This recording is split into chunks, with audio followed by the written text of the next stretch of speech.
as we are once again live upon the internet. And yeah, let's make sure that that we actually are in fact alive upon this internet.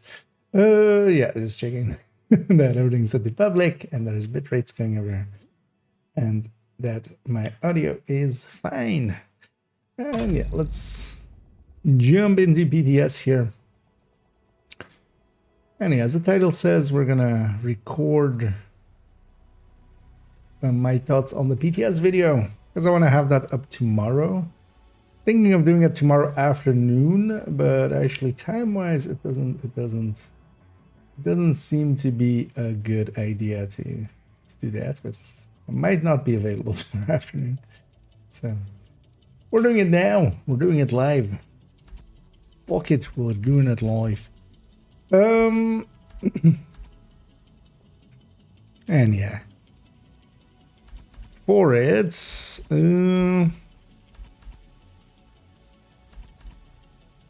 take this character.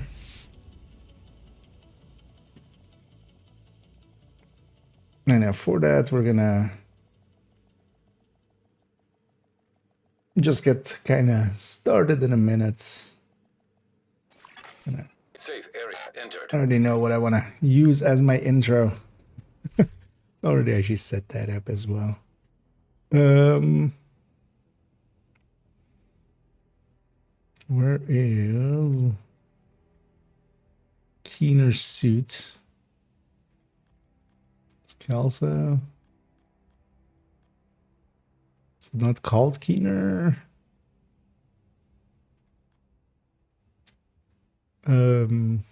Aaron Keener. Aaron Keener. There we go. You know what? We'll take the hooded version. And yeah, we wanna definitely have this on slot number 1. You know what? We'll put caroling on the other one.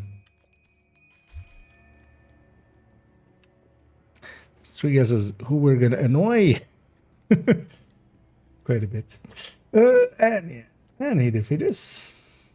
And yeah, overall, just got home from work, kind of tired and stuff. Actually, I haven't really eaten yet either. I was hoping that I should be home a little bit earlier than now, but we'll be fine. So, and yeah, let's get actually set up to record something over there.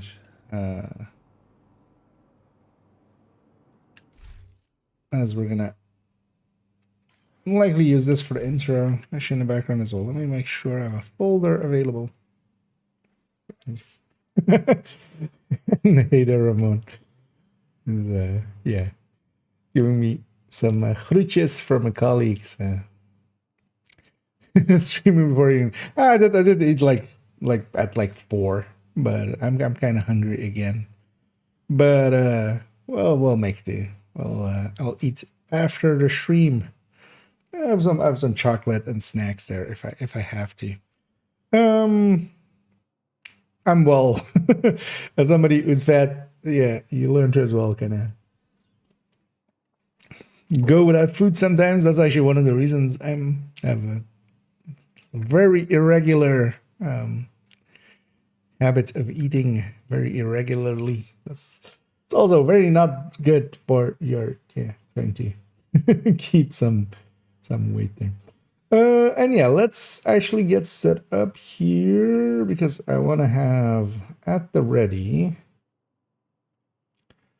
We're gonna need this opened because we're gonna discuss some of those reload changes.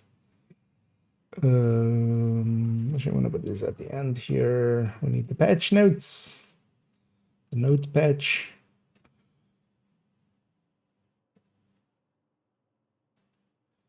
And in there, we're kind of, I think usually we do this as well. We go the order of this. We go brand set, gear set, and then, oh, actually, no, we do usually, not sure. Let me see, actually, because I have the description of the old Okay, yeah, we'll keep it like in the same way. So brand set, then named gear, then named weapons, then gear set, then exotic, then season modifier, then weapon rebalance, and then miscellaneous, and in conclusion.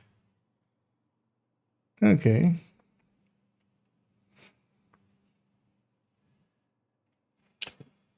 Let's see.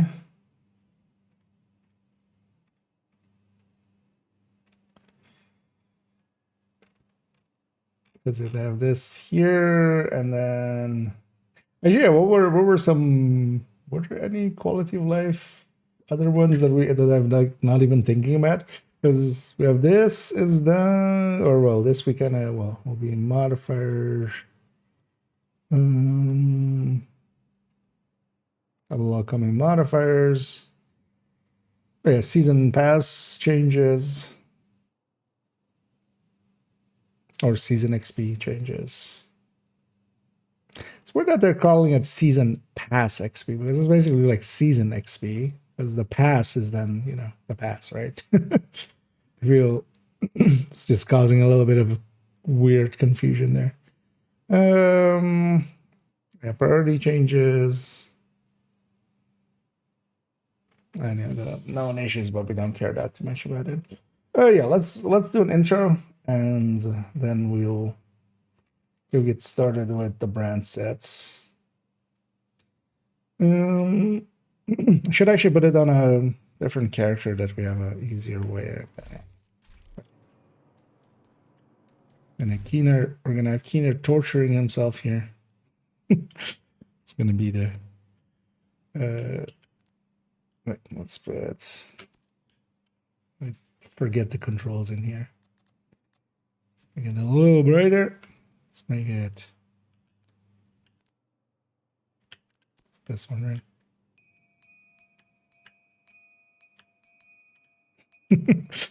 I feel this is just a fitting way to treat Keener. If I could torture him more, I would.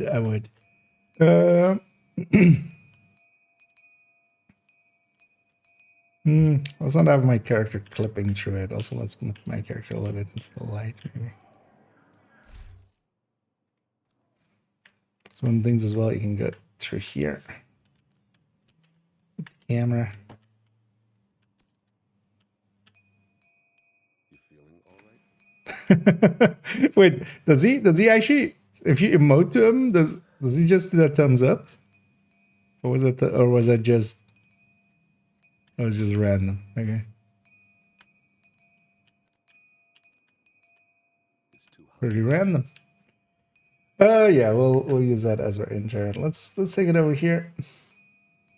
The bell ringing for Keener. I feel I would just keep one character just going 20. I feel this could be a 24-hour stream, just standing there ringing the bell at Keener and just chatting or something. Just on the fish tacos. Yeah. Well, we'll have to try out one of those famous Murray Singh fish tacos at some point. Yeah. I feel this kind of works. This might be better. Nah, kind of like the corridor there and everything. Let's go with this. Yeah. PTS TU23 / year 6 season 3. Let's see if I get it right in one go. Hi, I'm IKEA, and for today's video, we'll be looking at the PTS for TU23 year 6 season 3, even though it's basically starting when year 7 is almost about to start as yet. The game will be 6 years old and entering its 7th year in the middle of March. That's when the original release date was. And I'm kind of sad that they actually did not make this season 7 or a year 7, season 1, as that would have actually fixed up their schedule there. But no worries there, as long as the other things are good for the season, right? And actually, overall, I'll already lift the veil a little bit. Overall, I'm pretty content with what we're getting in this season, and we'll go through it as well through going through basically everything will go through the brand set, then the named items, then we'll take it to the gear set, the exotic, and finally we'll go into the modifiers and some miscellaneous things afterwards as well. Everything will be timestamped down below, so you can jump around as you want to, and yeah, we'll be discussing everything here. So yeah, let's go ramble all over this PTS. That's fine. My cadence was like super slow there. Well, that's fine for a rambling talk. It's a rambling talk, right? Nobody cares about the format. It's more about what is said. Right? So, and yeah, we'll leave the poor guy alone. Because also as well, actually, so do I even have? I do have, in fact, 6 pieces of loadout available. But also we need the named stuff, so guess I'm deleting something. You know what? We're gonna load up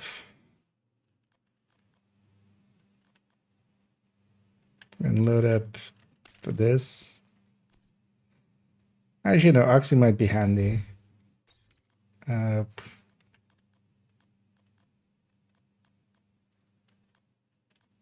We'll load up that. Anyway, we're gonna deconstruct it all just to make a little few pieces of space. It's only PDS, so it would be funny if like we did this for real, accidentally. PTS, yeah, PTS progression set over to the main game as well, because what might be handy? Firewall might be handy as our spec. Also, was this before they added? Okay, yeah, we do have the black tusk ones. What's after? Yeah, let's grab 6 pieces of the gear set, but then also, yeah, we need to take off the keener suit. I'm happy to have made a deal. Yeah, so let's take off the keener suit first. Yeah. There should be enough space to.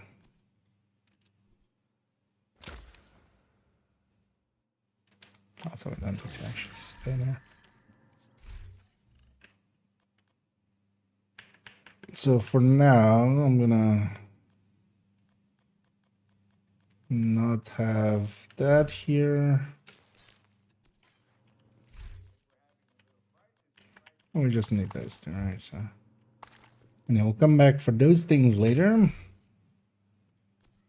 Because for now, I just want 6 pieces of this.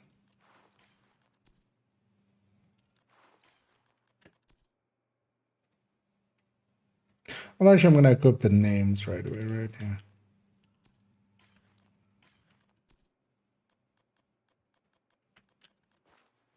It's been a while since we had a PTS. I've forgotten how to do this. Like, hey, we do this again.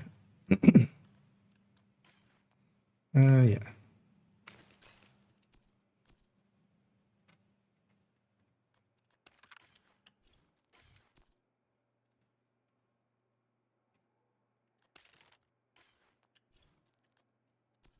Wait, is this also the RPK that has the wrong reloads? Is that why it has the wrong reload? Military RPK.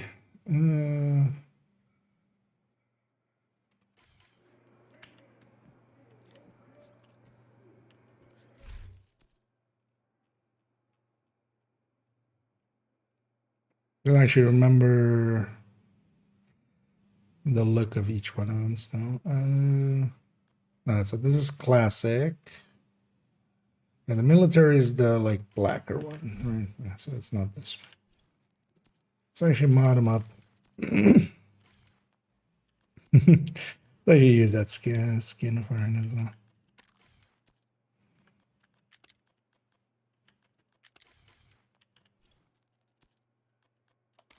Well, actually, RPK scope should be that This'll never do. the Russian one, right? This doesn't have any skins, right? No. Keep that as is. We'll just do it at the range.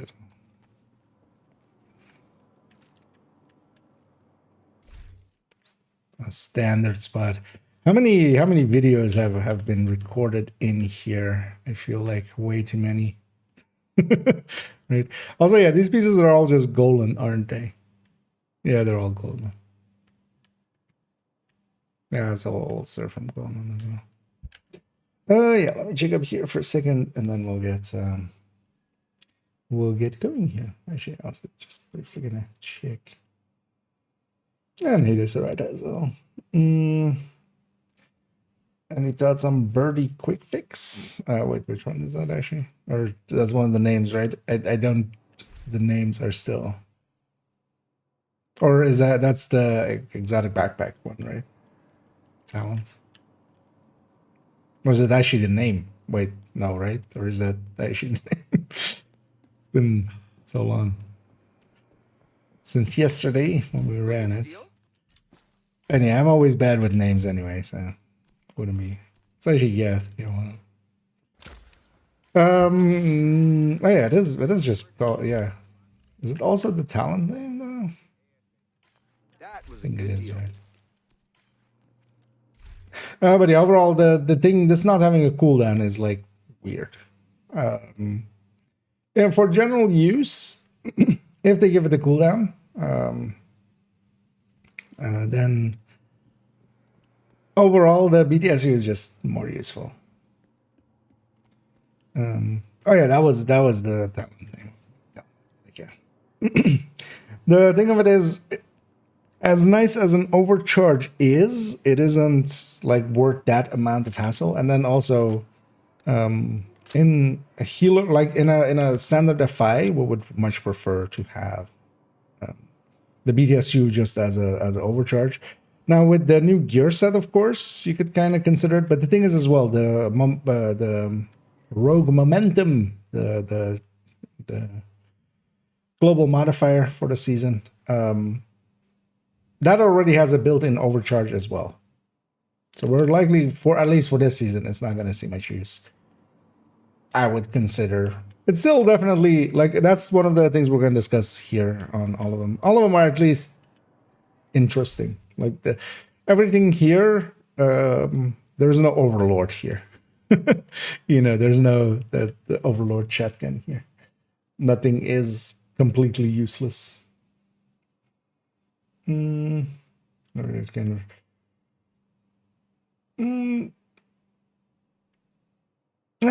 would need the skill tier because in a lot of stuff that you're going to use it with, you would want to have the skill tier. So I can definitely see why they went that.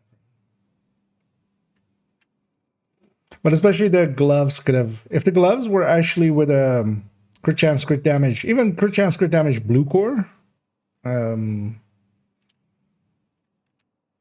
it will be already a lot more usable, I feel. But yeah, because now it has crit chance, hazard protection, and a blue core.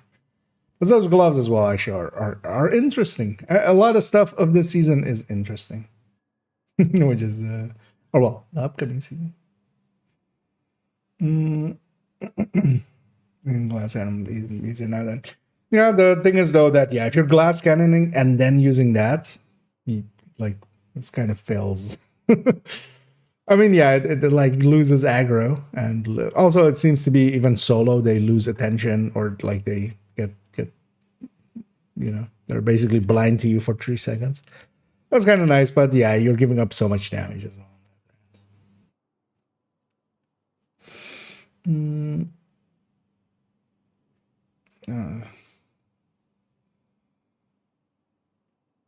Yeah, it is also, yeah, it seems to be out of combat indeed, which is also a rare.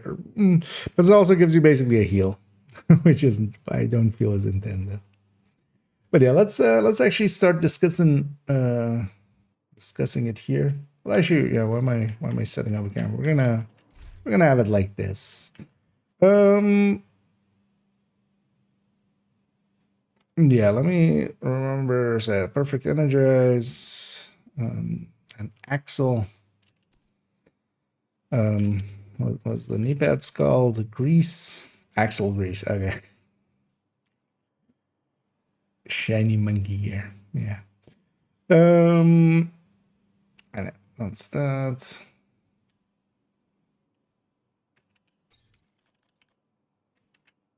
And then, yeah, we'll do the gear first, and then these two names, and then we'll go to the one. Actually, let me double check that is the order that we do things in. Yeah, so brand set, named gear, named weapons, and then gear set. Okay. Let's get going. Am I in the right scene? Yeah.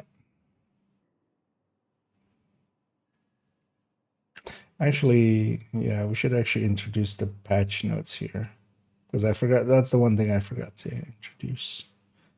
So if we go here and have this at the ready.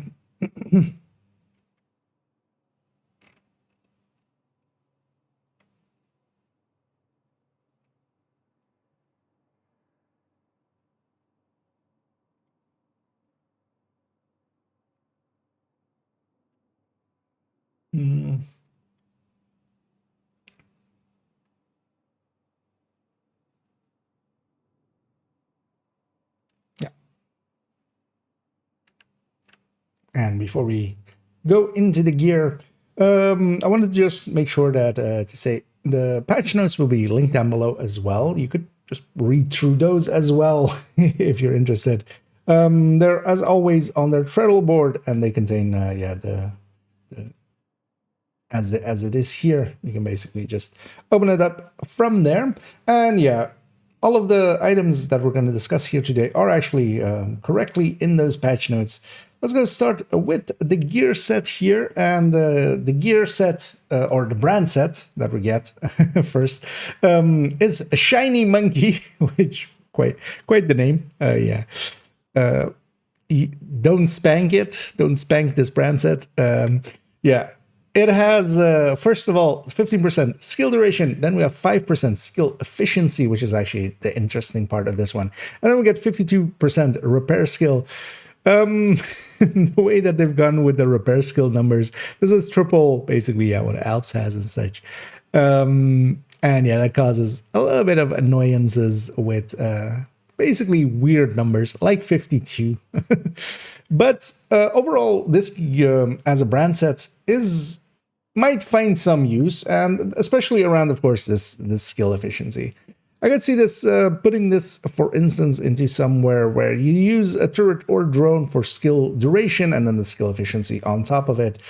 Same as well, maybe for Oxy. I haven't really played around on if this might be better for an Oxy, if we can get a different piece in there alongside instead of maybe the Empress that we use generally for there. Because, of course, yeah, the skill duration by itself, a lot of things that we use don't benefit too much from it, but it's also generally can be used for some things like Oxy, where the skill health that we get from Empress isn't that useful. 5% on a 2-piece, that kind of makes sense when the 3-piece of Empress is 8%. I think there will be some places where we might make some use of this, maybe just for some filter drones as well, because yeah, the skill efficiency, of course, if you don't, and I should explain, if you're not aware what skill efficiency is, it is basically all of the yellow stats rolled into one. So you get skill duration, you get repair skill, you get skill damage, you get skill health, you get skill haste. Did I say repair skill? Yeah, there are 6 of them. Basically, you got and status effect. Actually, that's the one I think I was missing there. But basically, it is all of the yellow stats, minor stats that we can have, or well, especially as well, brand bonuses and mods and such, all rolled into one basically. And yeah, 5% of it is 5% equivalent into each and every one of those stats. So in my mind, especially if you can make use of multiple of those, so for instance, with Oxy, when we have skill efficiency, we'll get status, skill duration, and then as well skill damage. Those are the two applying there. For something like more so, let's say status effect builds, maybe Eclipse or such, the skill efficiency would still be skill damage and status effect. It gives you basically that twice, increasing your damage quite a bit. The downside of it is, though, of course, yeah, things like skill duration and such and skill health aren't that useful for when it comes to fire cams and such. But overall, it is at least an interesting set. We'll likely find some uses for it, but it isn't, it isn't a game changer. It does come with yellow cores, at least. We don't need to do any unicorny things. It is, as a yellow set as well, pretty easy, of course, to get, as the core is basically always maxed out. Going on to the named pieces that we'll get with this brand set. That is, first off, the axle here, this backpack. And that one has perfect energize, and well, it has no actually shimmering yellow text to explain which part has changed. It is the cooldown. The normal cooldown on energize is 60 seconds. This takes it down to 30 seconds. Energize doesn't get used much anyway. There are situations where you could make it work, but if you're going for this overcharge, in the same slot, you could have Acosta, and that could just get you there so much easier. You could have BTSU, and that could get you there, and also your entire team, to make that shiny monkey really shine instead of this. There is... I don't think this will be that useful. Cooldown reduction to this isn't that great. I feel actually, if we were to change this, maybe make it one skill tier more, alongside of that cooldown even, so that from 5 skill tiers you can go there. Still wouldn't make it that useful. Would give it something unique though, because at the moment I feel that cooldown isn't, we don't really care about the cooldown on Energized. Even on the very few places that it might get used, we wouldn't really care about the cooldown of it. It's much more because we trigger it once and we do whatever we need to do in those 15 seconds that we have that overcharge. The other piece that we're getting is grease, as we're getting axle grease. On this one, it is a knee pad, and what it has actually is the second, or the stat that it has down here. It is one of its minor attributes is basically 16% status effects, where of course we could only have 10 if it was a normal stat. The thing with this is though that compared for the place where we would go with status effect would especially be Eclipse. The skill duration has no purpose there to a normal Eclipse. The skill duration will not actually increase the duration of a burn. It is basically for the fire cam, it is how long the cloud stays in the world once you fired it. For the stickies, it's how long it stays attached to an enemy before it dissipates, which we usually, you just ignite it anyway. Same for the fire cam, you basically, you land the cloud, you don't care about how long that cloud stays there. Sometimes, of course, it does dissipate, but it's not an important factor to try to improve by here then, basically, losing 4 status effect if we were to compare it to Electric or Golan, of course. With Electric, we would have a 10 status effect here, we would have 10 status effect there, and we would have 20% in total. Basically, here we're trading that for 16 status effect and then this 15 skill duration. The only place I can think of where this skill duration might be useful would be X0 for the flame turret. But even then, the issue becomes that you generally want to not use the X0 chest, and then you generally want to use one of the exotics, Val or Acosta or BTSU. So for instance, myself, I use it mostly with BTSU, and you have those 2 slots basically taken up. There is no place for this there. One thing as well that might be interesting as a whole for this gear set is to look at it in ways to try to get 2-piece Empress, 1 piece of this, and then see if we can maybe actually, we wouldn't get more damage, for instance, out of a turret drone or something, but we could get more, because of that skill efficiency, we could get more utility, having it have more skill health, having more, because also the first there applies it, having much more skill duration as well and such.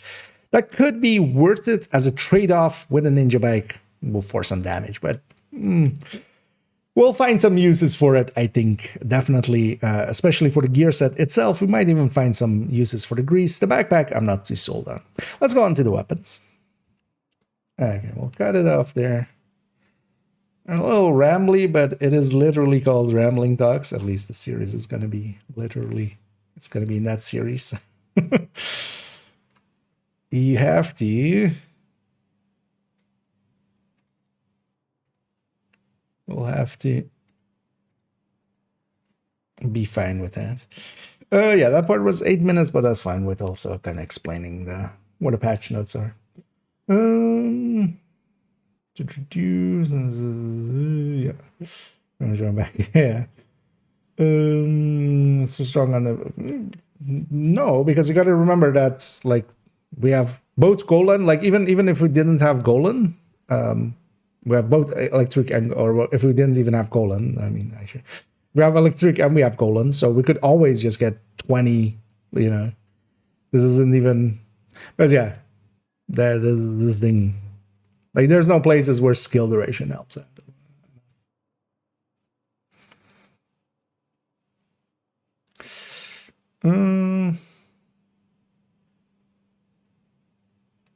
Neither any.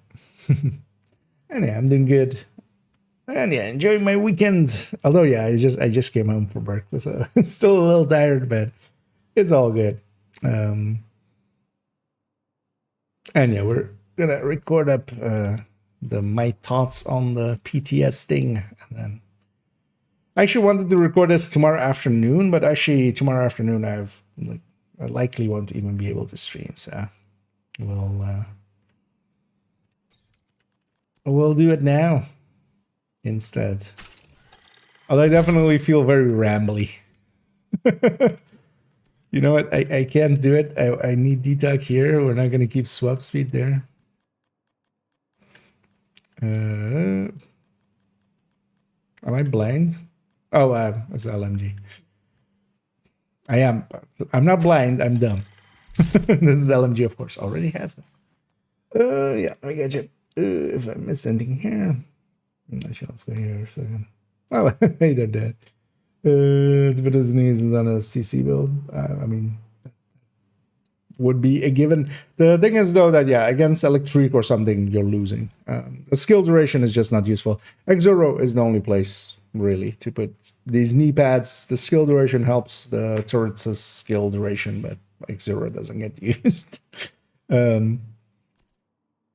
I feel as much hype as these knee pads got, they're not, like, I don't see it. Someone might find a use for it, but yeah, I think actually although maybe mortar, but would you though? But yeah, I could go status effect, skill damage, but then the skill duration is still not working. But the skill efficiency, you could use it. I think this whole gear set, like I think it might actually just be utility with memento that could save it, really. Although skill duration by itself, like 15% skill duration, this is gonna go directly into. I feel this for Oxy is kind of great. Well, likely I'm likely gonna like already the 3-piece Murakami is a pretty good choice for, or 2-piece Murakami, I mean, is a pretty good choice for Oxy, and this will add to that list. So yeah, Goalie and Rusty. Perfect pressure point. It's interesting that they reused a name that was for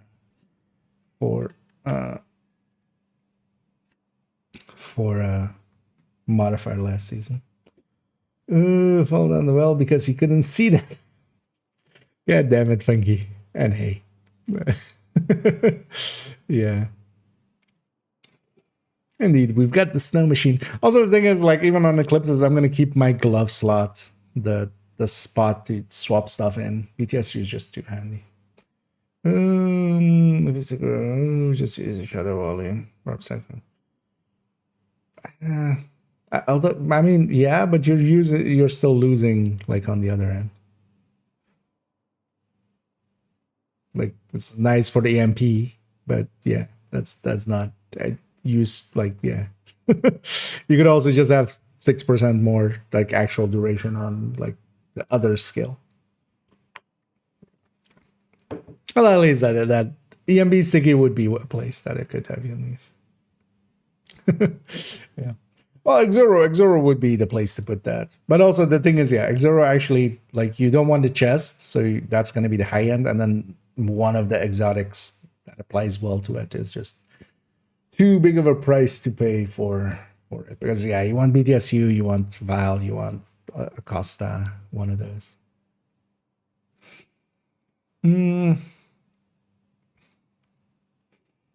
Professor, you have to pay me. That's it. Okay, wait. How much? Can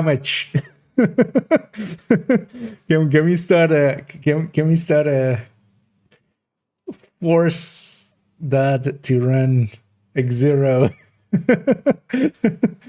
GoFundMe for that? 50 pounds. I might actually do it for like, and then you have to like run X0 for a few days. And then you'll have mastered X0.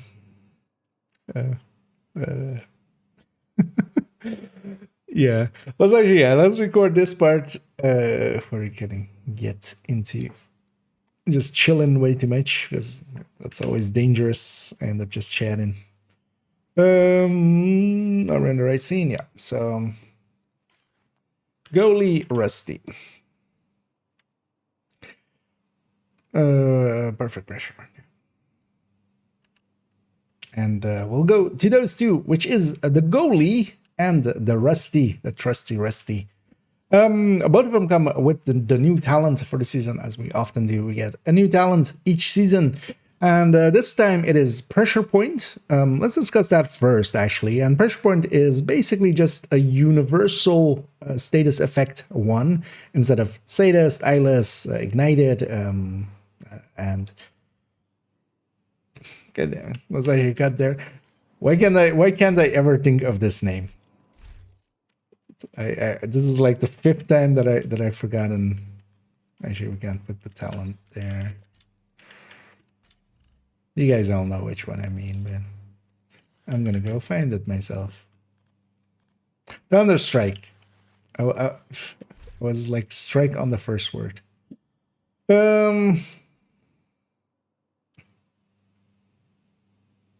That's like an hour. I mean, I could get a really good massage for that price. I think I enjoyed that. Yeah, Thunderstrike. Yeah, it's the one we don't use indeed. I was about to go the one from the Big Show, then I need a bumming. I have to get X0 tattoo. Yeah. I think that might be pushing it a little bit too far.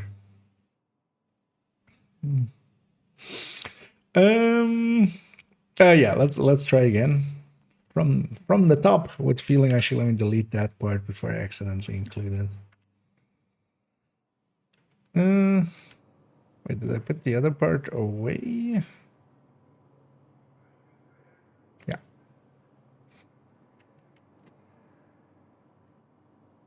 There. Yeah, let's mess it up. Goalie Rusty. Okay. And we'll go to those. And we're there. We get the goalie as a fall, a big fall as the base of it. And we get the Rusty, which is the RPK as the base of it. And first, let's actually discuss the new talent that we're getting with the new season, which is Pressure Point. These, of course, having the perfect versions of them. And Pressure Point is basically just a universal version of the ones that we already have at a much reduced amount, of course, at 15% for the perfect and 10% for the normal version. In the same vein as Eyeless or Ignited or Sadist or Thunderstrike, where they are all applying to a single status effect. This is applying to any status effect. So whatever status effect they have, you'll get 15% to them. It isn't 15% per status effect. It is just 15% if there is a status effect on them.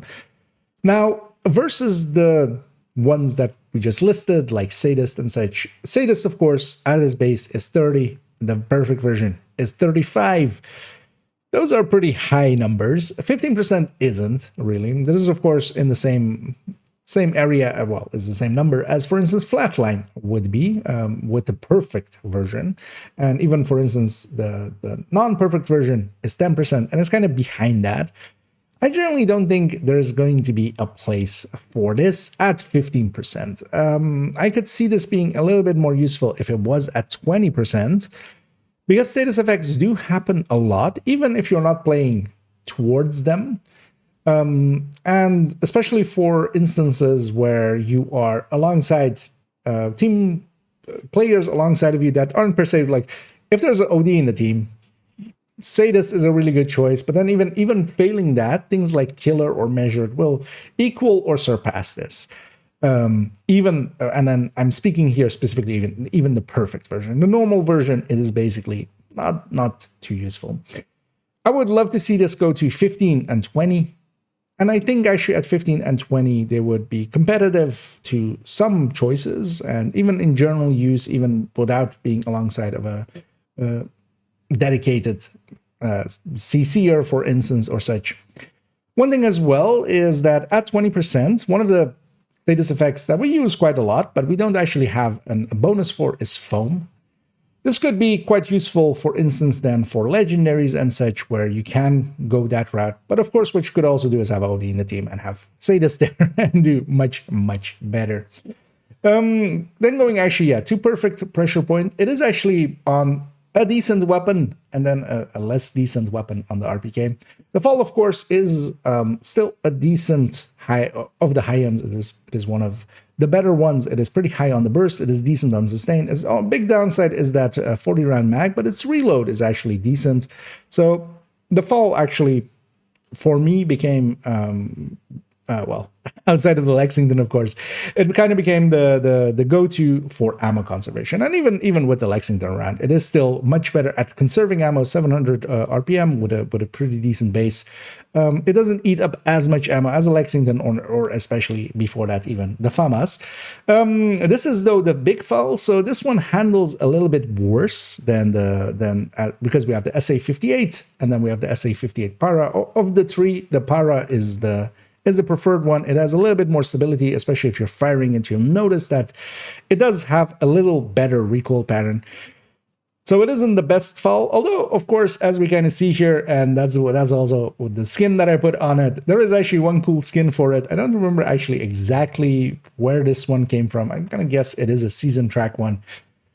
So that might be actually a reason to use it. But overall, the talent itself, I'm not sold. And of course, RPK version, the RPK itself, now being just 40 round base instead of the 45, and also having a pretty bad reload. And of course, this talent is not helping reload at all. I feel using RPK at this point is you're going to fast hands it. This is not going to be a usable weapon. But I could definitely see the fall seeing some use, but honestly, only if this goes up to 20. Yeah, let's move on to the next one.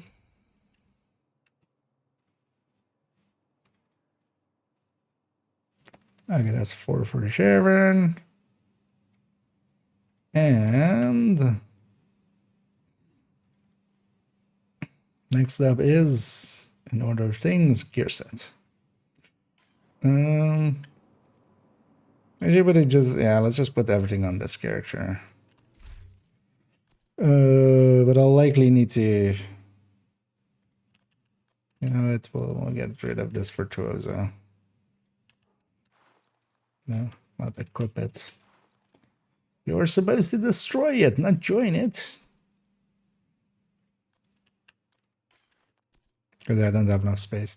Also, let's get exotics as well, which means even we need to deconstruct a few more even. Let's take the OD out.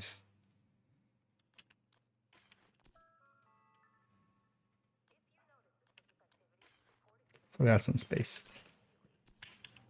I have enough space now. Oh, it's still here. She already actually has Oxpecker, I think.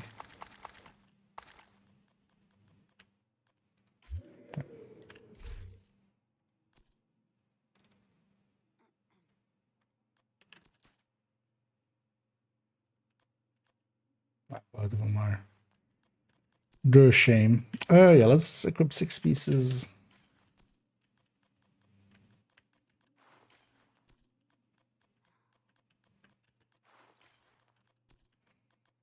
And I'll catch up on chat real quick. It's interesting that, yeah, the left side and the right side, they're doing it like this. Just left side has some... It has the... What else? Yeah, okay, so... Already have the backpack. I already have a glove as well. Yeah. Guess we don't need this enough.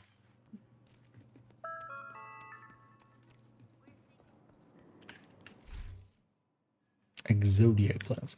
Yeah, let's put Pecker of Oxes. Actually, yeah, let's keep this one. That one.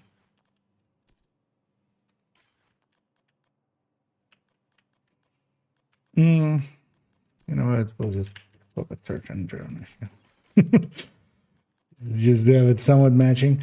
Might actually show it in play as well. A little. Yeah, let me catch up here real quick. So Brian Lewis straps. Yeah. So there's Vindictive. The thing is, Vindictive is a lot lower. Like with Vindictive's 20 crit damage is getting you like 6-7%. Although yeah, it is group wide. So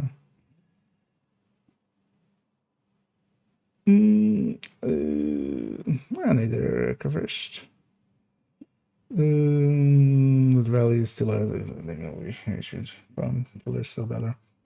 Yeah, the thing is yeah, it's just too low in comparison to the rest, especially now that they moved the rest up. Like this 15 versus 20 would have been kind of like okay-ish versus the old ones, but not so much. Yeah, the other ones. Yeah, let's introduce the set, and maybe I should just put it because I haven't done the other character. Let's just introduce it here and then also actually use it. And then we'll come back to the character for yeah. Refractor, what is the chest talent called? Increased interest and overengineering. Okay. Yeah. I feel for the backpack that is kind of fitting. That one is overengineered. Yeah. For a second, I read that and I was like, wait, what? It's called reformed? No. Oh, also, so yeah, it's a reformed mask, a revamped vest, revised holster, reorganized backpack, reshuffled gloves, and remodeled knee pads. I kind of like the... Actually, I hadn't noticed that was the naming scheme there. Actually, yeah, we might actually... let's bring attention to that. As we move on into the gear set of the season. And this one is actually one of the more interesting parts that we're going to get. We're going to get the refactor. One thing that I'm already annoyed by is they have given up basically on giving it basically 2 words where we could, abbreviate it to a 2-letter acronym for all of these. Because, yeah, in the way that, Negotiator's Dilemma becomes ND and Eclipse Protocol becomes EP. This is just one word. This is just R. This is just the hard R. Maybe not the best choice of words there, but it's just an R. And yeah, the R set, it gives us on 2 pieces status effect 15%. It gives us on 3 pieces 25% skill damage. And on 4 pieces is actually the interesting part of this. And that's the return to sender. Receive repairs of 10% of your damage dealt by your skills. Your allies receive repairs of 20% of the damage dealt by your skills. So whatever we deal as damage outwards, we get 10% of that back for ourselves. And 20% goes to our allies as well. Making it somewhat of a healer. And that is actually, yeah, pretty interesting. We deal damage to heal. This isn't a foreign concept that quite often is a mechanic used in a lot of games where dealing damage, of course, comes back to us in a little bit. But of course, here, also being to our allies is actually not that common. Now, one of the things that this already will do outright is that you can heal by just doing damage, and you don't have to keep awareness of where your allies are. You also don't need to keep line of sight. You also don't need to actually care where they are. You don't even need to care that they're like getting hit or something. It just heals them. That part is actually already really powerful from a set like this, because quite often, one of the reasons people will go down and such is just you don't have line of sight to them. You know, they're running around way too much, and your chems, you're not landing your chems that day, you're feeling unlucky. And yeah, this though will actually just outright heal them as long as you are doing your damage part. And then on the chest, we have the increased interest. This increases the amounts healed percentage-wise of our damage from 10% to 25% for ourselves and from 20% to 35% for our allies. This is actually one of those places where we could definitely go with the chest. Although actually, as I'll show in a minute, I think I will lean more towards doing a little bit more damage, because in my opinion, this is the way to go for this is to kind of look at it in the style of the combat medics, where you go damage first and then kind of healing second, because it heals already quite a bit. On the backpack, we have the backpack talent over-engineered, and this is while at full armor, repairs received from return to sender will provide bonus armor up to 40% of your total armor. Does not apply to allies. That last sentence of does not apply to allies is one of the reasons I think we won't be using this backpack much. You could, of course, generate quite a decent amount of bonus armor. We can't really turn that into, for instance, usage-wise for, let's say, Intimidate or such. You won't be getting into those ranges, although maybe somebody will, you know, maybe they'll see that as a challenge, me saying that, and actually go for it. But I generally, yeah, I would pick a different backpack and situationally go with or without the chest. Doing more damage here is also a way of healing more. Not as much as we're getting from the chest, but you're also doing more damage. Like, that part is a quite important thing to say. Percentage-wise, I feel the entirety of the set is a little bit too high. 20% for allies from our damage, especially if you're doing decent damage with a turret and drone, can actually keep a lot of people quite upright. And yeah, we're gonna cut there and kind of go into gameplay from there.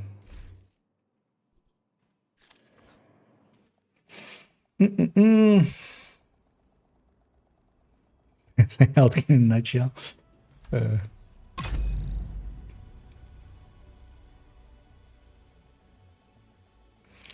yeah, let's go actually.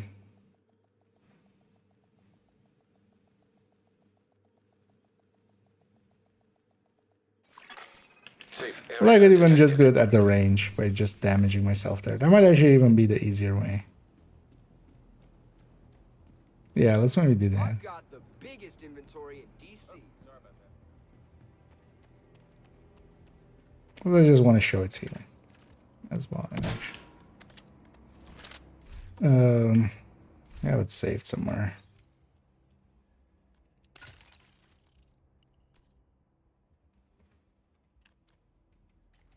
Is that one random item there? Still have nothing blinking.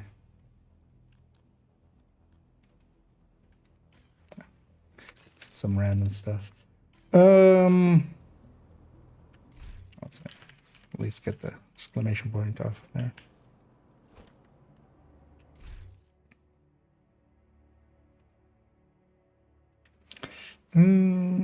Yeah. Because going, for instance, with a setup like this is kind of how I landed on it here. Although, of course, yeah, everything's subject to change. This was just a testing setup. But I just want to show as well how much this can heal. And we're actually going to do it at the range because we can damage ourselves quite easily. I'm combined arms plus glass. This should be a sacrifice. I think that will likely outdo this. Well, not likely. It will outdo that. And also, yeah, get even a little bit more damage there. The way I see setting up this set is very much going to be especially leaning towards doing a decent amount of your own damage and then kind of having the healing on the side, at least with the numbers that it has now. Maybe if it gets reduced a little bit more. Because one of the things is, while my turret is going, I'm going to actually try to damage myself in between. Yeah, and this is just the turret. And especially, of course, if I were to add to its damage, as we do there, it heals even more. And this is, of course, 10%. But it's doing double of this. I don't have the chest on this. It's doing double of this to my allies. That is a little bit too much, especially, in my opinion. It is a little bit too much. And especially because it is also, yeah, you don't need to have line of sight. You're just dealing damage. And also, you're dealing damage. You're dealing a decent amount of damage.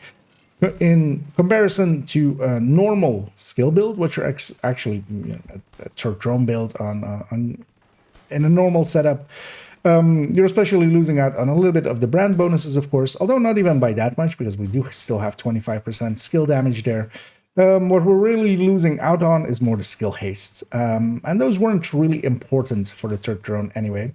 Also, here actually, I'm using pieces that are from a turret drone build that was actually more set up for crit chance, and actually in the modifier that actually worked out a little bit as well. Because one of the things is as well that the modifier of this season, as we'll talk about later, also adds in to skill damage, not by a lot, but a decent amount, and then also has an at its peak has overcharge. And well, when we for instance do that here, now our damage goes up a lot more higher. The turret is about to expire, but you know, even on myself when I'm doing 10%, you know, we're continuously healing up. The downsides of it are though that healing is nice, but there's a reason we don't per se heal through everything. The health gate is still there. If you get shot by a sniper, it doesn't matter if this set heals you for a cajillion, a gwillion, whatever number you want to go for. It doesn't matter if that sniper then hits that same person again and they were health gated already, they will go down. That has always been a thing. Now, this depends, of course, if the person kind of is aware of the health gate system and then, you know, just goes and hides like a good little boy for 30 seconds and, you know, and then peeks again or just kills the sniper outright, prioritizing those kind of targets. Because yeah, chip damage is completely negated by this. But yeah, a sniper dog taking 3 shots at you. The first one will put you at Hellgate, you know, an elite one that takes 3 in a row. The first one will put you at Hellgate. If you don't go into cover, this won't save you. So that will be kind of the balancing factor for it still, though. Value-wise, though, I do feel it is a little bit too high, especially if you put a little bit of a build alongside of it that has a little bit of chunkiness. This can heal them up quite a lot, especially because it is percentage based. A lot of our healing in the game currently is flat value based, especially, you know, a healing hive, a chem, or such. This is percentage based, and especially if the blue cores go up there and are, you know, a striker with 4 blue cores can still do a ton of damage. And they're kind of invincible as when they're alongside of a good player that knows how to deal with a turret and drone and actually does output the damage needed for it. But yeah, let's move on to the exotics.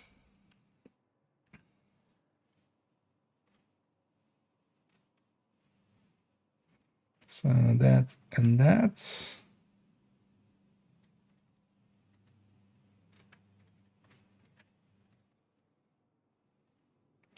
4 plus 4. That's still fine for the gear set. Gear set is the big seller anyway for this season. Let's take it back here to this character. We'll do the same for the SMG actually. We'll take it out into the field. And just kind of show it in action. Safe area entered. We'll first show it in action, and then we'll show it in a different store.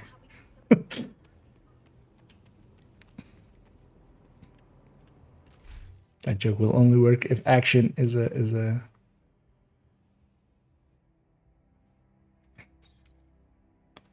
available in your country. We'll just keep it as is here. Did I miss anything there? No. Let's keep going with our ox pecker. Let's peck some oxes. Symbiosis. So yeah, let's take it for this one into here. Bungee dexterate. Yeah. Oxpecker. Yeah. Can you be holding it, lady? Madam? Could you hold that? Yeah. There we go. It's handy if that happens. Yeah. And moving on to the Oxpecker. The healing is less rewarding than the hurting, but I'm content. As the unattributed text. This is actually one of the few ones as well that where it's unattributed. It isn't saying who said that, but someone said it at some time. Its talent is Symbiosis. At its core, this is a MP7, and it is actually the base of the MP7, the rate of fire, reload, everything else of the MP7. And it has Symbiosis. While having a shield deployed, a loose shield held at a rate of 10% per second, your shield receives repairs of 25% of the damage dealt by this weapon. So kind of similar actually to the gear set that we're kind of getting. There's some healing going on, percentage healing again as well. And it is based on damage once more, although as well, the weapon itself also hurts the shield for 10% per second. And this is of course being flat values that means that you do want to actually only have your shield up if you're actually hurting people, because otherwise your shield can only be up for 10 seconds before it runs out, although likely a little bit longer because you do have active regeneration, of course, on it. Mod-wise, what we get is especially important that we get this 15 crit chance here, meaning that it is basically at least without considering a talent.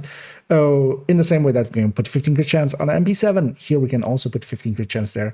So it is at least equivalent to an MP7 without a damage talent. We're also then on top of that getting a 50% optimal range, one which gets us actually to 32 meters optimal range, although effective range, the actual range that you can fire at and actually hit something, I wouldn't say 32 actually reaches there unless you have a ton of weapon handling on the build to make the accuracy a little bit better.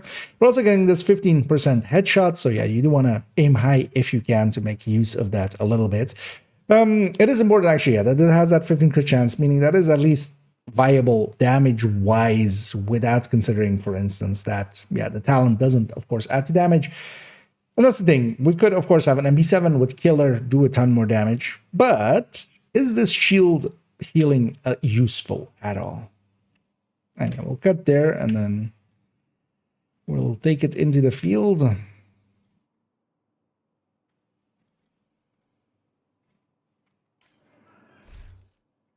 that's again a different character for no particular reasons.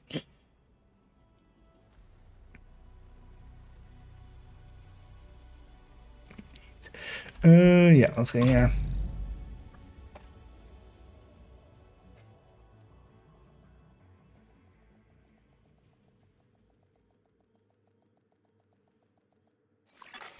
Priority objective available, Agent. Actually, yeah, let's go sort our shit because I already see there's items there. Here to check something out? Last run around. Wait, was there two Cheskos here? Likely have the coyote on and then was just swapping off of it. Yeah. Let's just run this. Let's just run a full red striker. Let's take it up against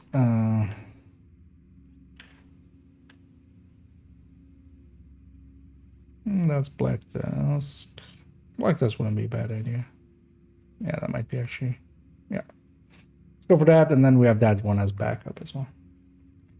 Let me check here before I start. Factor talent can become additive if more than one person in the group has it equipped. Maybe a silly question was specified. It'll just, yeah, it'll be like each person is doing their own thing, basically. But yeah, I wouldn't it's not interacting with itself in any way anyway. So you'll get, whenever somebody else is doing damage, you'll get 20% of their healing. They're getting 20% of yours, and you're getting still 10% of yourself, and they're getting 10% from this.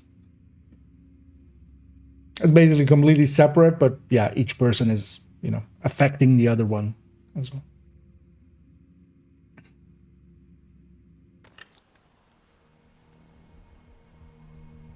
But yeah, they don't like increase each other because there's no like.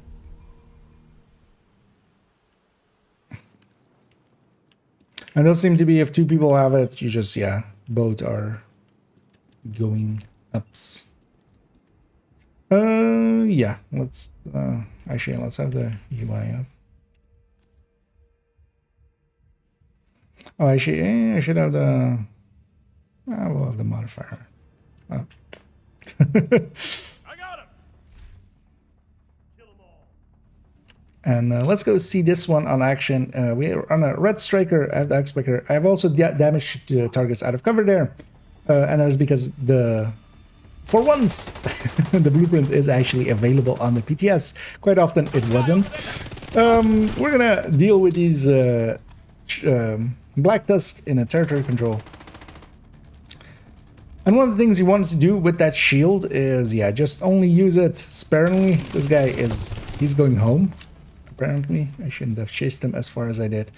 I do want to get actually some shots on my shields, but maybe we'll get a few. Oh, there we go. And yeah, one of the things that does happen is you do heal quite a bit of shield, especially if you're set up to do a lot of damage. It is, of course, based on the damage there, even though I lost it there. Yeah, let's actually get a shot there. Thing is, I'm getting shot from the hyenas in the back as well. I didn't want to make this a 2-on-1 fight, but also I want to have the modifier on. Like, the modifier should be on. Signs critical.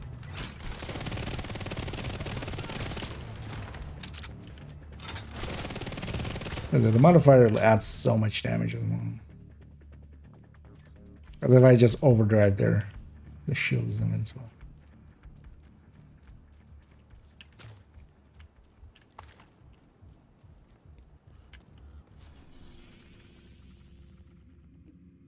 Let's go use that spot.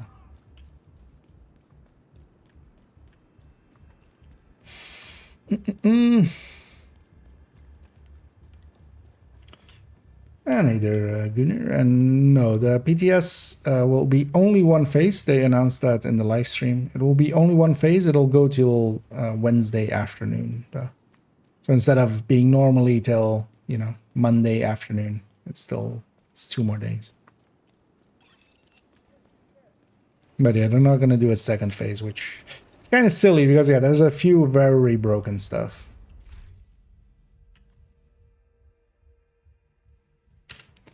And for that, let's go see it in action. I'm here on a full red striker. We're using our here with a shield, of course, the striker shield. And I do have this one with damage to targets out of cover. As yeah, we do have the we do have the recalibration blueprint already. So yeah, we'll have that at the start of the season, hopefully.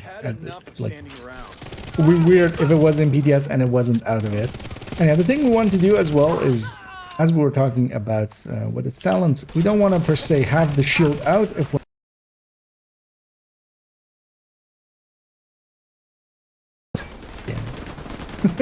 audio broke there. Yeah.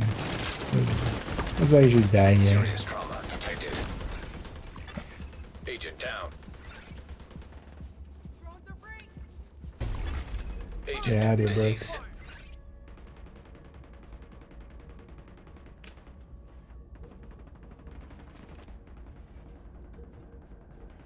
And now it should be fixed, yeah. Because I cut out as well there. Yeah. We haven't had actually that happen. They're rare, so they don't usually happen. Yeah, let's actually end that recording. There we go. Okay. Third time's the charm, right? Is that how you know that's it? That's why we usually just do like talk about it in the thing. Although of course I could just use pre-recorder, like something I recorded a different time. But just stitching in stuff from the stream, the thing is I'm not always recording, or from previous streams or something. It's not, I'm not always recording, and the quality is quite different. But I should just pre-record some of these. So, you know, look it, we'll do it live. At least here as well, I can actually talk about it.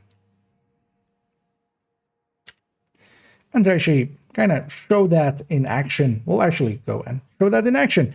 I have a red striker here, just full red, with a shield, and together here with it, the Oxpecker. This one though, with damage to targets of recover. One thing of note is that the reconfiguration blueprints are all here already in the PTS, which they quite often weren't for previous PTSs. We've had to do without them for quite a while, and that also likely means that the reconfiguration blueprints will be there from the start of the season, which also has not been always the case. And what we don't want to have is our shield up at all times and just have it up when we need to. I'm hoping to get a few hits on me, but that of course also quite often doesn't happen. Actually gonna outright kill that one. We'll take a few hits here. Although actually, yeah, that shield guy actually broke that shield pretty easily. Yeah, let's not have that be. Could actually also go after a public where we have more enemies. That's why I held it up for a while. That was more my mistake in the games. Access key detected. Yeah, let's go after a public where we have a bunch more in. Why am I actually going for territory? Because I can do a territory without actually ever getting hit, really. Like even there, I stood out in the open just to get hit. But then I had my shield up for way too long. We'll do that intro once again. Did I actually end that other recording? I did.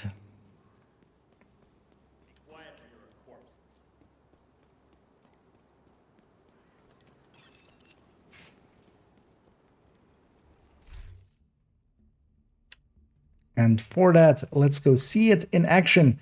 As we have it here, yeah, we have a full red striker. I'm using the Oxpecker, and as well, we have the damage to targets out of cover third stat on this one, which also means that the reconfiguration blueprint is already here, even in the PTS, which is a good sign because, yeah, sometimes it's been missing at the start of a season. My hive is still on cooldown, even though I just reset it. Vital signs critical. Why is my hive on cooldown? Agent killed. What? Wait, this shouldn't be any. There's no. I mean, there was also like there's no directives on, right? No. What? What was my hive on cooldown? I just died and respawned.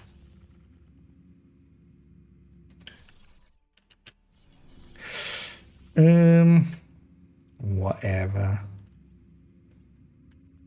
Let's just go deal with these guys, man. Showing how great it is by showing how much I suck.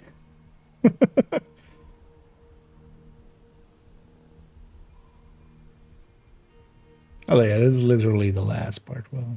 We'll use it in the open world, because with the other ones we're just gonna talk about. Although maybe I should show the visual effect of the thing.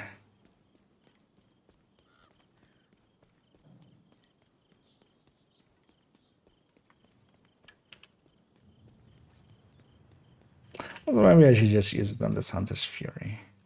Let's just do that. Let's be lazy.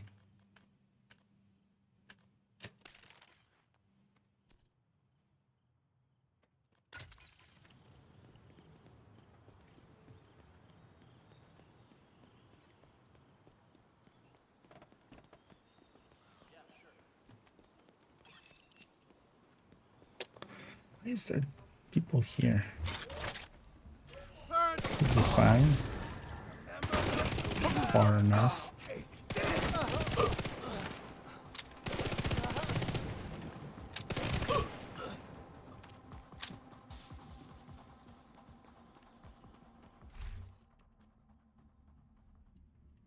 for that, let's take it into some gameplay. Here we're running Hunter's Fury, 2 blue cores, and yeah, the rest of it's kind of the normal setup.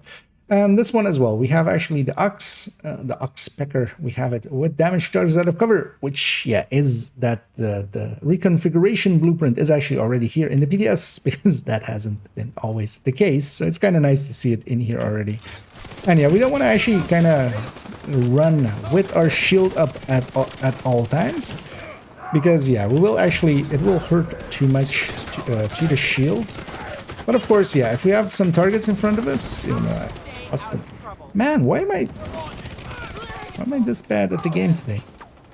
Let's cut it there. Vital signs critical. Let's take the death here. Agent incapacitated. Thing is, I'm just tired, and talking and playing is actually paying too much attention to what I'm saying and not too much to what I'm actually talking about. Yeah.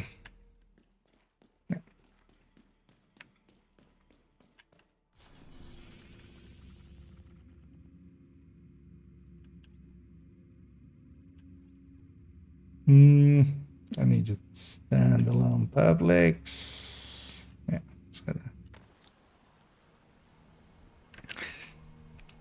there. How many a take is this? Like 5th? Could just record the gameplay without my face there, and then it's very much just I can't focus on both apparently. Thing is also I'm trying to get hit on the shield, which is just I just generally just want to get hit on the shield, like just why avoid it basically. We bypass those, we can. Also, yeah, going from having a global modifier to not. Justice must be served. You will. And for that, let's actually take it into some action. We're running it here with Hunter's Fury with 2 blue cores, Vigilance, Obliterate, a very standard setup. Although the Oxpecker as well, we have it actually reconfigured to be with damage targets out of cover. The blueprint is already here. The blueprint for all of the exotics is here, which is kind of good to see, as yeah, sometimes it has taken a while for them to be added. So they're here already in the BDS, so they should be there already at the start of the season, hopefully.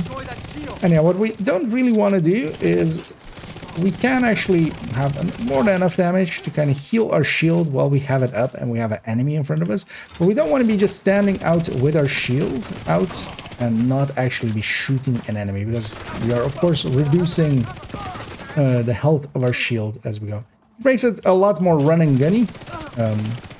You're moving from target to target and trying to not keep it up as often.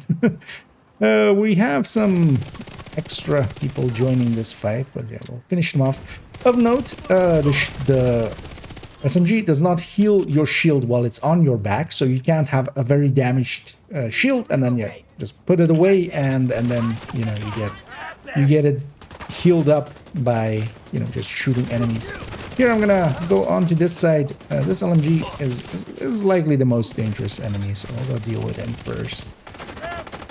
And even as long as it's a single enemy, we can kind of actually out-heal the damage of the SMG, even though I missed all of my shots basically. We'll wait actually for the cooldown to come back. But with the other enemies, we could see that, yeah, as long as it's a 1 versus 1, I can out-heal their damage and also the damage of the SMG. We'll likely actually keep this one guy alive for a second, and hopefully we'll make him shoot at me. Even though there's a... Could I have your attention, sir? But yeah, as we get that, although of course he's gonna just melt away. One of the things, of course, it is based on how much damage you're dealing. So you do want to have damage there. So even more so than this, I would maybe go with some blue cores. Also, actually, so here we have the modifier off. Importantly, for this season, we'll have actually one of the modifiers, as we have already actually kind of equipped there, is this fortified shield. And yeah, the modifiers aren't showing unless you go back out and in after you've turned it on. And yeah, this increases our shield's base health by 100%, which will increase it just basically by 100%, also by the tiers and such that we get in the same way that, you know, if a base of a weapon gets increased or doubles.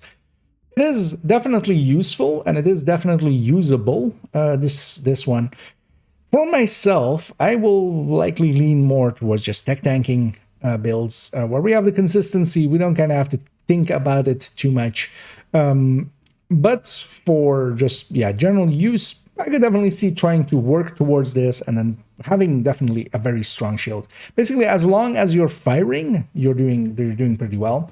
The downsides of it, of course, though, are this being an MP7, we have 40 rounds, and then we have not the fastest reload there either. And yeah, when you're reloading, you're doing so, dealing still, if your shield is at doing damage to it. You can't also out-heal multiple enemies shooting at you or very big things. And of course, as well, the thing is, snipers and such exist, and they will just kind of take your shield out anyway. And then the big elephant in the room is we could have a damage challenge here. And a damage challenge, especially on a better weapon as well. The MP7, while not bad, is just mediocre. It's a B tier at best with the current in its current state. This isn't helping it by not having a damage challenge here instead of, you know, having, for instance, let's say some form of a vector together with a better talent or a much better talent.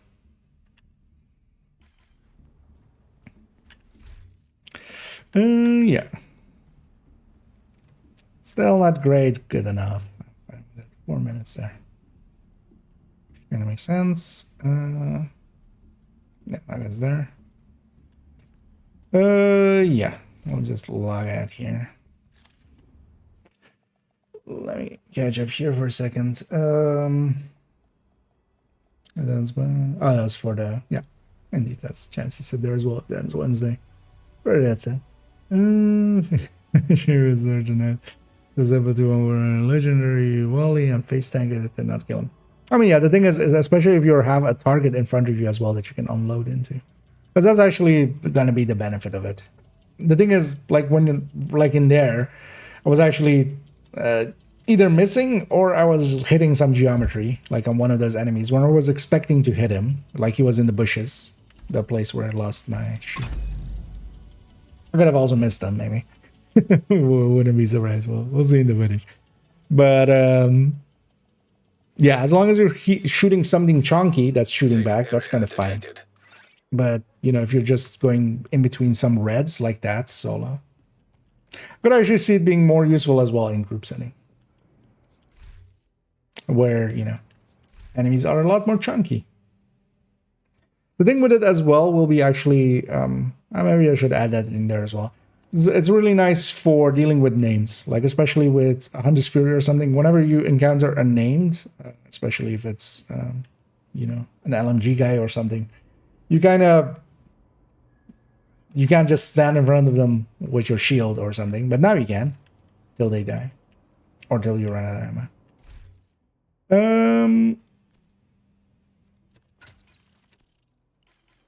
Yeah, let's go with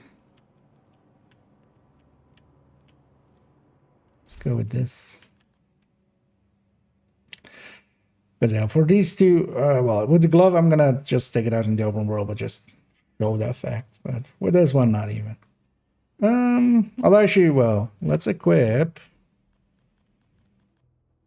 because we should illustrate that. Yeah.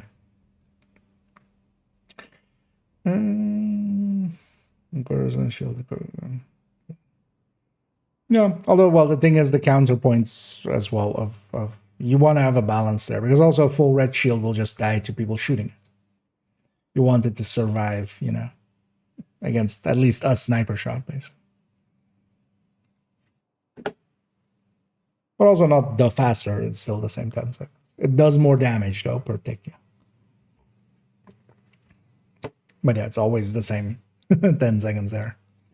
Yeah, let's take it to Birdie's Quick Fix Pack. This is still a silly name, I feel. Maybe we should go stand next to Birdie, actually. She's still... You haven't been to New York. Is Birdie still standing in that spot? Or did they move her? You know what? Actually, talking. Although, actually, yeah, it doesn't matter. We won't have our weapons out and stuff. Man. Let's actually, yeah, let's go stand next to Birdie. If she's there. So, I haven't actually been to New York on the PTS.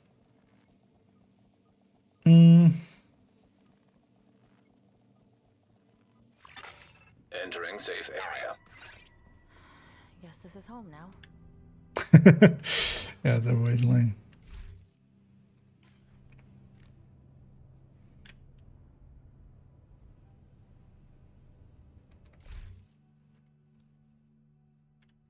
What was the name of it again? Birdie's Quick Fix Pack. Actually. Oh, wait. No, right? I didn't have chat up when we were recording that. That would be a silly mistake. Yeah. Yeah. And we'll come to New York here briefly and talk about this lady, Birdie's Quick Fix Pack. We have stolen her backpack. That is one of the 2 gear exotics that we're going to get in the coming season.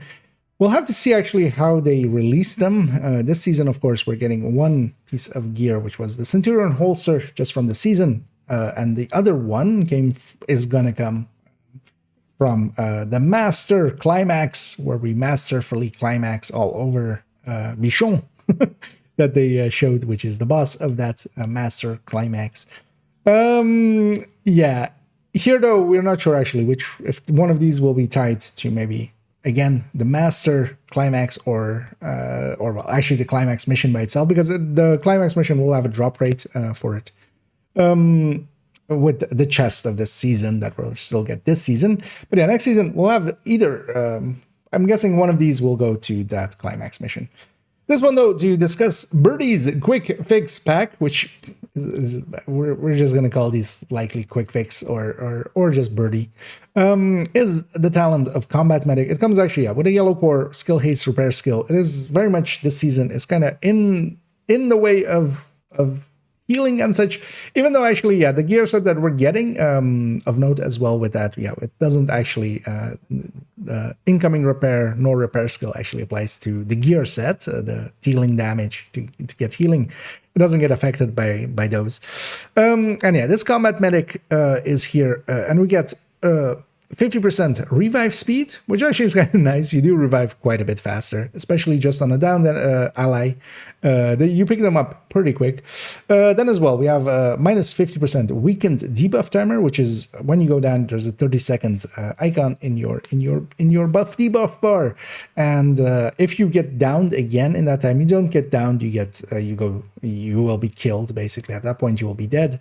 Yeah, that of course is kind of mitigating that a little bit, but then this is it is based on basically the reviving either being revived or being reviving others, or actually just picking them up from being at a down state, because yeah, it provides plus 50% damage resistance to both agents while receiving or being revived. So even during the revive, you have some bonuses alongside of that revive speed.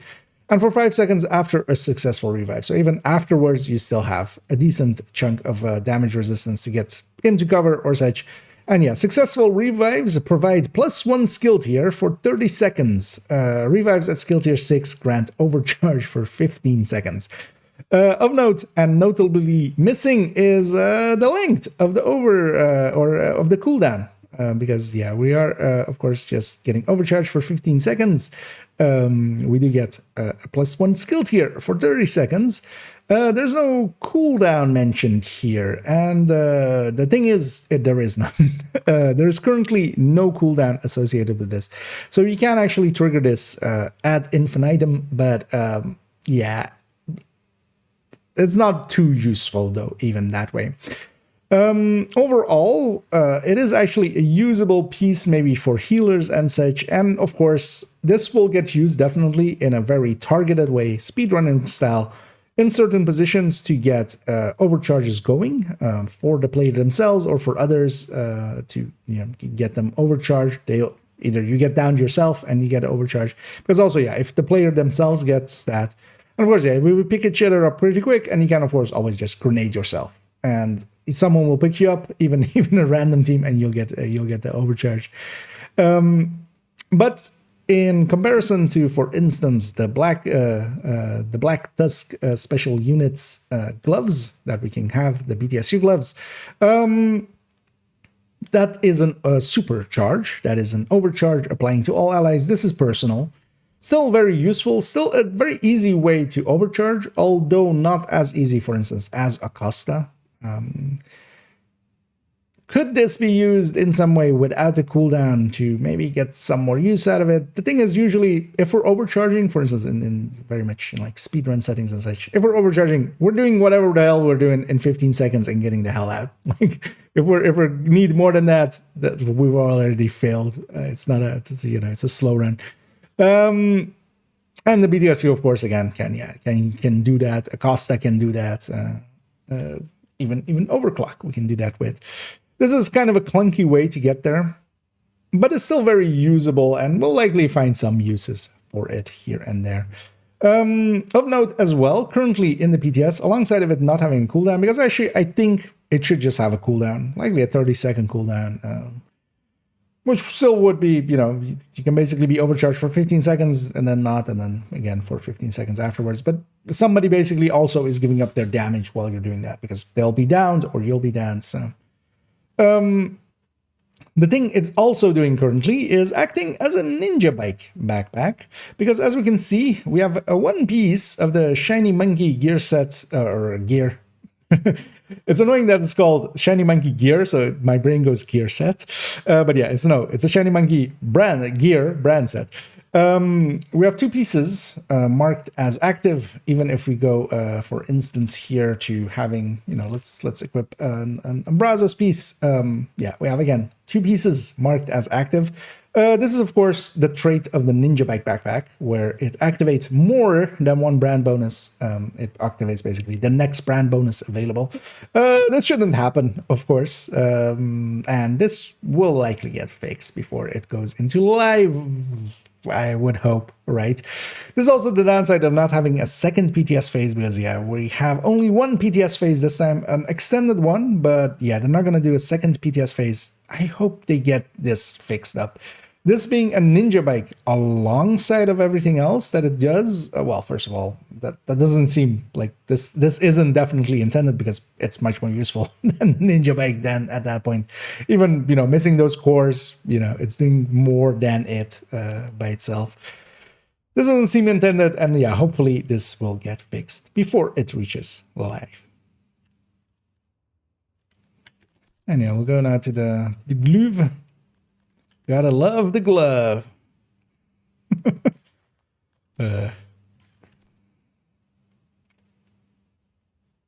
Gotta glove the love. You know what? Let's just take some red build. I deleted most of the just red builds. I will just take her striker.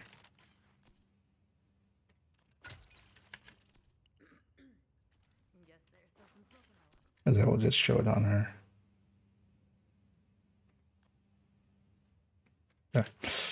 I'm extra blind. Where's the Lexington? It's weird that it's not. Also, let me get you up here. 15 ticks, skill through. It is 12 ticks. Wait, what? It should be. Wait, is. I mean, that seems. I didn't pay actually at. Like, is it doing different amounts depending on tiers? Because that seems. I didn't pay attention to it at all. Because it should be 10 ticks and 10% per tick. That's what it should be by the text. But we'll add that to the pile of things maybe at the end. That one I wasn't aware of.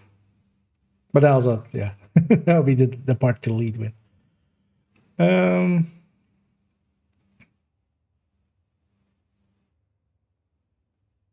Smoke screen, Exodus gloves.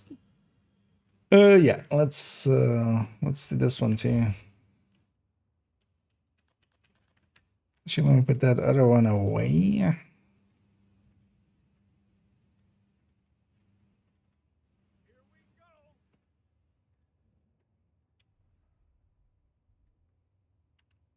Moving on to the Exodus gloves here. The Exodus gloves are coming with a blue core, a crit chance, a hazard protection. These stats, it's annoying that it's in that way. And of course, actually, being an exotic glove, it comes with a talent. And yeah, you give up the brand bonus basically for that. And yeah, there are the flavor text of it, again, does not have attribution to anybody. So we don't know who said this, but I'd like to make a withdrawal. Yeah. And what it does is its talent-wise smoke screen. On armor break, drop a smoke bomb at your feet, concealing you from enemies for 3 seconds. Cooldown 40 seconds. This piece of gear has been actually very much the second that I said was like, oh, actually, well, kind of depends on how this works. We'll kind of show it in a second. But then as well, I saw the stats and went, man, and I still feel that way. Man, if this was just crit chance, crit damage, this would be much more viable because at the very least, we're also giving up a brand bonus, if nothing else, for this exotic talent. This blue core, I could live with it being crit chance and then also, you know, giving up a red core and then a crit damage here for a lot of builds where this would be useful because, yeah, basically when we armor break, when we get shot too much, we drop a smoke bomb and we get basically a little bit of a reprieve from that point. But how much damage are we willing to give up for that? I feel this exceeds the amount that I'm willing to give up for that. But let's go actually see it in action because also it has a little bit of a quirk. So I just stay in New York. And New Twerk.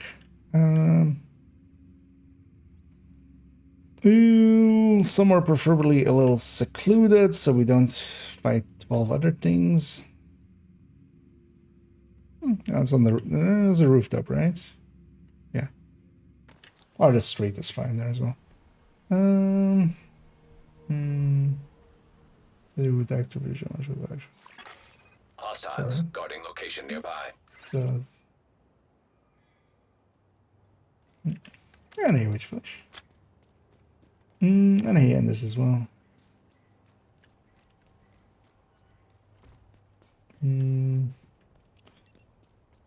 Hello?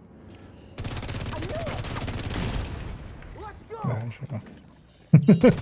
wasn't paying attention that there were enemies here. Where they used it one staff.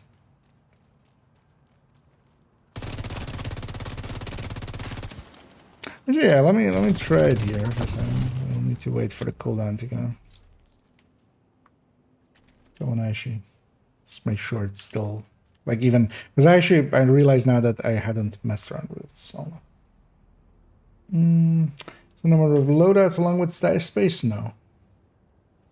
They did say that they might look into it. Yeah. Detected. Nearby location guarded by hostiles. I'm with you. UAV's going out. Somebody shoot me. Going out. Not with that. Got a man down.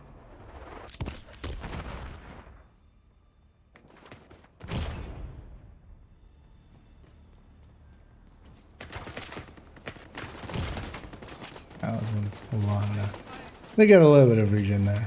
That's actually wait. Let me see if I can actually. I can cover you. No revised. I'll wait for the cooldown there. So. Don't move. You'll bleed out.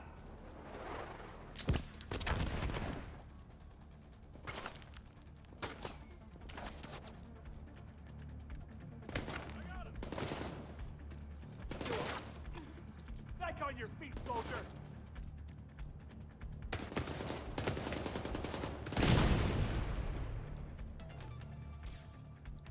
I'll provide cover fire. So okay, solo you can't make it go all the way then. Because in a group setting we could actually make it go all the way. Give you a full heal. I think I actually tried that. Well, that was always the plan. I was gonna make sure that you get a decent chunk of heal out of it.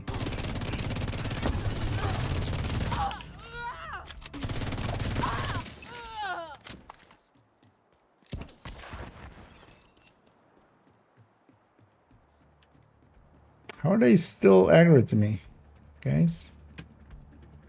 Feeling plenty far away. Just leave me alone.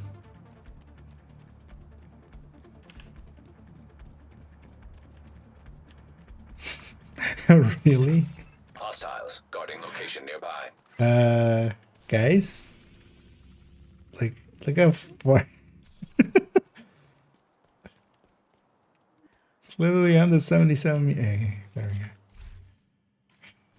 Christ. Detecting high threat enemy patrol.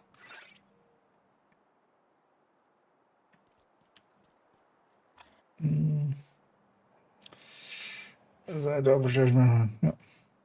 Because like it takes up time and stuff. Like even if it doesn't have a per se cooldown, the thing is that we'll eventually find some way to actually break it without a cooldown. Oh yeah, actually, yeah, I should. Well, actually, I'm not going to use a turret. I'm going to use a decoy.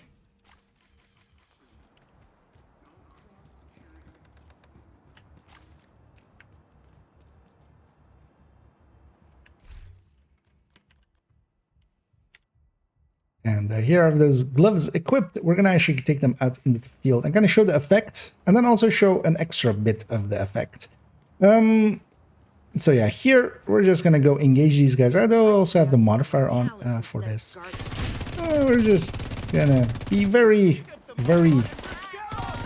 you know, we won't care how engaged we are. Of note as well, I'm going to keep an eye on my health. I'm going to also toss out a decoy there. I'm going to go hide. You're dead! Although actually, well, one of them still saw it. But actually, I was out of combat there for a little bit, a tiny amount. Enough, though, to regen half of my health there.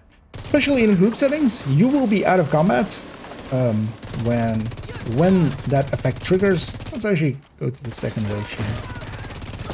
And yeah, there's a 40-second cooldown. The cooldown is on the bar, so yeah, you don't get it continuously.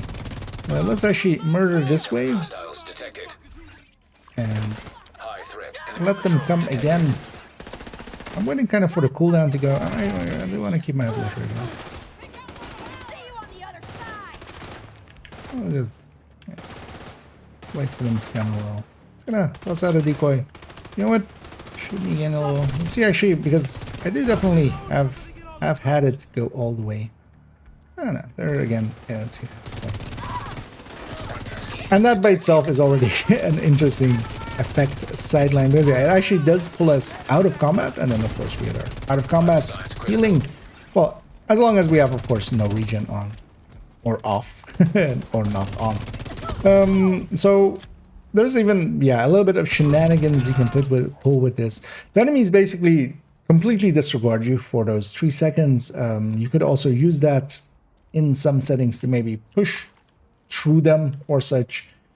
I could see this actually being handy for even when you go into the DZ and run through landmarks and just, you know, try to get the quickly to the crate and just open it. This gives you a little bit of an extra advantage going through that. Not that it was needed, the decoy did enough already. And then yeah, in group settings quite often as well, if you just go and hide, it'll actually give you a full heal, which is, I feel, maybe unintended, but yeah, it does add also a little bit of utility that way. So it gives you basically half of a heal there. And also as well, it gives you a little bit of armor, so you can armor break again. Because that is of course part of it. The thing is though, the next season as well, as we'll actually discuss here briefly, will be as last time the PTS already had the directives for the season here already. We see that it's basically we're keeping special ammo, we're keeping fog of war and pistolero, and in this case no regen is swapping to fragile armor, and cool skills is swapping to scavenge skills. Of note is, yeah, fragile armor. It does actually fragile armor break, of course, when you actually trigger this. So directive-wise, it isn't aligning well with the coming season.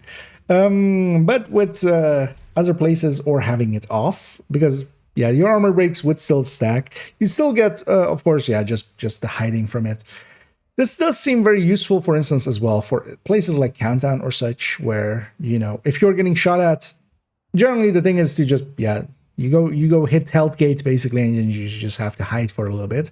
This will kind of help players that are, you know, a little bit more aggressive maybe, to be able to just, yeah, have a little bit of a reprieve to get into cover and then just sit there and just, yeah, let the aggro go to others, of course.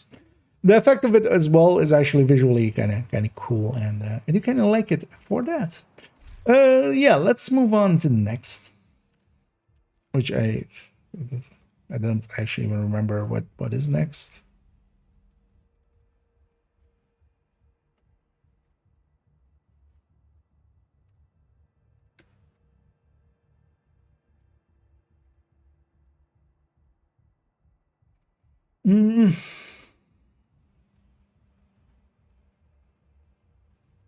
Let's make sure I didn't miss anything there.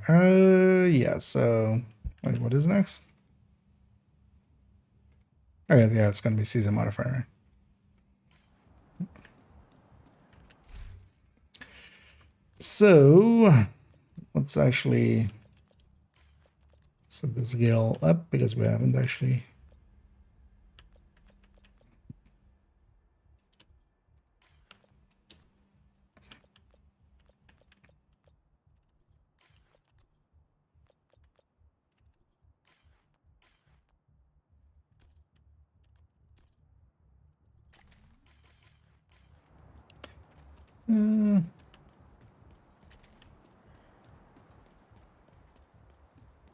And what will go? Actually, no, that roof isn't here, right? The roof I'm thinking of now. High threat enemy patrol detected. The roof is over there. I don't need this though. Yeah, let's just do this.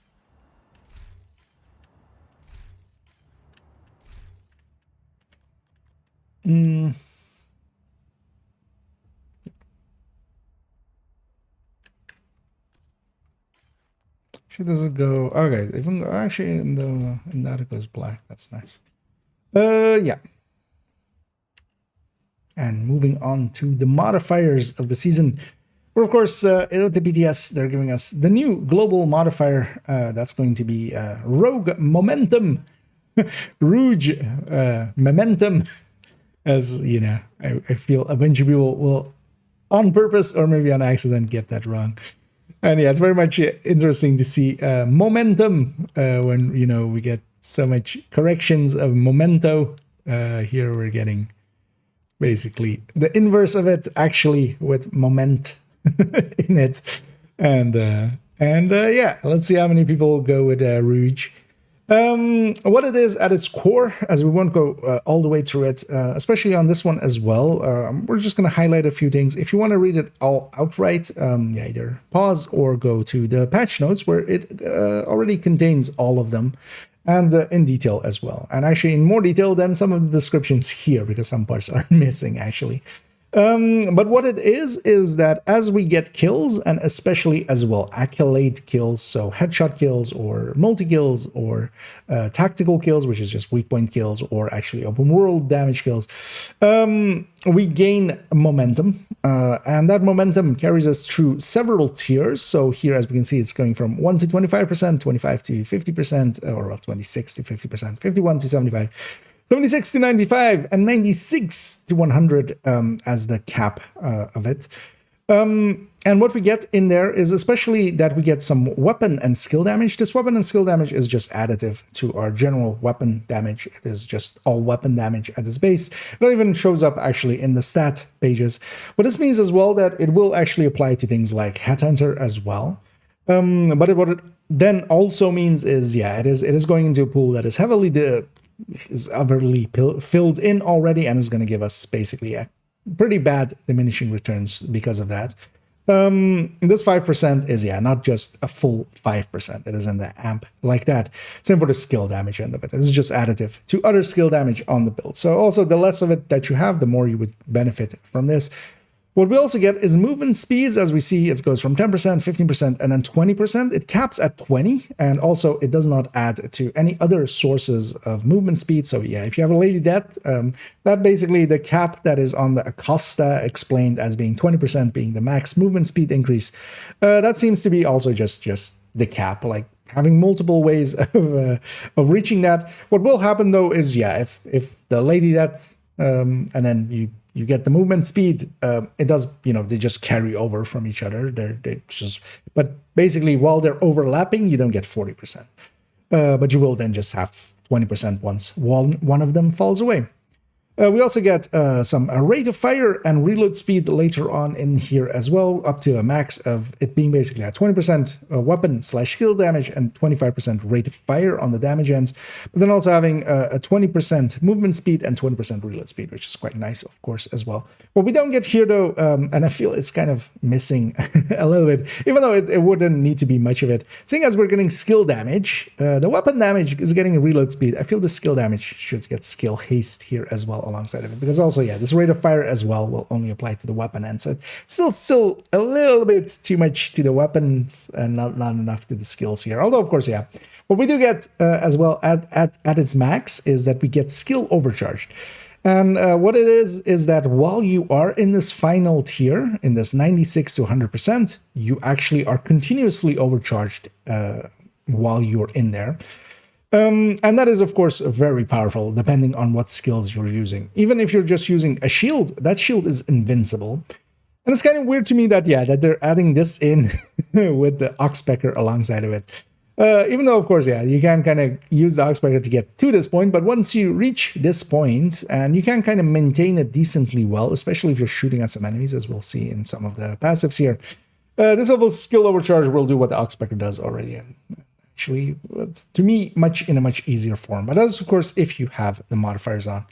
For our actives, we do have 3 pretty good actives. One of them is kind of tedious, and I haven't played around much with it, which is this Vendetta.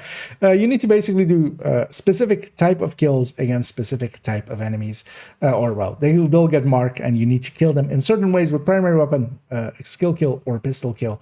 And if you do, you get some damage reductions or some bonus armors. If you don't, you get penalized by having some damage done to you. This Tactical Supreme overall as well kind of seems like an interesting way, because we are actually getting all passive modifiers. Effects are increased by 100%, so we're gaining actually on the passives. The thing is, though, that overall the passives aren't that great this season. Like, we don't have a by the teeth as a spoiler warning, as we'll get to the passive in a second. So we don't really have anything for this to really buff up that much, although there's a few that we can kind of definitely get there. And this is, of course, while it is active, once you activate it. With it as well, we can actually extend it by doing headshot kills. This annoyingly, though, yeah, you're not going to get that quickly headshot kills, except, of course, if you're on a determined build with pistol, or determined build with hotshot, for instance, or something. Of note as well, of course, that, yeah, the base of this season is weapon damage, so it does even help Headhunter builds as well to reach a higher cap and such. And yeah, you can get a little bit of addition to that as well. That skill kills at 1 second, and you can max it out at 40 seconds if you actually get a ton of skill kills or such. But then, yeah, the penalty of it is that you can't actually gain momentum while it is active. You're only gaining duration increases, basically. So, and yeah, you can't have it actually be the maximum tier there as well. But the main one actually for this next coming season, and the one I'll likely be running, and most people as well, kind of the prime time of this this season in next season, is this Overdrive. And Overdrive basically just takes you to the max for a little bit, and gives you the max momentum. But afterwards, your momentum gains are reduced, but that's not a big issue, because it's 50% for 30 seconds, but it takes you instantly to the cap. And what you get as well during that time is plus 30% skill damage, plus 30% weapon damage, plus 30% rate of fire on top of the weapon damage as well. So the weapons are going very high. And also unlimited ammo supply. And this is actually quite interesting as well for, of course, the ammo reduction mods, the directives. What we have as well is then a bunch of the passives. I won't actually discuss them all. You can go to the patch notes and kind of read through them.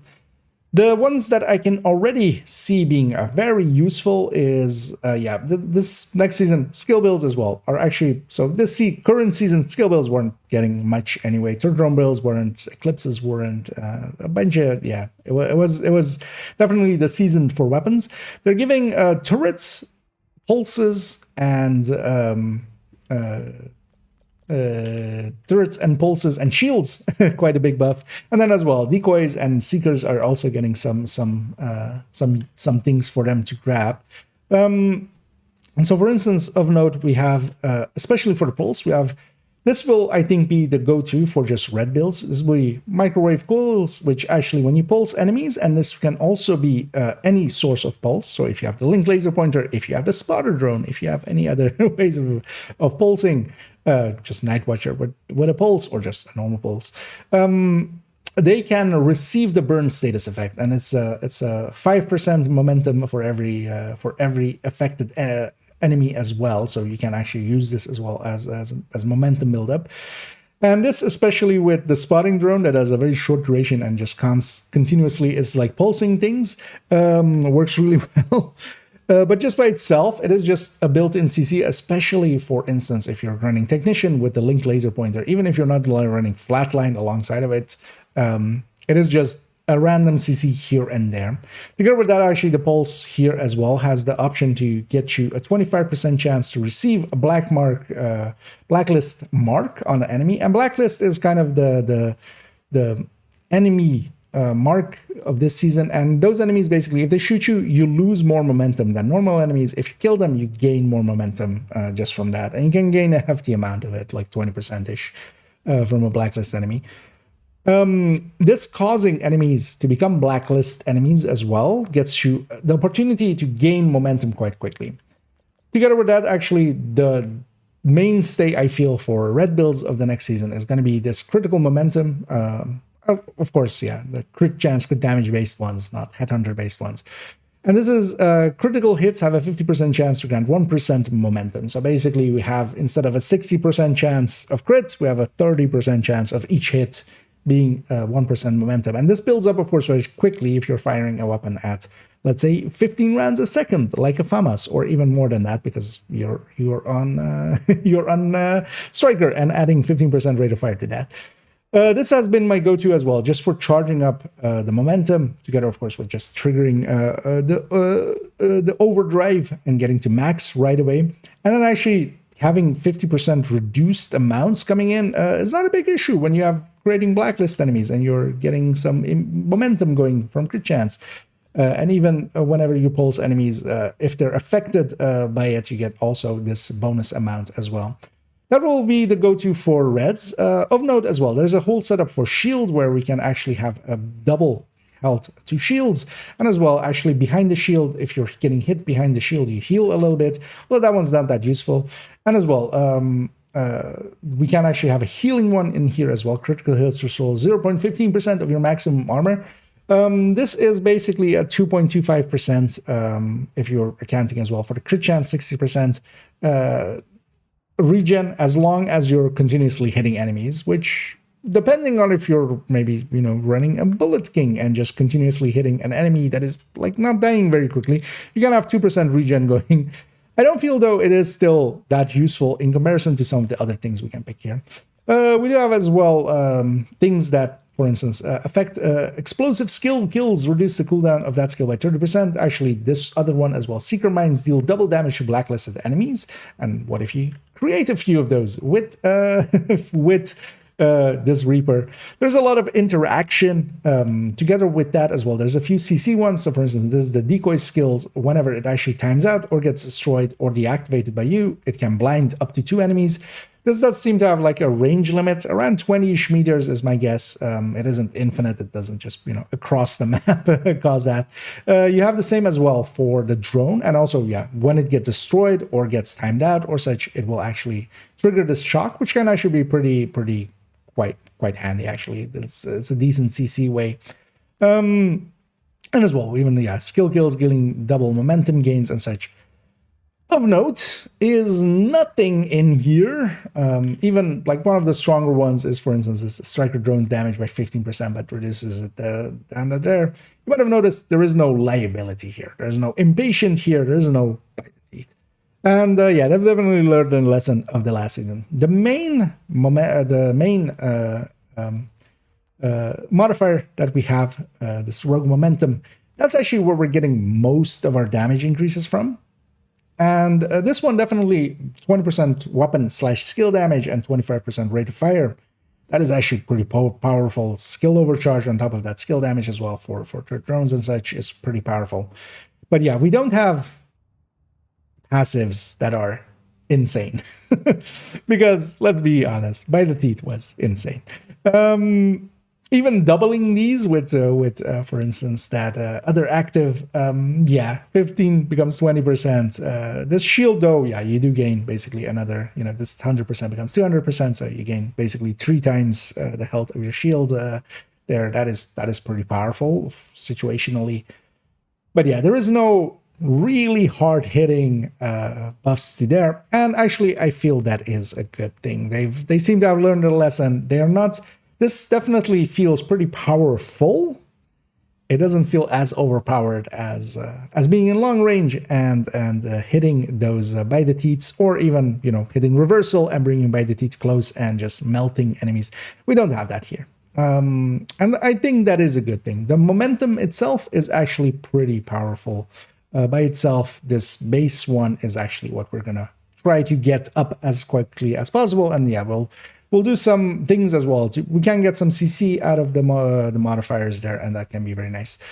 Lastly, talking about the enemy modifier, because there's of course always one on the enemy. What we get is this frenzy, and this is a hostile modifier. And the interesting thing is, it's based on how far we are in the journey. So if we're at chapter 3, they get plus 10%, chapter 4 plus 20%, and a 15s. So they get movement speeds as well and such, and rate of fire, of course, towards us. And then also they get regen, actually, which is yeah, quite well. I haven't actually gotten further into the journey, I'll admit here. So I haven't seen it actually in action, but it is actually, this seems pretty hefty. It does cap at this 30% rate of fire, 20% movement speed, and plus 20% health, armor, or armor and / health regen. 20% per second seems a lot, and it's weird that it is actually tied into this, because what happens if, like, on my second account, I just don't do the journey for the whole season, and I just use that as my farming account? So how does that work? Those kind of things, I don't have an answer here yet. We haven't actually been able to test with that. Also, is it just the leader? Is it just the, is it the entire group? Is it personal per like, if they're shooting at somebody who is who hasn't done chapter 3? Do they do less rate of fire? And because how would that work as well for the armor? So there's a bunch of questions I still have here, especially with the hostile modifier, and we'll kind of have to have those answered as the season goes on. That was long, but yeah, modifier is also like basically the season, 15 minutes. Kind of got a little bit too rambly there. Also, yeah, it's a flooded coming in there with the raid. Let's get you a shout out there. And yeah, sorry for those coming in. I'm recording for a video for YouTube later on, and yeah, as the title of the stream says, it's my thoughts on the PTS. So yeah, we're kind of just going through the paid pieces here.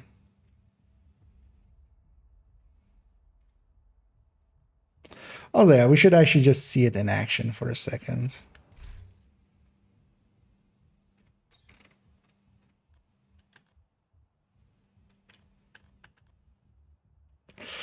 Might swap for that though.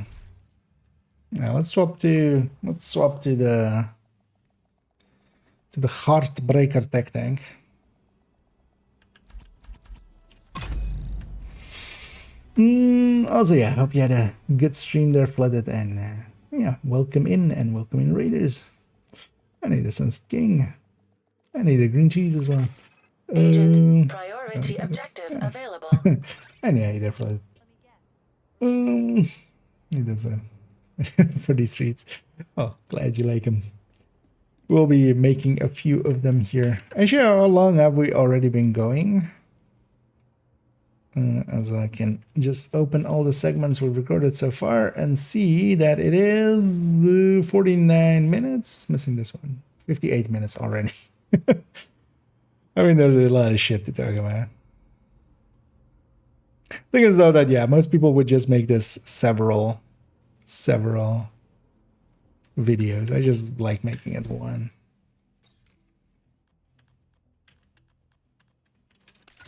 Although what I might do is, nah, we'll just do it in this one. There's barely anything. I was like, maybe I split off the weapon rebalance.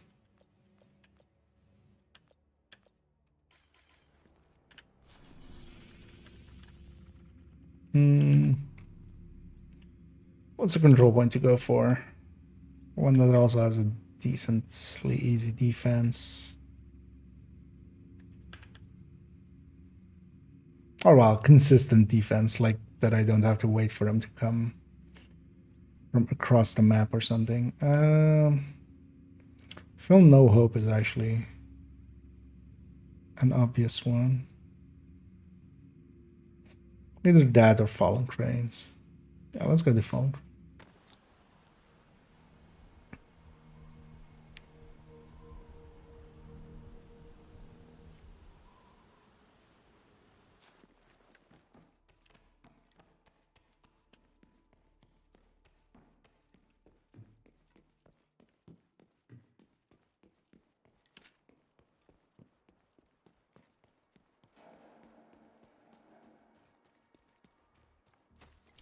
Mark that convoy coming in, so we know when it arrives. I'm likely going to be done before they get here.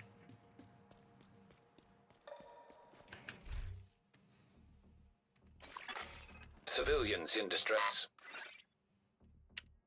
And also, just to show it in action for a second, we're on the Heartbreaker Tech Tank. I actually have that overdrive and actually those two pulse ones, and of course we're going to be using a linked laser pointer here. Together with that, we have the gain momentum by just critting. And here's why. Actually, I'm on a not even perfectly set up. I don't even have a Lexington here. We're just a grade 0 Kingbreaker. But yeah, let's go deal with these guys. And yeah, the thing we can do now as well, which is actually kind of nice, is we can actually activate our... Oh, actually, shit. We'll cut it there. Yeah, you need to wait out the cooldown, of course. God damn it. Maybe let's take the... Yeah, let's take the quick burn knife now. I forgot that the cooldown works.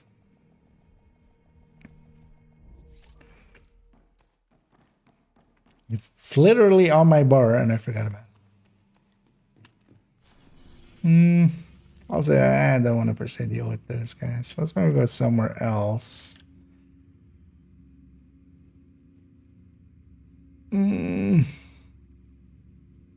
Crash site is also not too bad. Mast would actually be good. Although actually, I don't want to go against Outcast. That's too easy. Well, let's go for Cinderblock.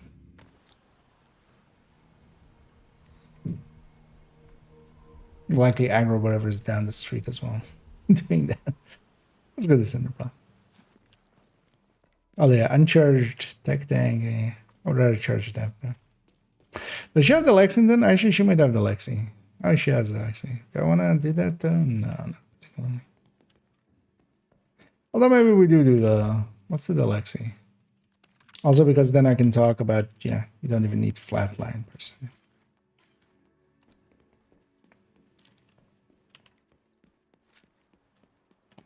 Oh, actually, want the other exits. Wanna advance towards it from the north.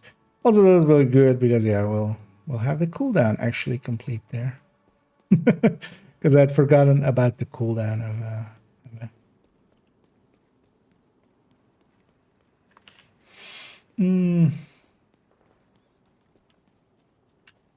Also briefly, I'm just gonna check over here.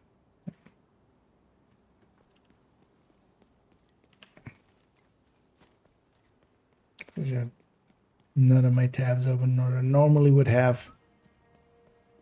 Actually, there's these guys in front are kind of handy as well.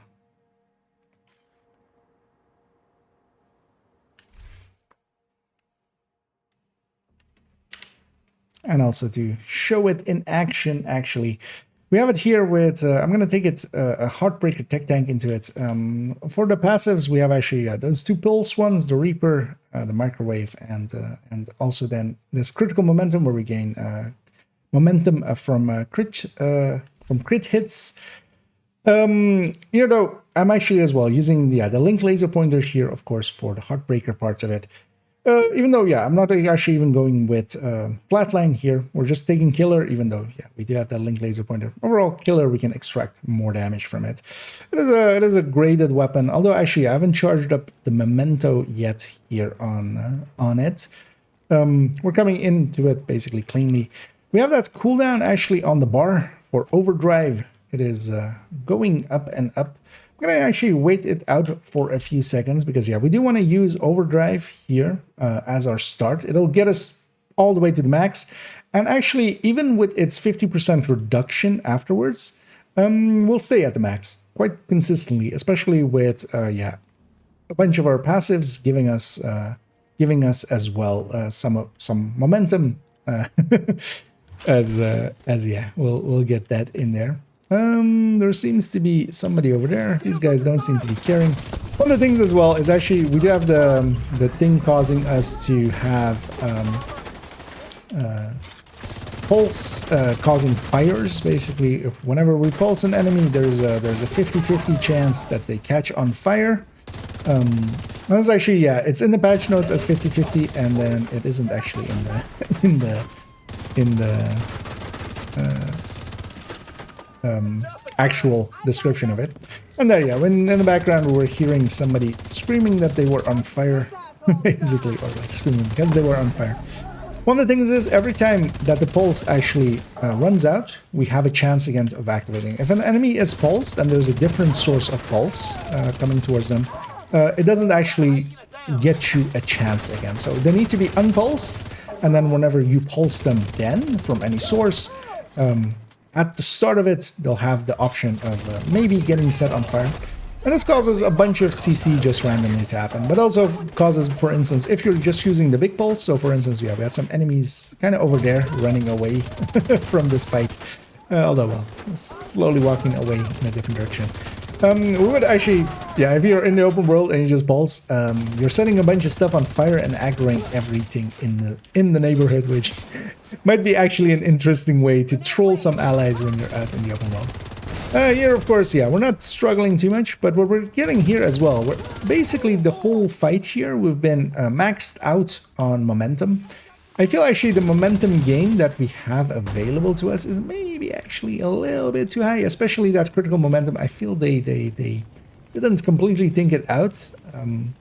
It gives quite a bit, but of course, yeah, you do need to be on a build with crit. That will make it so as well that actually if you're running a skill build, having a lot of crit isn't a bad idea.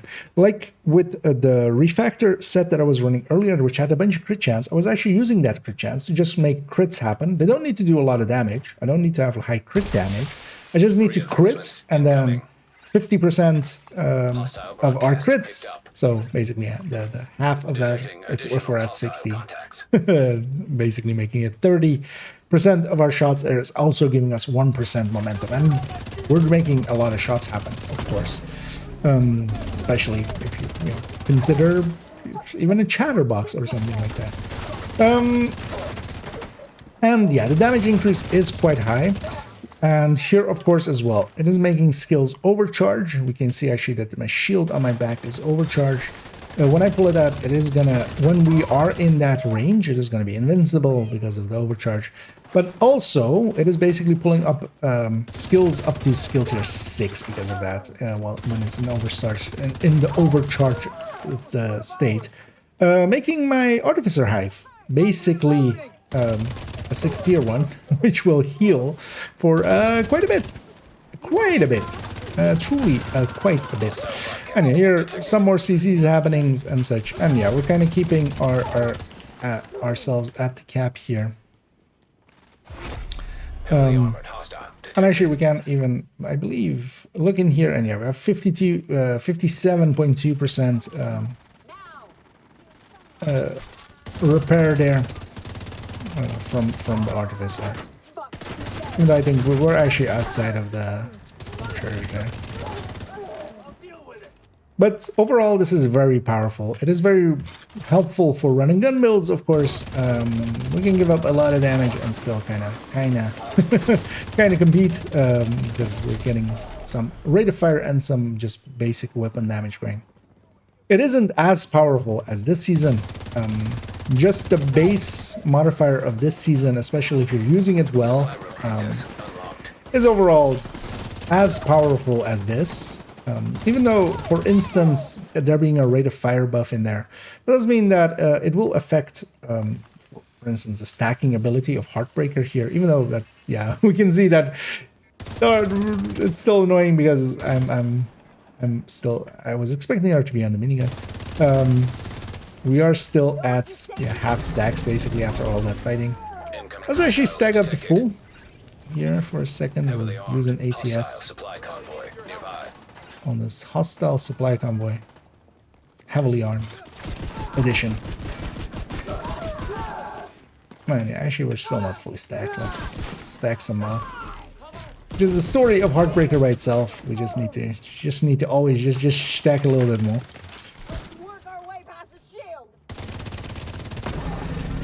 And especially here as well. Once we have Killer activated and also this damage and also the rate of fire. Yeah, where this is still a very powerful modifier. We'll have to see, of course, how effective the enemy's counterpart to this is. I feel we'll still be well able to deal with it, just because while they get regen, and that will affect, of course, how quickly we kill them. We kill them generally quick enough that 1 or 2 ticks at most from that enemy frenzy will happen.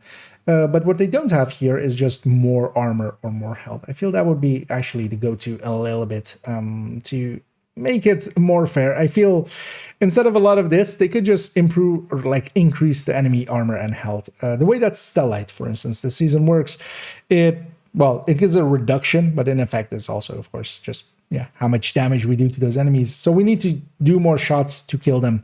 And Stellite, of course, is kind of the balancing factor of this season for now, because that is actually one that kind of hurts. We'll have to kind of see this, because the incoming damage and such and their movement speed isn't that impactful. This 20%, we'll just have to basically out-damage it, of course, but that shouldn't be too hard.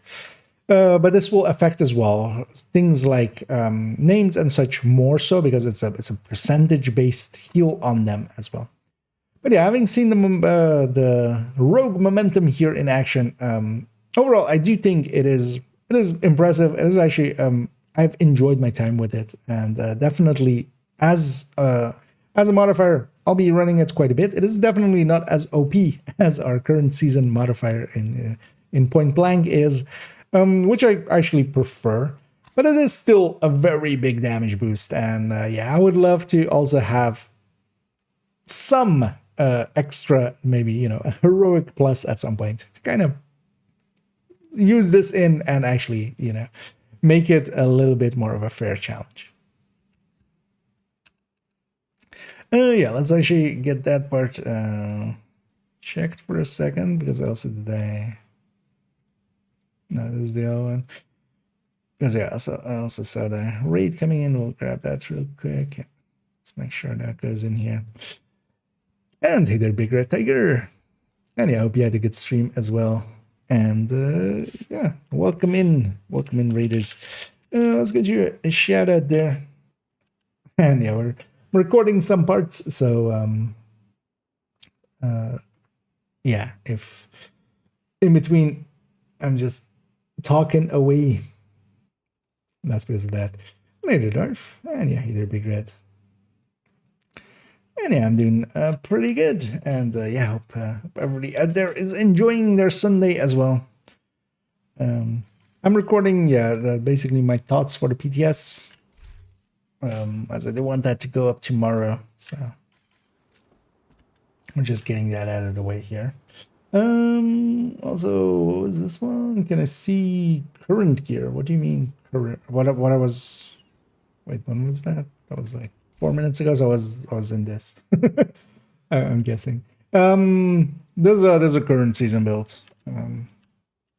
If you're interested. Oh wait, it's a handy build to have, which is the Heartbreaker Tech Tank. I'll put it actually in both chats there. Although, yeah, we're just using it as the background here just because it pulses as well. Just wanted to use that as the inaction. But yeah, that was much more about the modifier of next season.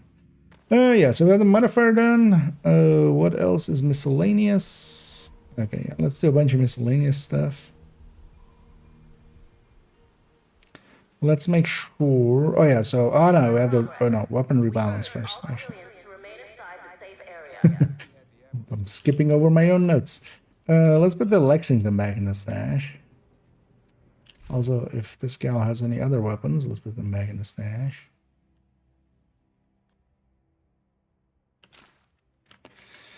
She's not supposed to have. Although we're on PTS, so I'm being a lot less thorough, putting stuff back. It's being lazy. What's those extra rifles? Is it character 1? I mean, it should be character 1, right? That has those. Yeah, so we do have a little bit of rebalance to talk about, which is going to be this in a second. Yeah, it must be here. Is this the enlarged one? Yes. Okay.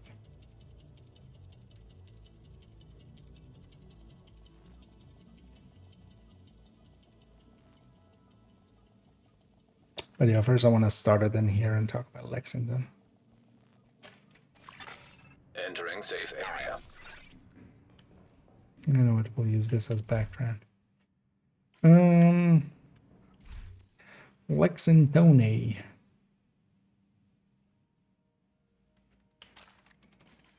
Does she have the extra rifles? Okay, that's the extra.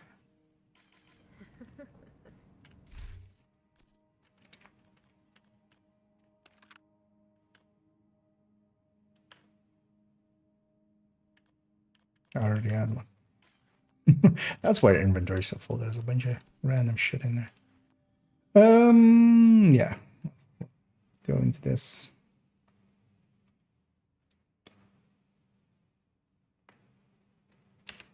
And two final pieces as we'll go into a weapon rebalance here first, as yeah, they have actually touched up a little bit of some of the weapons of note as well. The one nerf basically in this whole thing of theirs, which is actually the Lexington. And yeah, a lot of people have been like, it's nerfed, or yeah, it's, you know, or it's still the god. Overall, it didn't lose much. It basically lose 1.15% basically against its previous incarnation on the damage. It is still actually pretty high up there. Let's go actually to in the browser, as we have here an updated version. Although let's go actually to the AR tab. Actually, I don't want to cut it there. Should have had it already set up in the AR tab. I should have also been here actually starting there. That's what I get for being a little tired, because I did work today and feeling it a little bit. Yeah.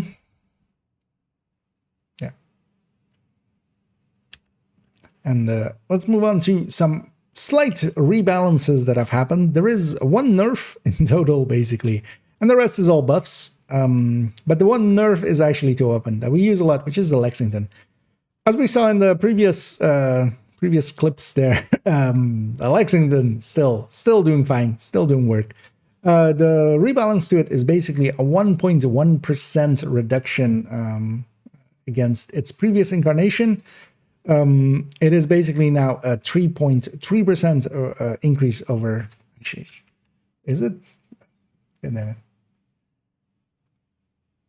This is like the number I wanted to check. So this is this number divided by the M4 number.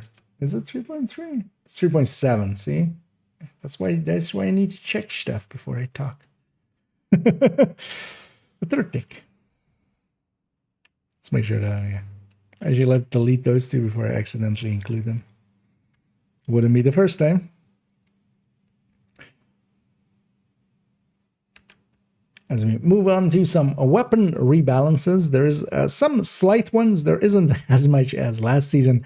Although actually basically a lot of weapons are getting touched. Most of them though, basically all of them, with the exception of 4, are just getting changes to their reload speed, which is not that impactful.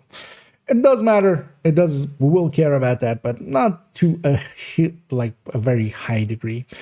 The single nerf in all of this is the Lexington, as it came in, of course, during this season, and it caused a little bit of uproar, being basically the most OP version of the high ends.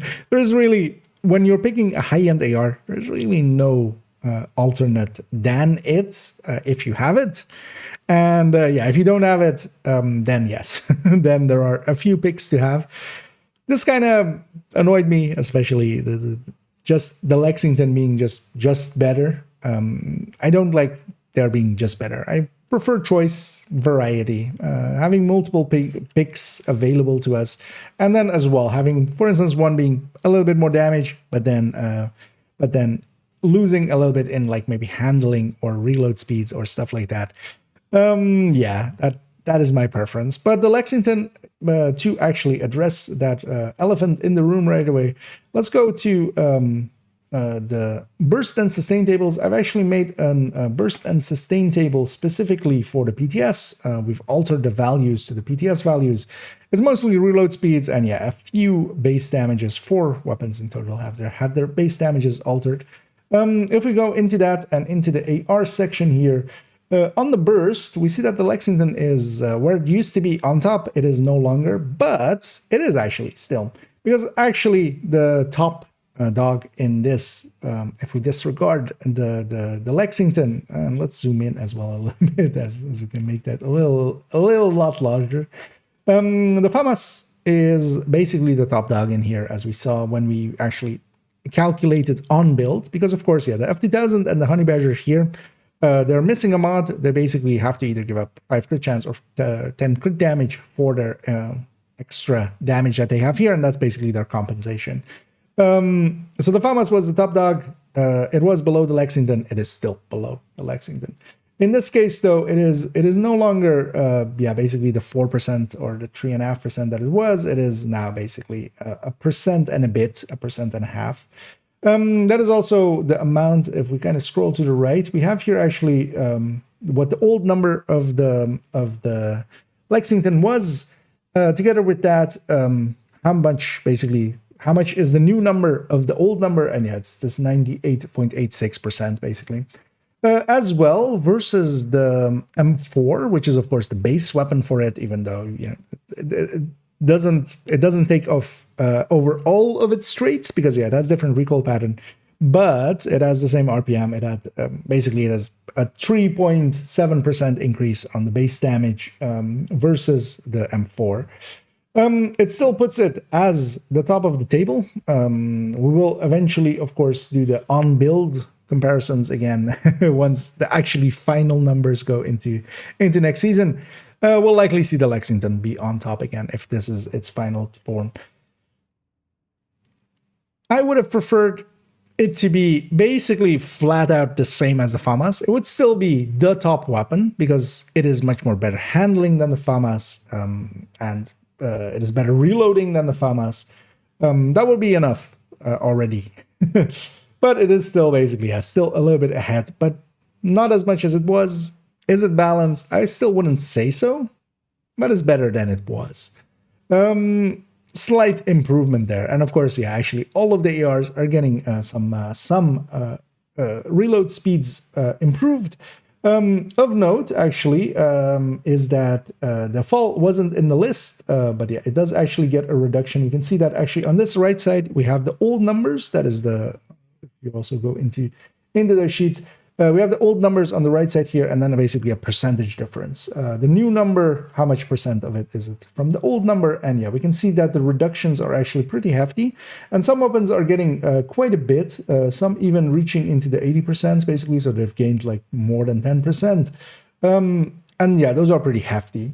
The fall was not in the list. It did still get a bonus.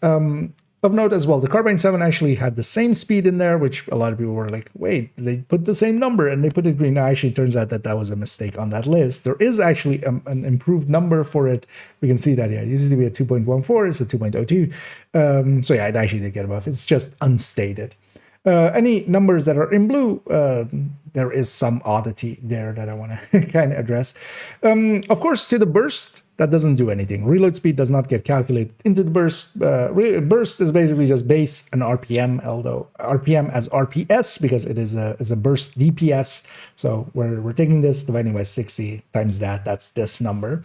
Where, of course, reload does matter is in sustain. And what has happened actually on the sustain end is what they've done, because some of the buffs are very tiny. The FAMAS, for instance, got a 0.01 improvement, which is basically kind of comical.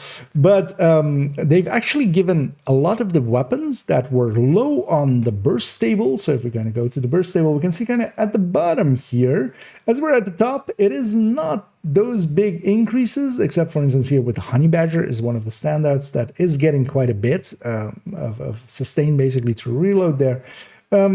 But yeah, as we kind of go down, this mid part as well is not getting that much, but then especially the lower parts, the weapons that are lower in burst are getting a lot more sustained by their reload, basically getting much improved reloads.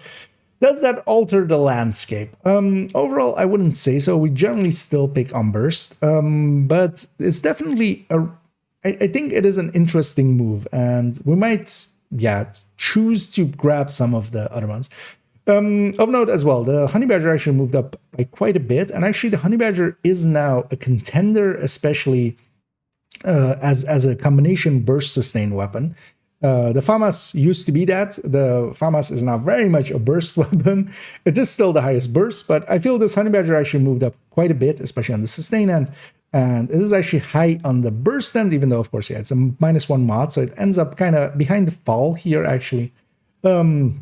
But it's still a decent pick.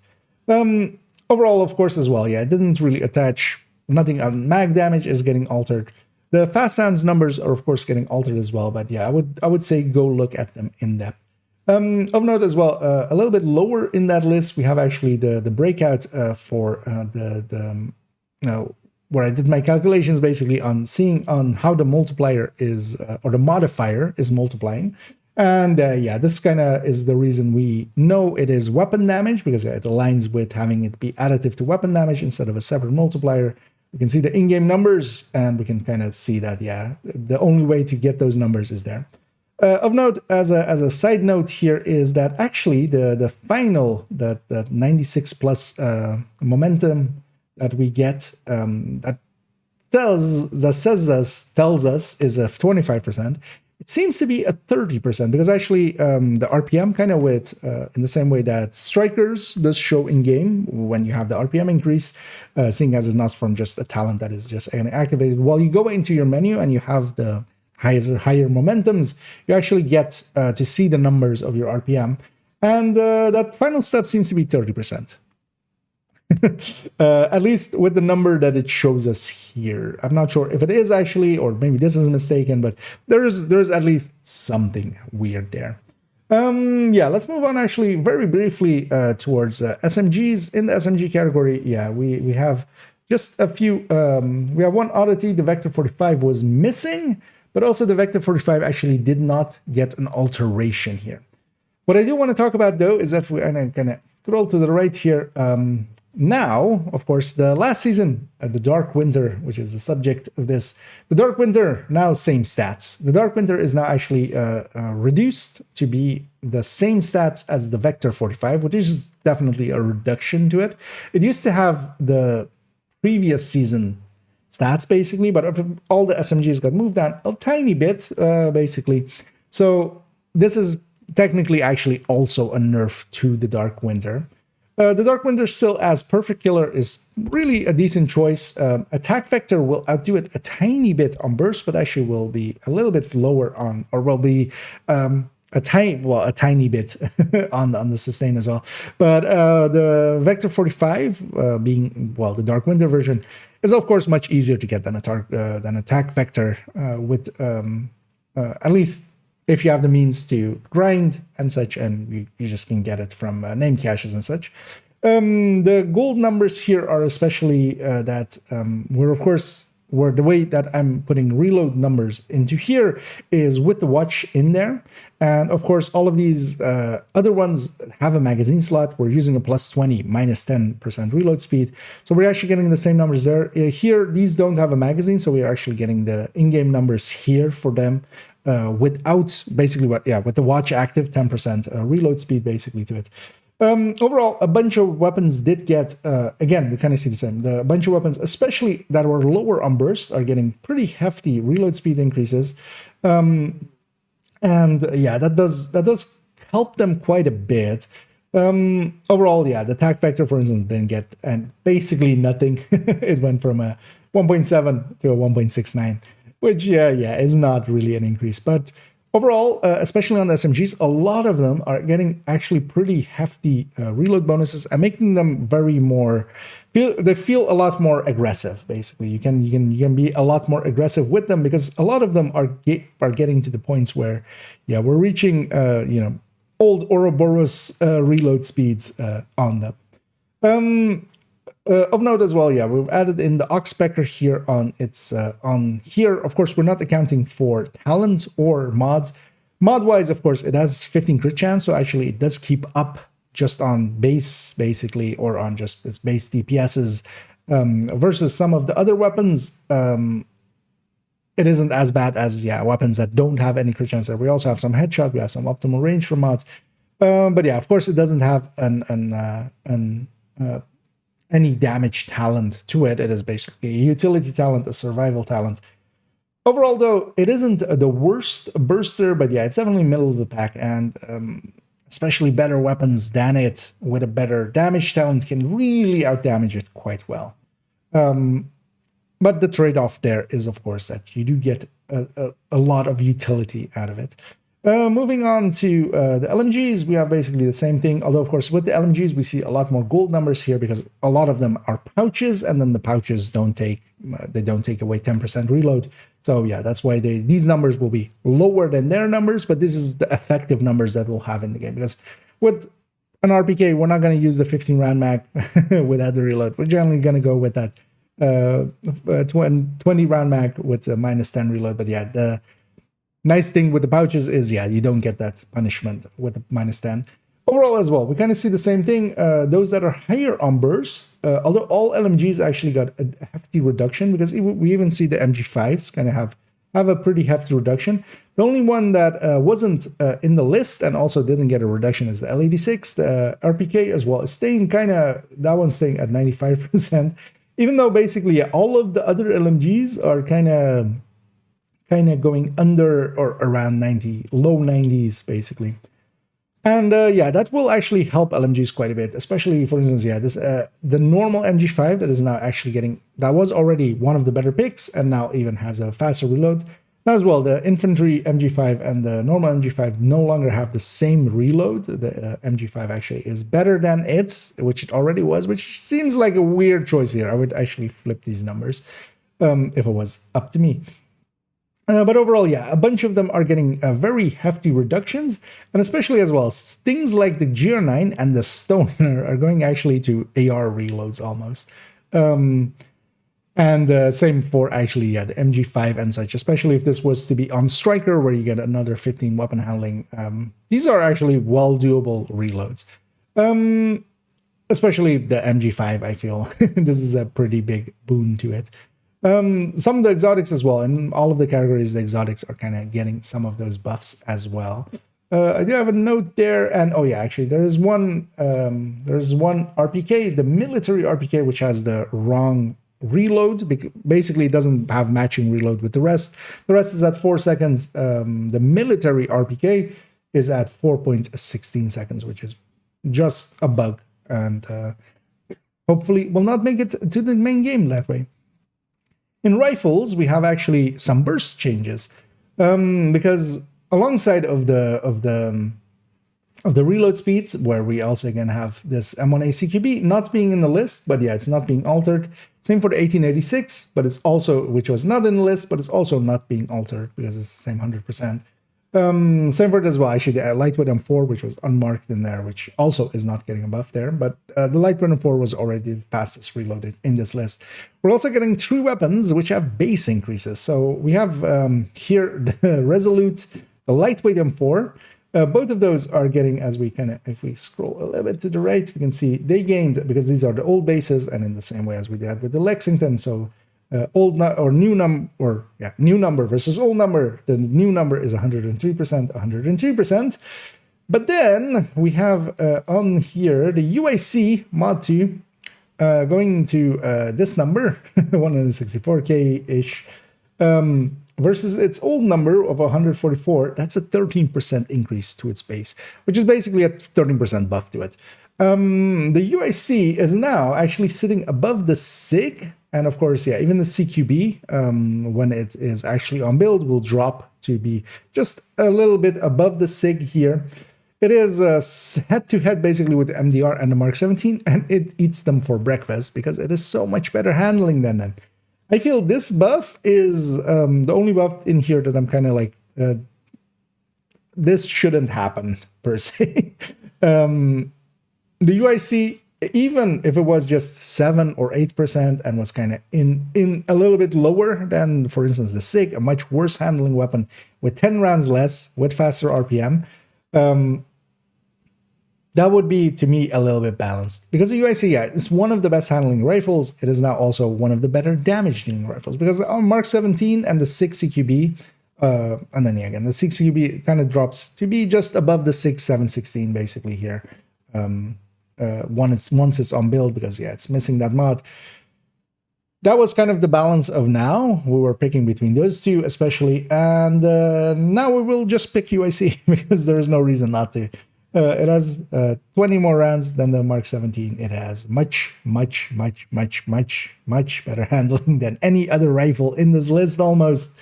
And I feel it's a little silly to put it this high. I feel the Resolute, give 5% of that one to the Resolute, moving the Resolute up into the LVOC area as well. That's more like 2%. I feel these could be all ahead, and then the Resolutes, especially as well, is a little bit better handling, not as good as the UIC, and that would help it a little. The lightweight M4 likely getting this buff is just because it's not getting any reload speed increase, but yeah, it was already very fast reloading. Overall as well, all of these are getting a decent amount, not as much as the LMGs, but yeah, there's definitely an improvement here to our reload speeds. And some of them, of course, carrying over to the exotics as well. All of the exotics that have a base weapon that is getting altered are getting that alteration as well. And then yeah, the shotguns and MRs did not get touched. Pistols did, and pistols especially is that the Regulus especially kind of gaining a little bit of traction against what it was. We're getting a 9% buff here to it on the reload. The Regulus, of course, the reload kind of got destroyed last season, but especially as well, some of the other weapons here on the exotics as well. Of note is, and yeah, this has caused a lot of hijinks and stuff. The Harvest is actually not the numbers that they put up on their under graphic. A lot of people were concerned that the base of it was getting nerfed and such. Turns out to be not the case, at least not for in the PTS, and I'm more inclined to believe the numbers in the PTS than those numbers on those sheets, because quite often there's mistakes in there. Mistakes happen. That way, the game at least gets checked a little bit more than that. And yeah, the Harvest has not received any nerfs or anything. It is actually, of course, the reload speed is getting buffed a little bit, just due to it being a 686 that it's carrying over. But yeah, that base number that was in there, that was just incorrect, and doesn't seem to be the case. They might be intending it, but they haven't implemented it, and I would likely believe the PTS here. Because also just the number that was giving there did not make much sense, honestly, if we're looking at it. And yeah, overall, all of the pistols as well getting a decent increase, except actually the recommended one from the pistol video as we had it, which was the M45 or the TAC 1911, and then also the card. The card did actually get a decent reduction to it. The TAC 1911 and the M45 did not actually. I feel this will push us a lot more towards the Card 45 because it wasn't that far behind it, and now it has actually much better sustain, because yeah, it's going from a 1.74 to a 1.55 here, which is hefty. And yeah, actually having again that Regulus reload so much faster is kind of nice. But yeah, let's take it into some miscellaneous and then head out of here.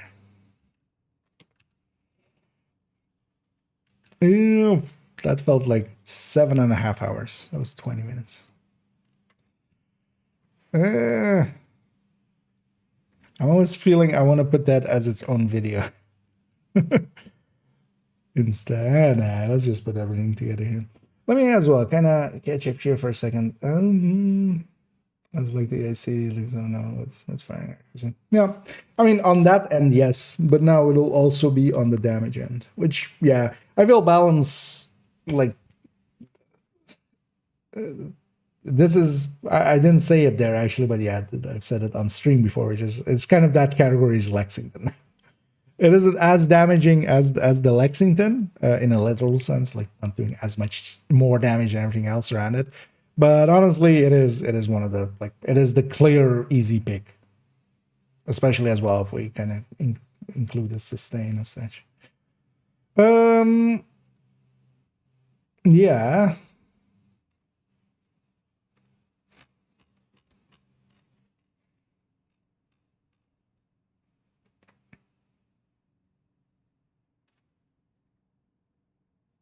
Let's take this here. Let's actually not have that circle there.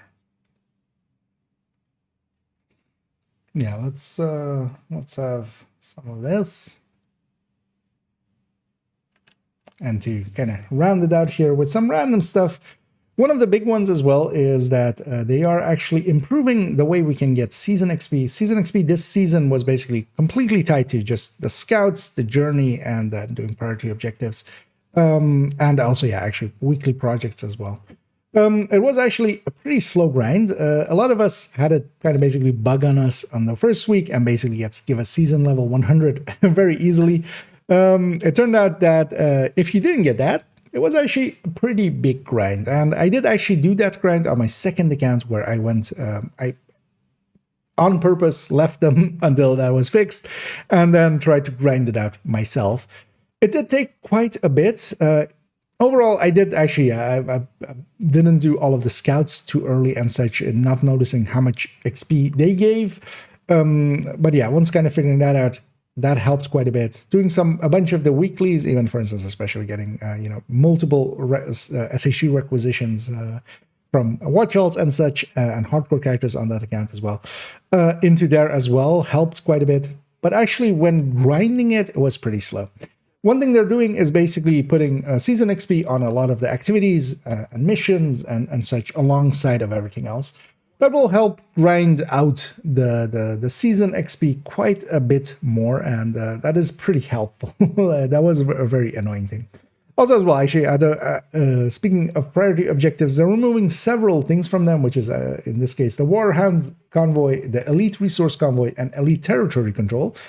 It's missing Elite Patrol as well in there as one of the harder things to get, because those Elite Patrols also don't spawn often, but yeah, so they're making it a little bit easier. The season XP isn't as tied to that system as well, because that was really the only way that you could grind it. You could get the scouts, and then you could do your weeklies and your dailies and such every day.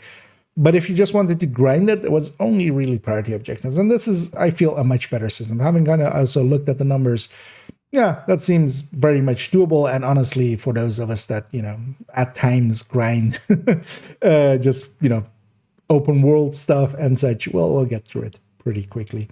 Which will be somewhat nice, somewhat not nice. I did enjoy actually grinding out through that, through it. And actually, definitely, I believe now this middle ground that they're going to will be a much better system than we used to have, where we just grinded levels and just got the 100 levels done as quickly as possible, usually on the very first day of a new release. And yeah, with that as well, of note is that the several things have also been fixed, which you would hope, which are mostly as well unlisted. Of note is, for instance, that the Centurion holster no longer seems to be. You can't put both buffs on one weapon, which is a nice thing, but you can still get the reload out of it. So it's we're kind of have to see how that works out. Several minor improvements here and there as well. Just the game does feel pretty. I was having some frame dips here and there, which I haven't noticed at all on the PTS server. So hopefully those kind of things carry over as well. But yeah, we've come basically to the end of this video. A very long one, but yeah, hopefully well worth it. We're heading into a new season with some new toys, and I'm looking forward to using those, of course.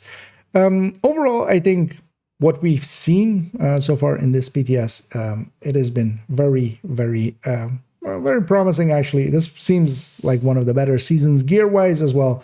That gear set, I'm curious to see if it'll go in the game with its final stats, or with those stats as its final, as we have it here. But I wouldn't per se even be against it. It is definitely a little OP, but so is a lot of competitors to it. For instance, FI. I will find myself using these gloves at times, I feel, as well. Same for instance as well, trying to just run the ox pecker and pecker some oxes. Even though I don't think it is a very meta choice, I feel it is definitely a very enjoyable choice, and trying to just min-max towards it. Especially the gear set stands out as very useful to me, I think, and will likely actually displace a few combat medics, which I'm kind of sad about, but I'm also looking forward to having a different playstyle to heal my allies while doing some damage myself. So yeah, let's round it out here and just say that thank you all for joining me. If you did enjoy this video, please do any and all of the algorithm things below, so it does help out. So do that little bit of shilling. For future videos, we're going to actually go into a special one pretty soon. And for those interested in maybe asking me some questions, I'll be putting up a community note when this video is up already. And I'm looking for some questions as well, going into a Q&A as well. Reach the anniversary of the channel once again, as in the same way we did last year. We'll do a Q&A basically on that. And yeah, that'll likely be recorded on the 10th of February, which is a day before the full anniversary of the channel. So yeah, if you are interested in asking me anything, please do go and add your question to that to those community notes. And yeah, it can be about me, it can be about the game, about anything you want to ask about. And yeah, I hope you join me for those future videos where we turn those into those questions into me answering them. And yeah, we'll just end it here by saying, as always, have a good night. Okay, a little rambly at that end, but and that ending was just for the video, for those watching live.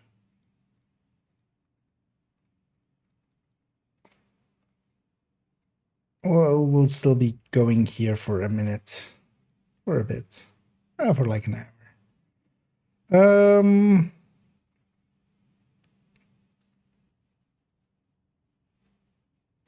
Okay, I'm just putting those files away. Also, I want to see what the combined duration is of everything.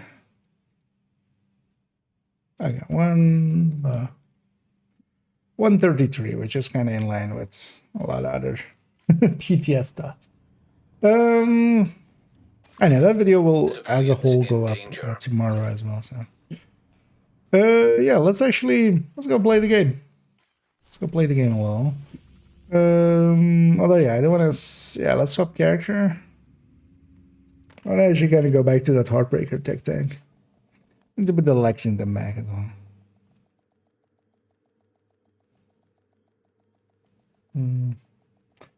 Oh yeah, also let's go back to this scene so we can have that. Safe area entered. Here you go. Best gear in the city. Come take a look. At least when I'm going to bed. I don't know where is that, but I can. Yeah. Catch you around. Yeah, likely tomorrow. Well, around that some more weeklies and such. But for now, I'm gonna wait. I just want this back in the stash. Let's put these back in the stash.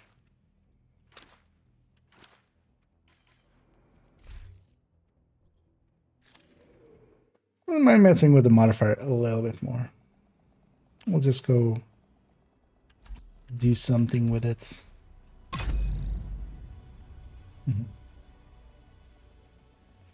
Let's put the patch notes away. We can put this away. Priority objective available. Shut up, Anna. Entering safe area. Oh, you know what? Instead of shut up, Anna, give me something to do, Anna.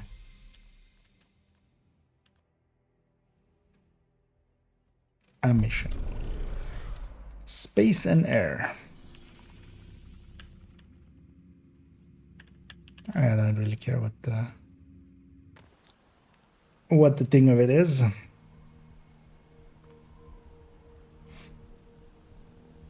I don't want to run around with this pulse thing on the tech tank.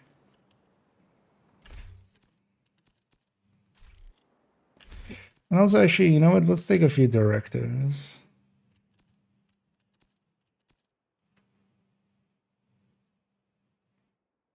No, basically everything except Pistoler is fine. We'll take Scavenge Skill as well.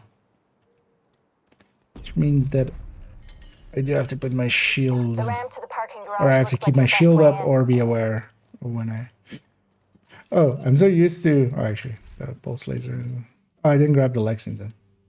That's fine. Who needs a Lexington? Although, let's grab a Kingbreaker. Hey.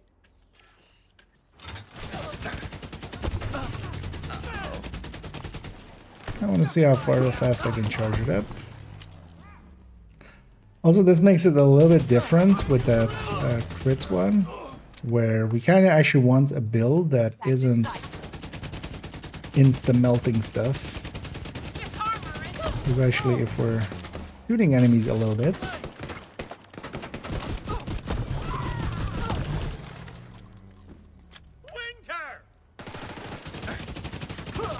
Man, I'm gonna get so used to this movement speed.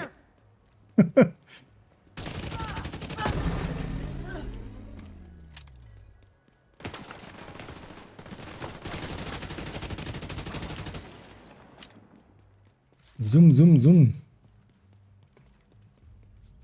Also, yeah, you have it for so long that if you're running, you actually don't lose much momentum. Although, actually, for instance, they're opening the door, I lost quite a bit. How do you want to play? Incapacitated.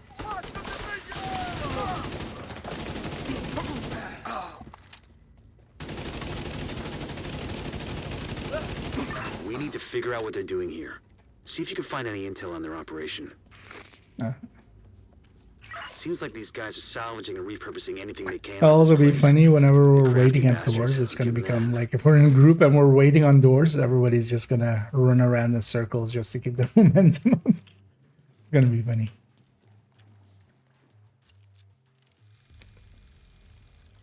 There as well. I should have min-maxing strat would be running up the stairs because actually I lost momentum as I was on the rector.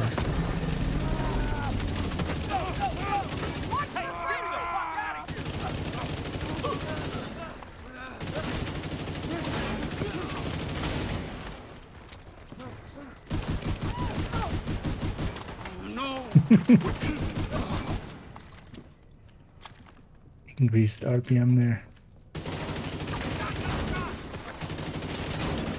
True Sun's reinforcements incoming. Keep moving. We need to clear the next hall. I know, so much random CC is happening and stuff as well. It's nice.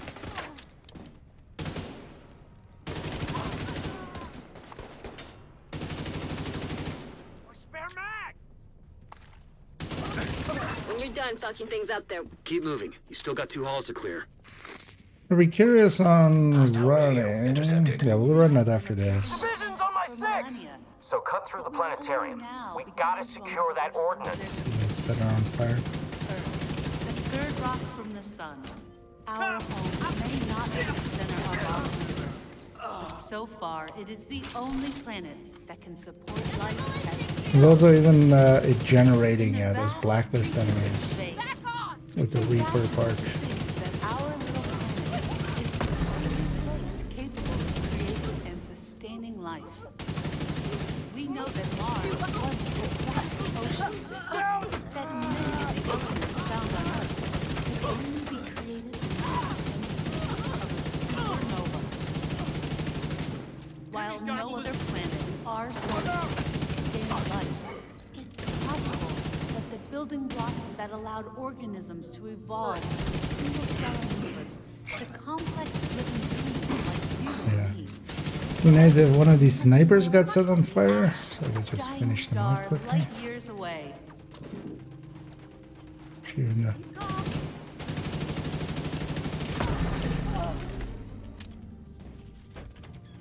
I need a pickup.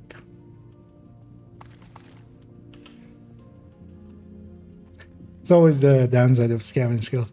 That's also gonna actually be quite annoying for that SMG next season, is having it be a season of scavenging skills. Because once you put your shield away, you need another pickup to get it back on.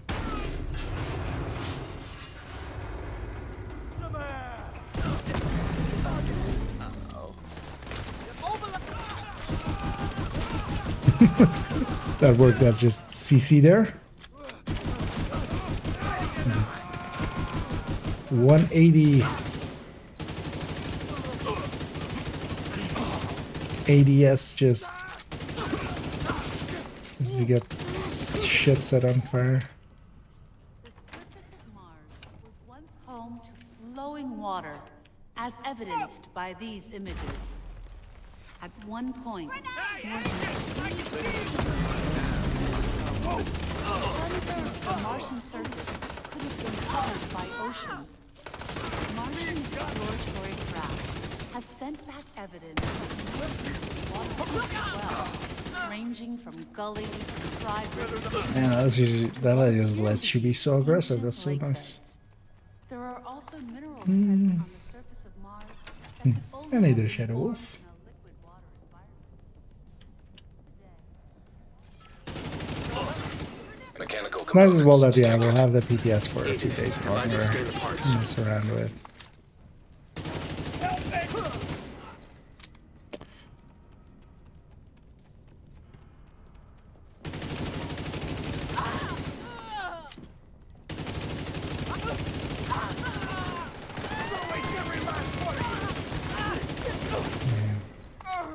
One of the things I wasn't paying attention to during that thing, but I realized actually. Oh no, actually I had run Heartbreaker. And, it's like maybe they maybe fixed Heartbreaker, but nah. Still doesn't stack well.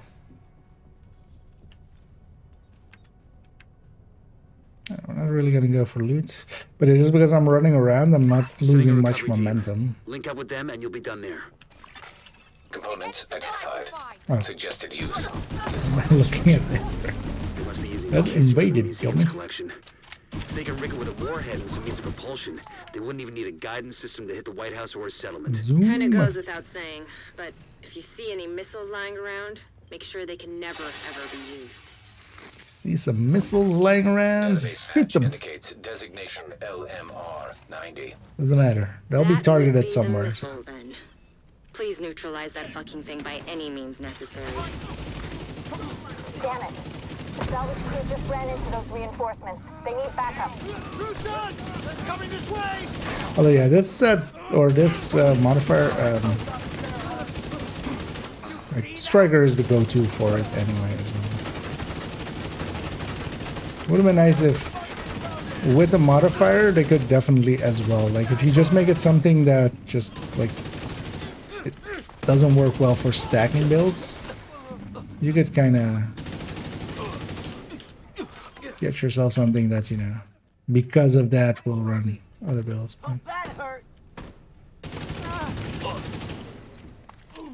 This one just aligns Factory's out of action and they lost a big stockpile of ordnance.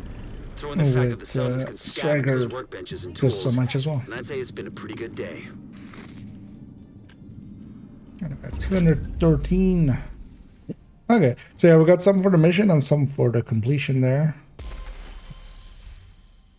Which is as intended, of course.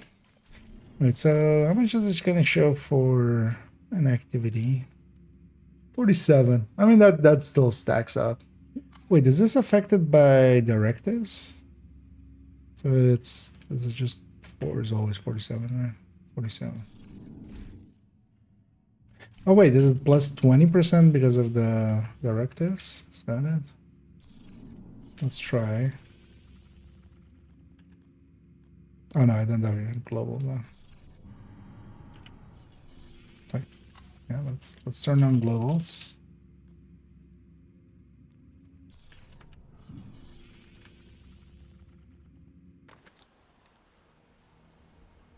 You're playing BC? Yeah.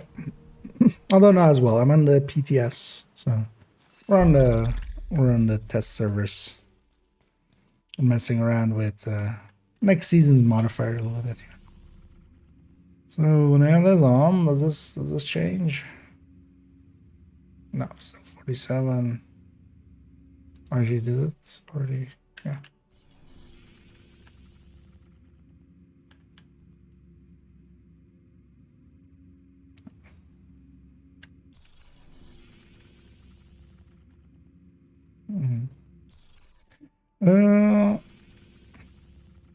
Turn hybrid.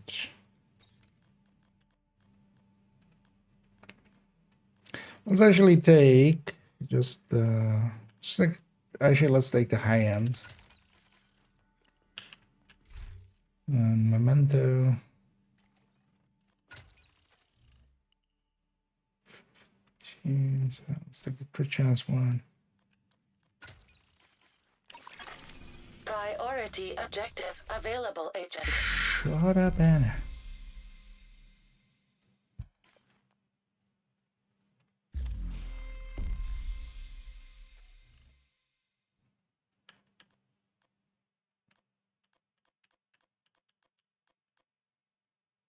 It's gonna be tidal anyway.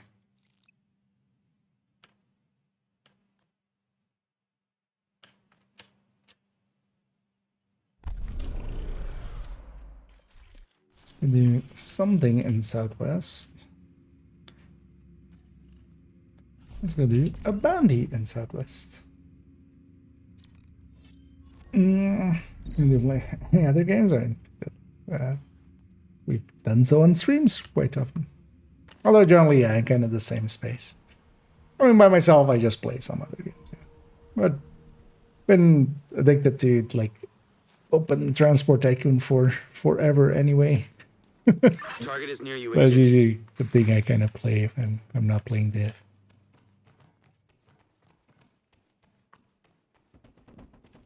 Mostly, yeah. There's plenty for me to do in Division, so I just end up here and left. Actually, do we want different? Yeah, because we don't have pulse anymore, so can alter them on combat, right? So let's get the aggressive drone thing. And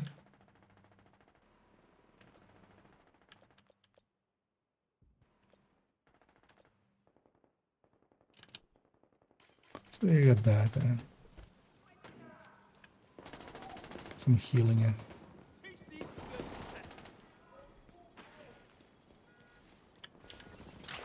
Incoming drone. Firing at.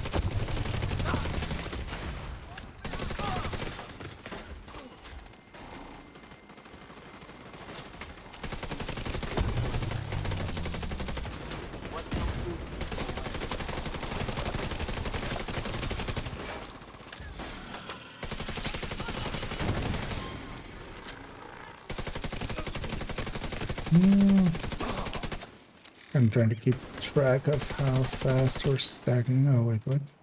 Oh, it's starting that there.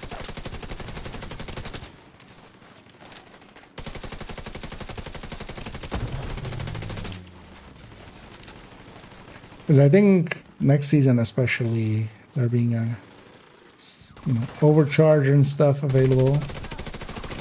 Like even on a red, just running a drone, I feel is not the worst idea even.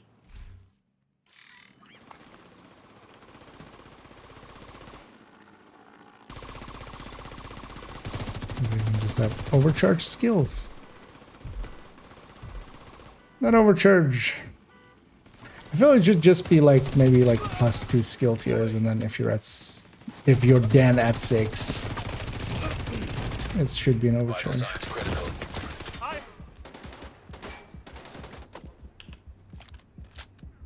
Kind of surrounded here, which is kind of annoying.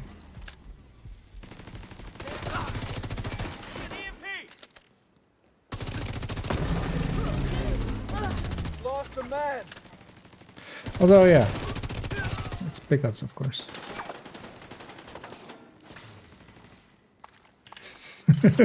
We got there quick.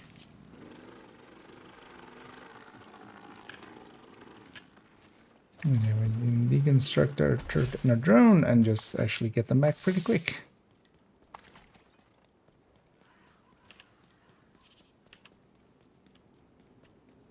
This again.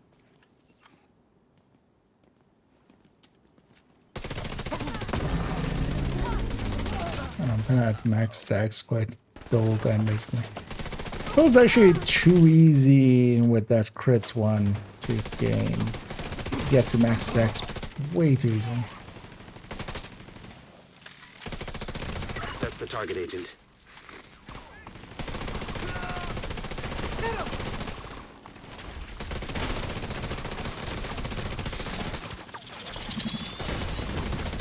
I didn't get him. Hostile striker drone detected. Pull them down. Deal with him. Orders received. Target down. Good job.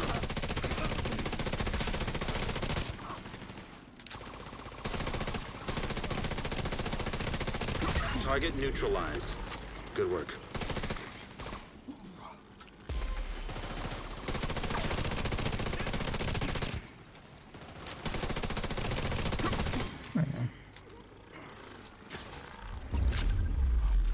I mean that forward 4 directives. You got the target. Nice. That's not bad. Looks Actually, like we you didn't earned even have yourself the another memento bounty. charge up. Well Let's done. actually charge up the memento.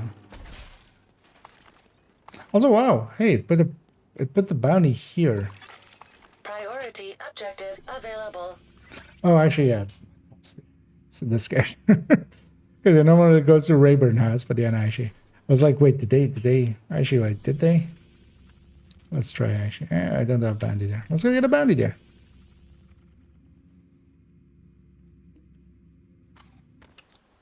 Let's see if that they haven't touched bounty cheesing.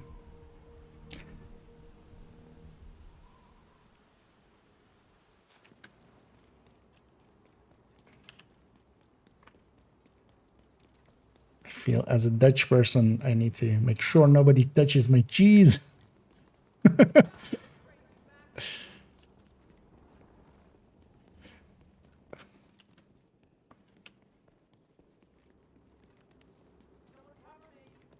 Is it just basically just no loss? Wait, what does the text say actually? It's temporarily paused when you sprint or use pulse. Okay. So, but how much is that, like just for the millisecond we use pulse? Because pulse is like just the action basically. But yeah, as long as we're sprinting, we're actually not losing at all. Detected.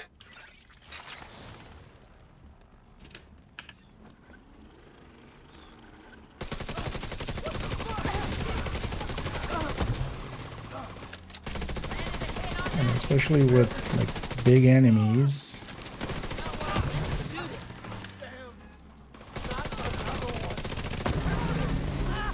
I'm charged up now.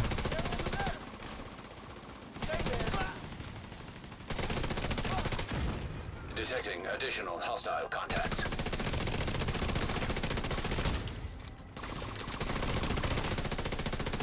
Third aggroing everybody again. And it actually didn't because it couldn't, but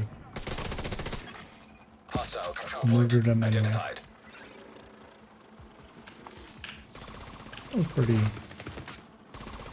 That was pretty effective.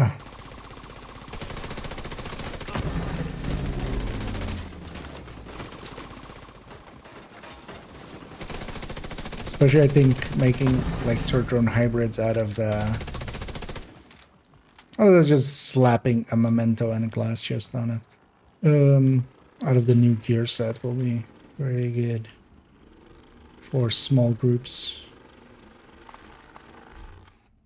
Oh, actually, I should deconstruct this. Hopefully there's still 3 pickups somewhere. There must be.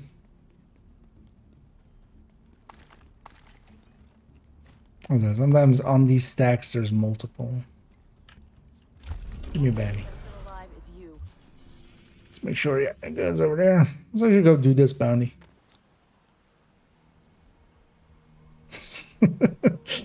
Liking the PP there, I see.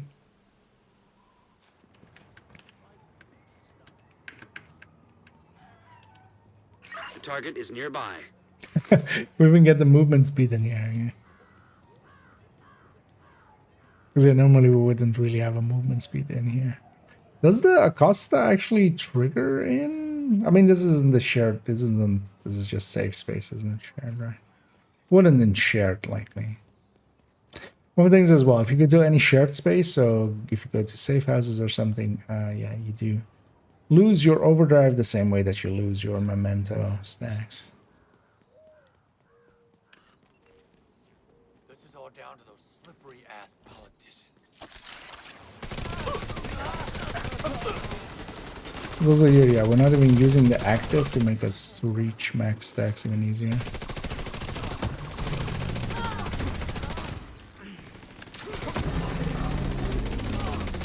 I know, it's showing it actually now correctly on the skills being overcharged. Well, I feel it's almost a waste almost to have the skills be... Target spotted. And what if we just put the turret and drone on a red build? Thing is, they wouldn't survive to the point where you actually get the overcharge. Good work. You got the target. Nice. Target neutralized. Good work. At least we also know Good job, Agent. the bandages still works. They didn't remove this place at least.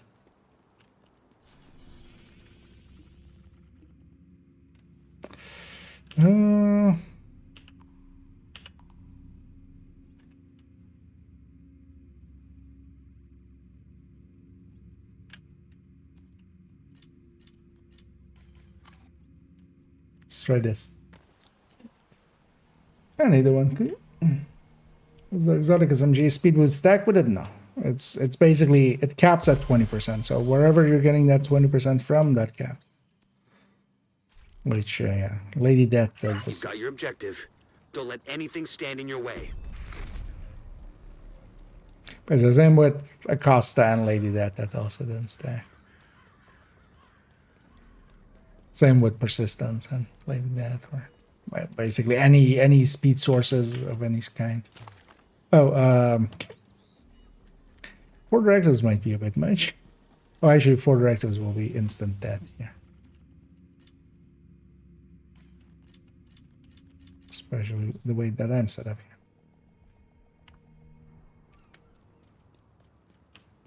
You've got your objective. Don't let anything stand in your way. There's EMP shots to actually do extra damage to turret and drones.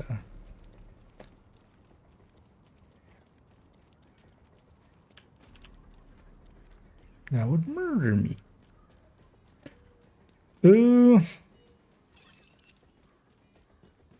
Yeah, let's use the old strat, right?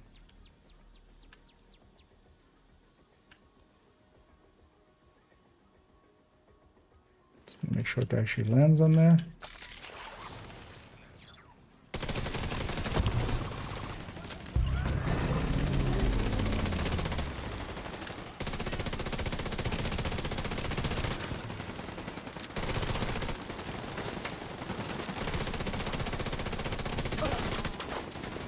As a season 2 solo legendaries with immediate medical assistance needed. With the turret drone build.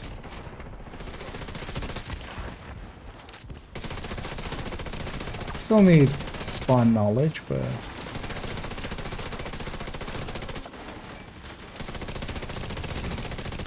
yeah, that heal isn't too bad.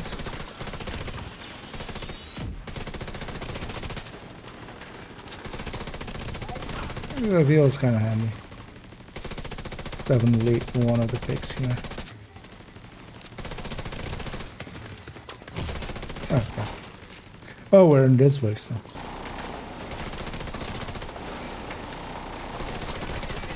Sit, boo, sit. And also the skills being overcharged for as much as they are, they're gaining a lot of health and stuff. Vital signs critical.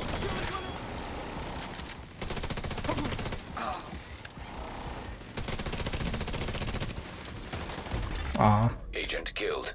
Far too late. It is here eventually. Hey, you know what? Let's give that another. Let's give that another Your go. objective. Don't let anything stand in your way. Let's reset it. You've got your objective. Don't let anything stand in your way. But the World Hunters with this new modifier. On this far, I would have to swap accounts. I don't have any open world hunters available. Thing is though that like it goes a lot faster if you get a bunch of kills. So open world hunters wouldn't per se be the way to do that. What's my Mantis stacks here, which is kinda annoying. And then there actually, if I had played it right, that was definitely doable. Very easily doable actually. Here's why, actually I don't even need to trigger.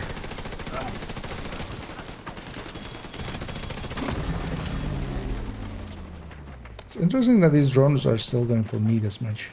Apparently they wouldn't.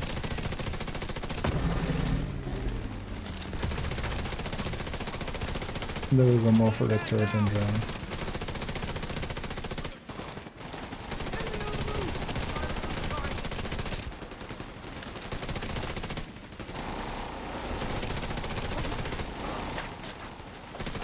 Go up against the countdown hunter.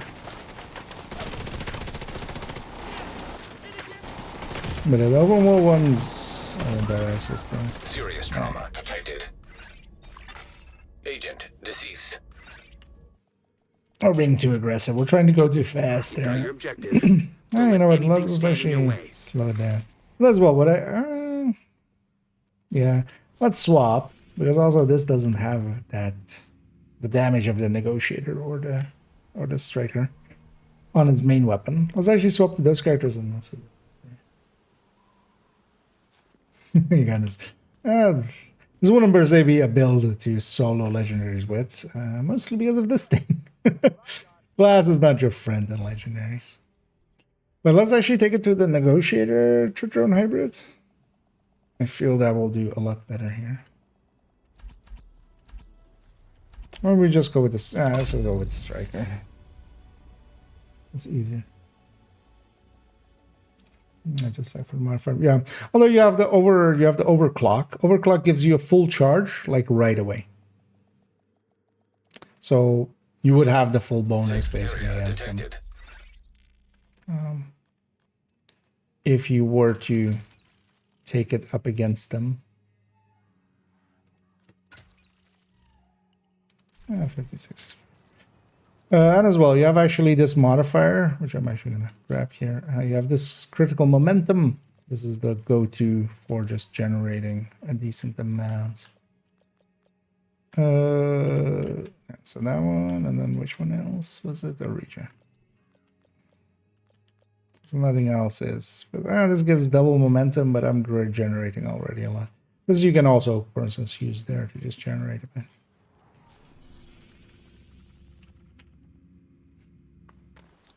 Well, also hunters would just be, you know, me just scorpioning them pretty quickly. What would be terrible about this? Priority objective available. The thing is that, like legendary. Well, first of all, it's like crafted, so it doesn't work like that. The second is, you would have, you know, if there's just one drone controller pretty far away, the way we do legendary strongholds and stuff, we're mostly trying to just, you know, make the mechanics not happen, make grenade launchers not go, and make drone controllers not drone control. Kind of need to wait at that overclock timer. Let's do that actually, because yeah, if I don't have overclock at the start here, I also don't have the momentum. So let's just give it a second, or 15 or 20. But open world would just suck. It would be just grenades out of nowhere from all the way in the back. If it's the same mechanics as we have currently, of course.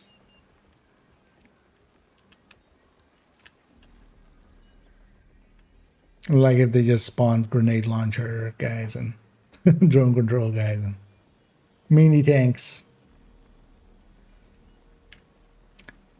Because honestly, the easiest way to deal with legendary is just to not let them get to the point where they can't even really get stuff going. Also, like those healing boxes, if you have like 4 of them overlapping, good luck. Okay. We're waiting for the cooldown there. It's gone. Actually, you know what? I'm going to put my turret here. For some reason, I think maybe up there it wasn't actually getting registered.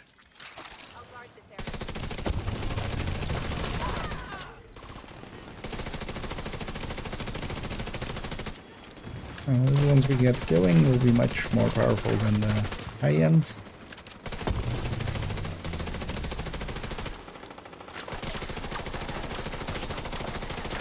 Also, I shouldn't let my turret come. Oh, actually, the whole point was as well, I was saving my overclock. Or like trying to get my overclock to go. Vital signs critical. Health gated.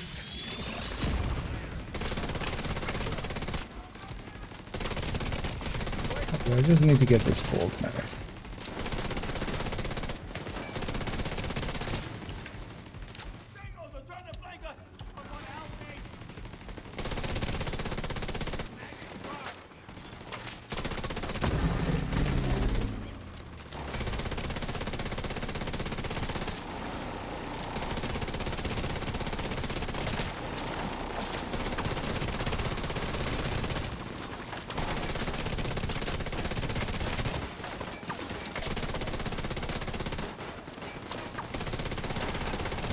This room is actually, so this usually is actually one of the harder parts of solo. Because there's just so many medics. Needed. You need a drone anyway as well. Agent killed. You've got your objective. Don't let anything I stand in feel your way. with just normal negotiator I could just work much more easily than this. You've got your objective. Don't let anything stand in Oh, your I'm way. pretty full. Thing is as well, if I had full memento, this would be easier as well. That's why what that first one we did, why that one went so well. And now we're struggling. Well, that's why I should, you know what I should do? I should put it here. Why didn't I put it here?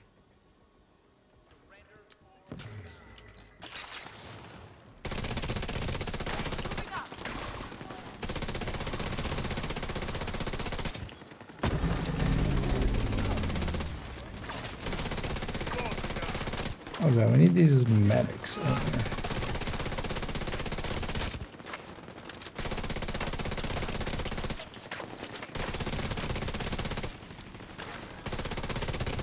I'm not in a good spot though.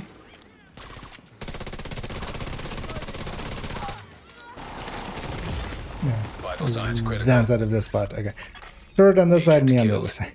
That's right. You've got your objective. Don't let anything. Also, yeah, the downside here again. Glass. Like this is really hurting us here.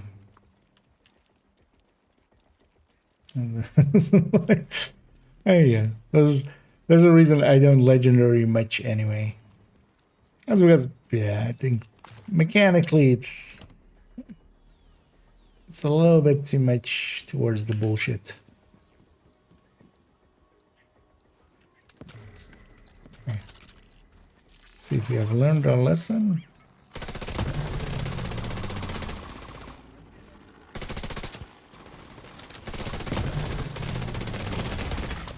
Serious trauma detected. Already. That's quick.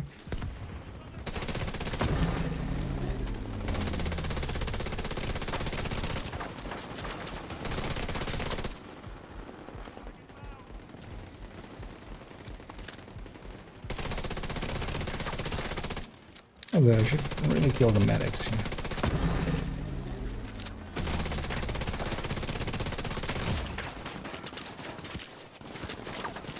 It's fine if we all lose all 4 of our medpacks here.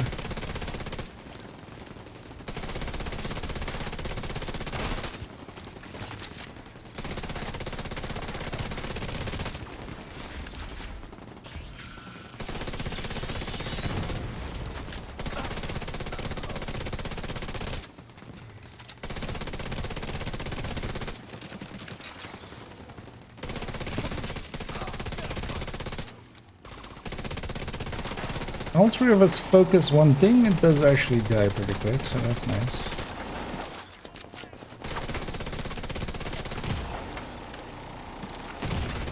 Immediate medical assistance needed. Stay down.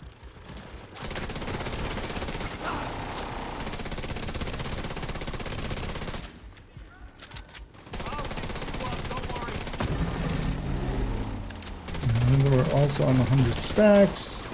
Those things are gonna kill me now. Sometime.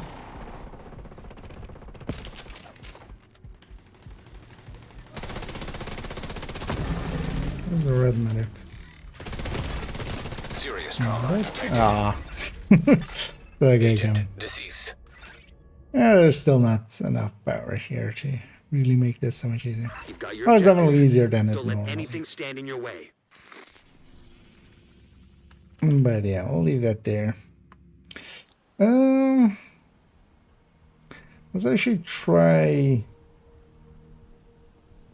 Let's actually try it with that. You know what? Let's actually try it with that gear set. I have that on second character here.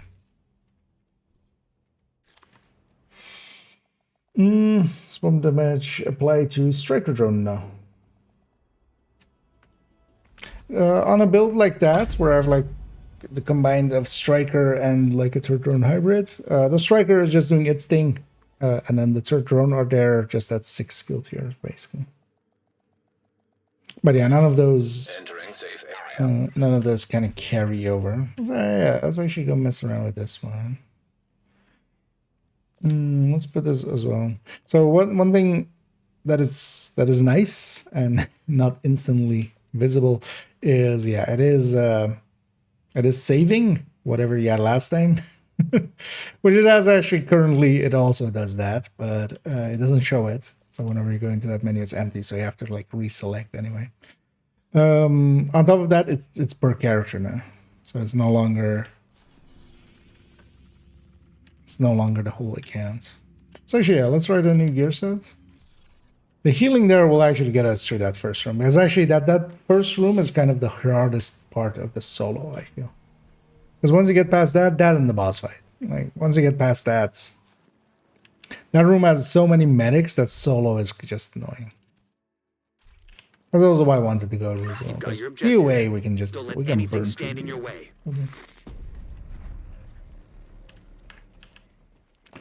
Still on cooldown. Do I wait for that? Let's not. Let's just charge up normally. What I do like though is turret on this side, me on the other.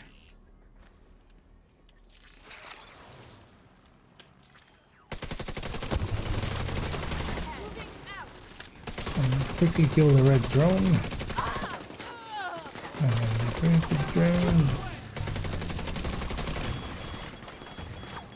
Oh, the elite drone is still out there somewhere. Target is flanking me.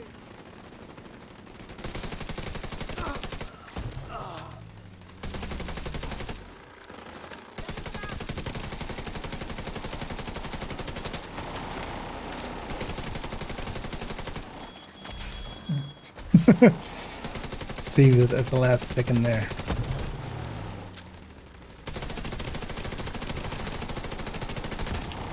The owner was dead there.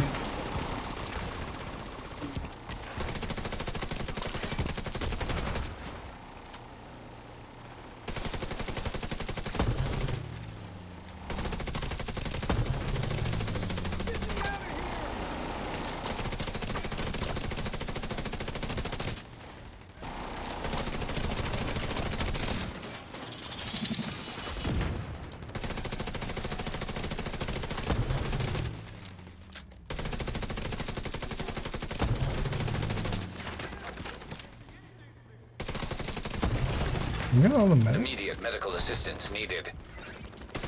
Ah. Agent deceased. I was like, one is not being. Yeah. Thing is as well, like when you're health gated. Don't let anything And now stand we in have your way. overdrive this time. When you're health gated, it doesn't matter how much you heal. Like the next shot, if it's gonna kill you, if it's gonna take you to health gate again, it's gonna kill you. Now this time we have overdrive. Also, we have like half charge. So.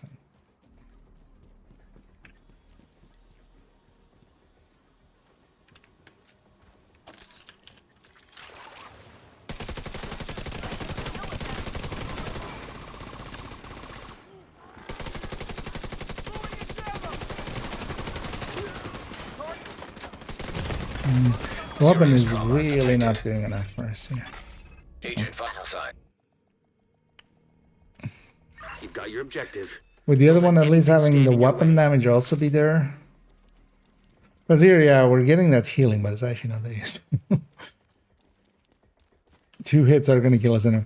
Thing is, let's swap this. Because on this we don't need, per se, glass. Let's change that to kinetic. Alright, this time we'll also actually use our overdrive. I forgot that part as well.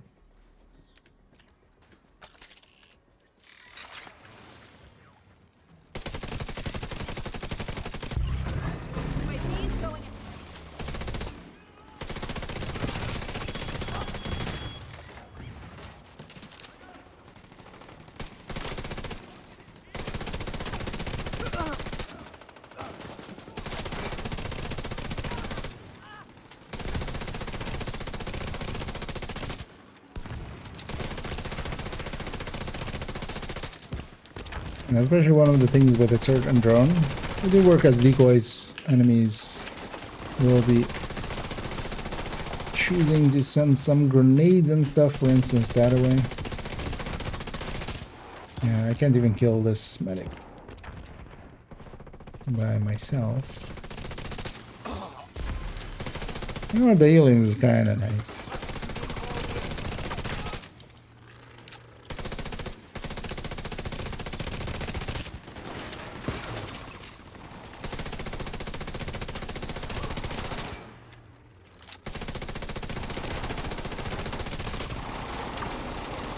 Red medic. Here we get this elite medic, it's kind of bad.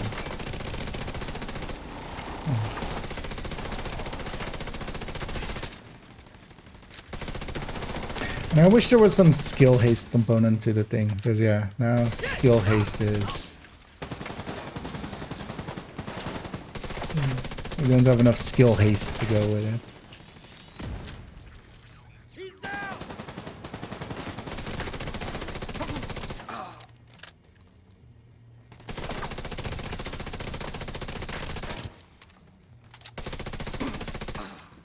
But I feel actually, if you're just like not doing it as aggressive as I was trying to be here, because especially if you set up more back and just lazy it, this will be the season where a lot of people can get their legendaries done. No better than AR within sync overall, yeah. Especially as well where we're always recouping, so even if my skills are on cooldown or something, we're getting that weapon damage still. And then of course as well, we're adding 60 skill damage to them instead of 45. Or like instead of 40 or 30. Because also, yeah, the PDR, well, a better weapon now than it's ever been. Still not great.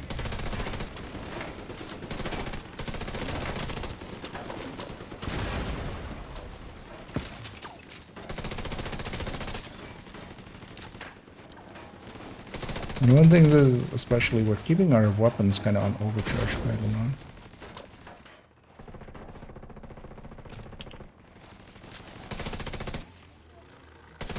Yeah, it's also, yeah, glass. Now we're on kinetic momentum, and you know, they were not reaching health gate that much. That sniper would still finish us off very easily. You know what I actually should do instead of this one, because we're healing so much anyway. This isn't needed. I'll take this one. Where if our drone dies, it shocks 2 enemies.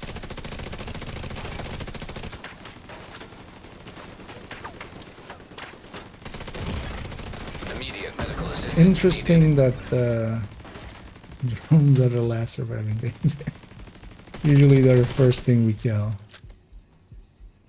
Deconstruct? Yeah. Kill.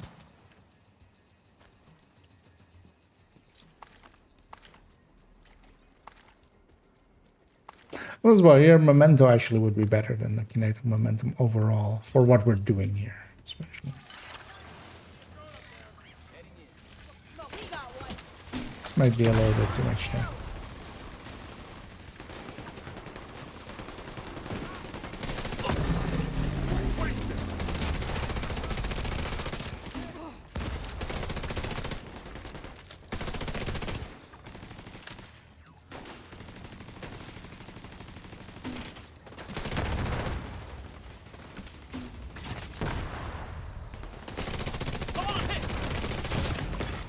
Serious trauma detected. Yeah. Agent. That's fine though. What else I gonna be? Trying to be way too aggressive. What do you think about the constant overcharge in this? It seems a little bit much. You've got your objective. Seems a little bit much. But the overall, like the whole thing together is still not as OP as current seasons by the teeth and how we kind of use it. So I should go for this control point for a second. I should try to. I'll actually try this out against just heroic enemies.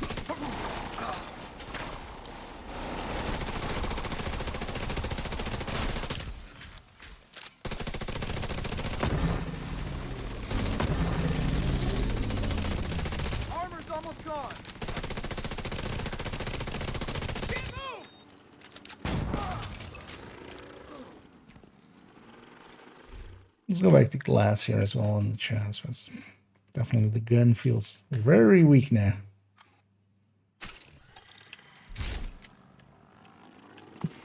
And one meta for modifiers, and overall modifiers will work fine with determined builds. Actually, that's one thing I haven't tried, right?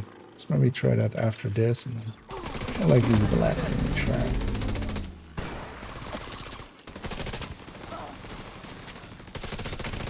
So if the drone listens to me and comes back to me, no. I double tapped, but didn't come back. If it came back, it would have been around the Hostile turret control and it point would have nearby. been Faraday. But the dumb asshole won't listen. I need a tiny. Today's a great day. I don't come I can get an AB, nice. And yeah, congrats. And hopefully pretty pain-free. Those guys know what they're doing.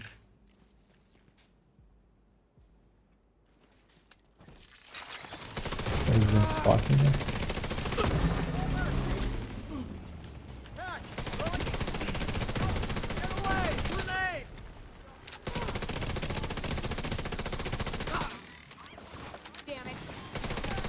Nothing else, I'm kind of happy that, you know, although I feel like the overcharge is kind of the bone they're tossing towards skill players as well. Because on the weapon end, we're getting reload speed as well. We're getting rate of fire and weapon damage. And then on the skill end, it's just that overcharge. From a balancing standpoint, I would have just gone.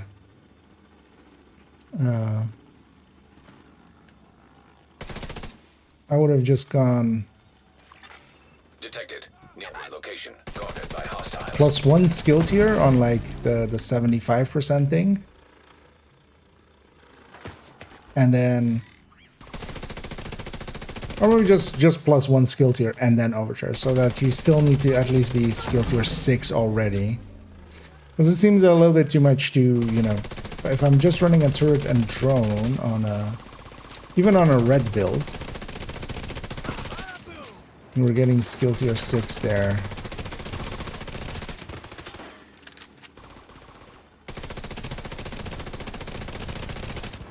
And overcharge on that.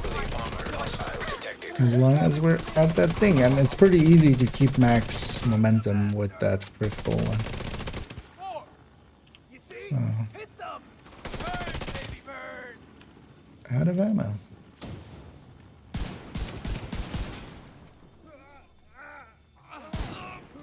That's my third dang. It shocks to enemies. I'm still clicking. Still not used to the rifles being auto.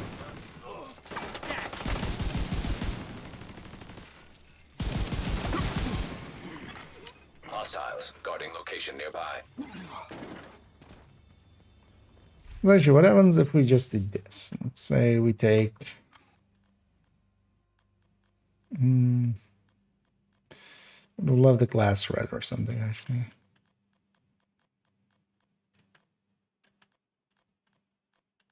Say they're a rifle spotter. What happens if I just do this and then take torch and a drone? This is basically a turret drone hybrid, right? Basically. Although yeah, let's take the gift and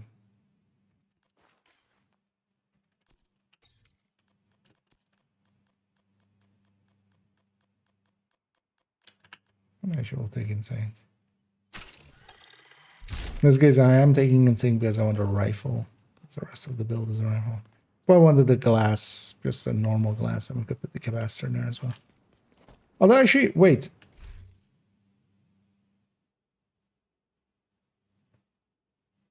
The capacitor is not going to benefit from the overcharge, right? So what would our weapon damage be? It would be so oh, madam, no. Only ammo box is downstairs, isn't it? Actually, that's just. I suppose when we're overcharged, because just going around 6 skill tiers, is the capacitor going to benefit from that as well?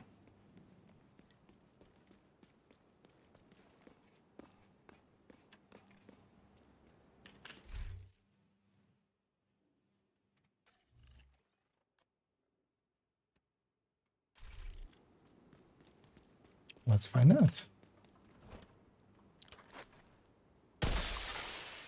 Reinforcements en route. I could just go camp them in the streets. Incoming hostiles detected. Oh, really? I can't pick it up there? You're a dick game.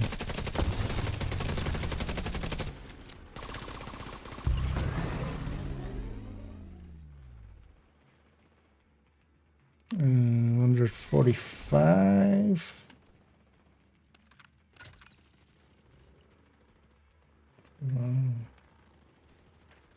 Look at this. We're getting 15 from it. What? Or is it already no longer active?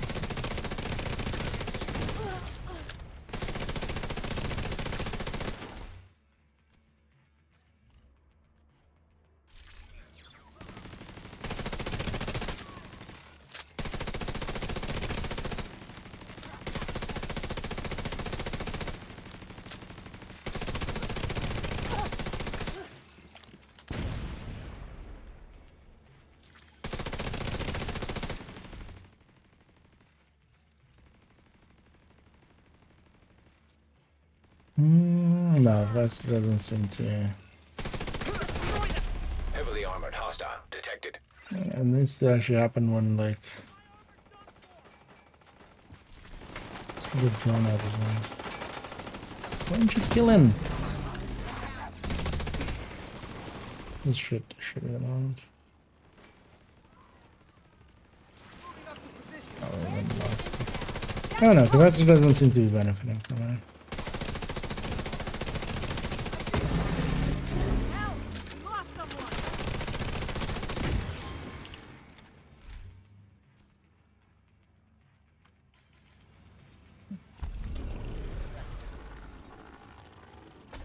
Would have been interesting if it did. It doesn't seem to be. It does a little bit better than that, but for now. For now, it's fine. Actually, yeah, I should just use that. Why not? Thank you for showing up.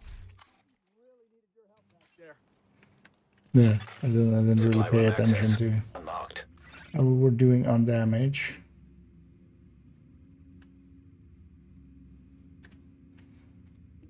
Control point seems the obvious place to go. Detected. Nearby location guarded by hostiles. Let's go for that one for a second. And yeah, let me catch up here as well. Oh, and thanks so much there, Danny. Sorry, missed it there. But yeah, thanks so much for gifting 5 subs there. It's very much appreciated, and I think everybody that got one there will be very, very happy for it. But yeah, very much. Thank you so much, and yeah, we'll be sure to waste those on some silly apparel, as we always do. This crazy damage needs is the most passive and actives are well, not useless, definitely. Especially the actives aren't useless, like the active to get ourselves basically to max instantly. Also, now that the actives are, you no longer need to be ADSing to get the actives. It's really nice. You just trigger it. And a bunch of the passives are also not useless, especially the they're not as powerful as the last one, but yeah, like this thing, like the critical momentum one, is a game changer. Like just having that and having crits in some form together is gonna get you so easily up to the top. Same for instance as well, actually the CC and also the extra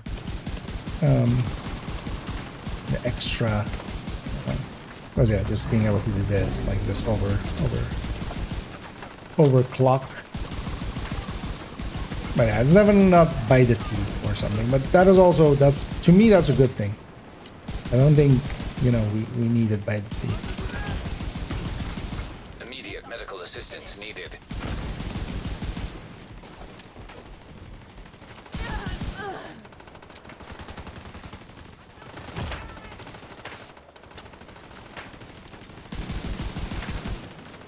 With this guy gone, he's also just sitting there.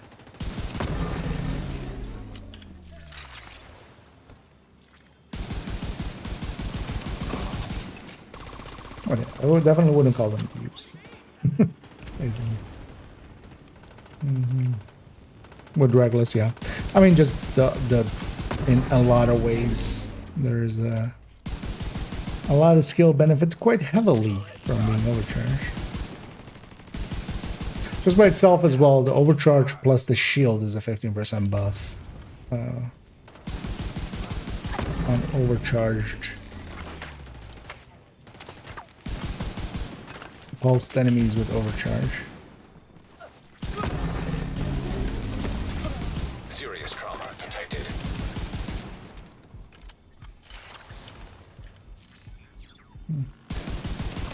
So just whenever I'm not in that overcharged states, the heal or the health on these skills isn't enough. Not even a memento would actually. Heavily armored hostile But detected. the damage actually is pretty decent whenever we're in that overcharged state. And being able to stay in there actually just with critting. It's kind of nice.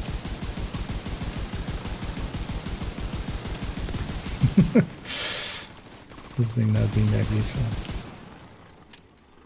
Not actually hitting targets. Recycle everything. Yeah, let's actually headhunter after this. I'll actually let this go out.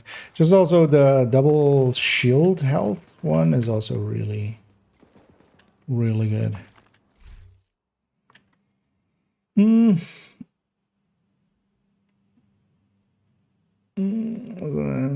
The technician, indirect 2-piece striker, peekers, and some as a recurrent closers kind of striker with for skill tiers like this one. The thing is, yeah, giving it the ninja bike, like you don't gain enough from the ninja bike.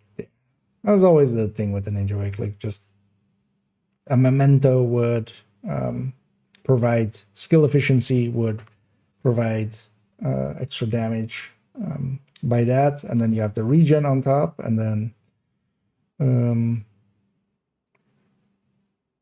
as well, if you're using skills, they're already, you know, getting from that.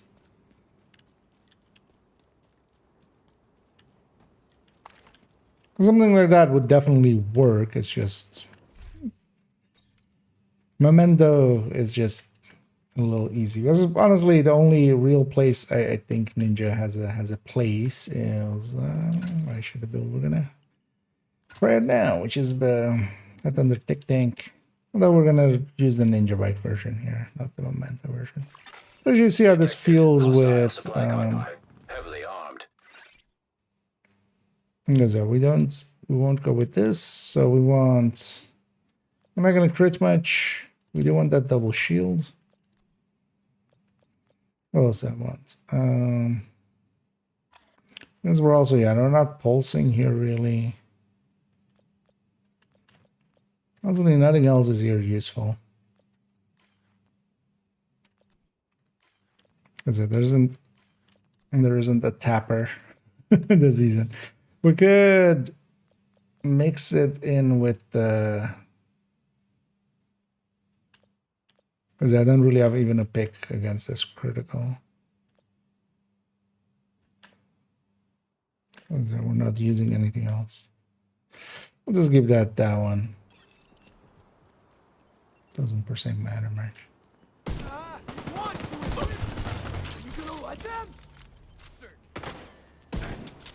I forget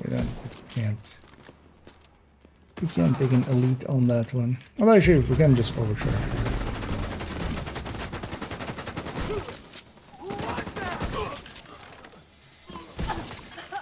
Detecting additional hostile contacts.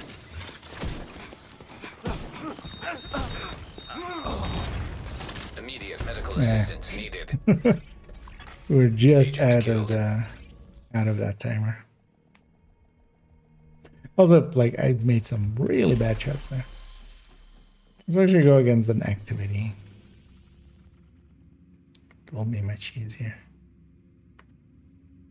Yeah, the extra skill tier from the browsers. Yeah, thing is, you can just take the extra skill tier from the browsers. Just, you know, put the second piece in there over What was the other one? Oh, well, yeah, with closer. Although, well, closer wouldn't gain you enough either. Because you got to remember that extra skill tier, actually, instead of the Brazos, you could just... That's also the thing with Ninja Bike. Like, going Brazos or such, you could just take the yellow core. You could just... Instead of doing the 2 pieces, you would just put a yellow core there. If with the same amount of cores, you make it basically with a striker setup, you just outdo it, and then also you have those same amount of cores. If you just put basically a Cheska in there.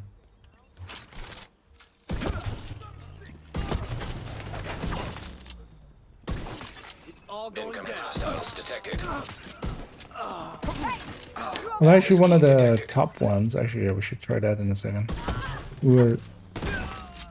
When the high-end one, where we have, or well, basically a pistol setup, where we don't need technician, and then actually the spotting drone is a pretty good one as well. Let's go for that public there. I'll have to swap characters for that. We'll do that after this, and that'll likely be the last thing of the evening. Because I don't want to make it too late, and I already am. A long day ahead of me tomorrow as well, so let's not overdo it. I love the zoomies. He's having zoom. Vroom vroom. And hater plan. Yeah, so I forgot. Yeah. So basically, this also is still the only like a real Ninja Bike build I have in the collection. And really, the thing that it gets is, even though we give up the memento things, we do get more weapon handling. The thing with the Ninja Bike is as well, like it just needs the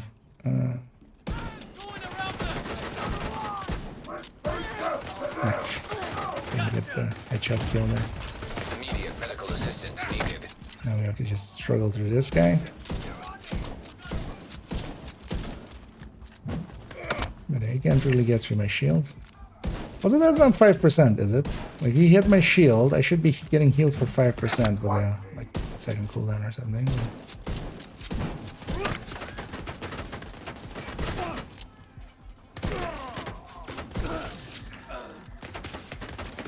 Where's that purple? Give me your face. Oh, red. Why is there extra red?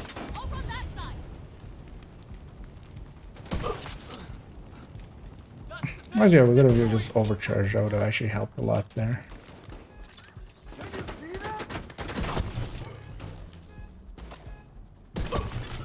Detecting additional hostile contacts. Actually, yeah, with Headhunter stuff. Although, well, if we pulse, it'll likely be better. We're not generating. We're still generating pretty well. Definitely not to the way that a crit build can generate. Well, we're almost full there. Let's go murder these guys. That's it, right?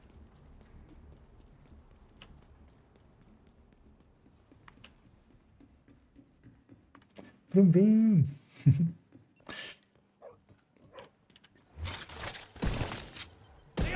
It's time. Hit the phone. Incoming hostiles detected. Oh, we get even more reload speed as well from the Detected. thing. Something spawn here. Let's go get that as well real quick. Kind of want to see, yeah, now we're kind of charged up. Can we keep charge going? I feel once we're charged up, we can keep it going anyway. So actually overclocking would likely be, or overdriving would be the way to go. Overdrive at the start and then try to carry it.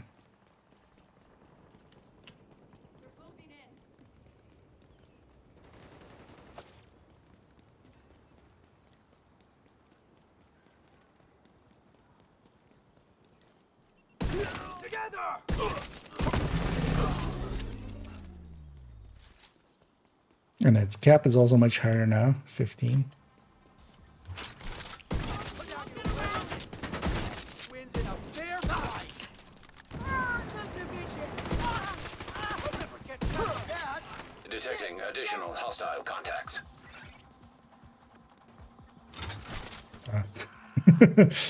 Stand on top of the car.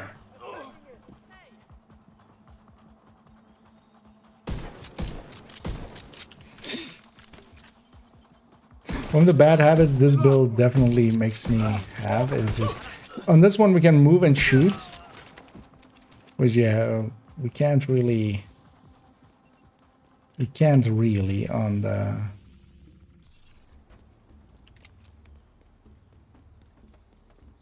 Like even with the harvest, you generally just want to stand still and then fire. With the D50 was even worse. But this build has so much weapon handling that you can just move and fire.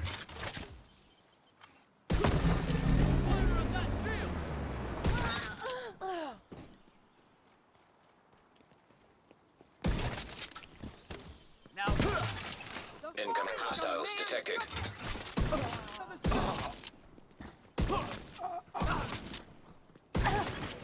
Access key detected. Next reanimated. You know what I'm running. Yeah, let's take this back to base. Let's actually, yeah, let's try the high-end headhunter with that. We can also have the pulse ones. Because on that one we can have the pulse drone. On this one, not so much.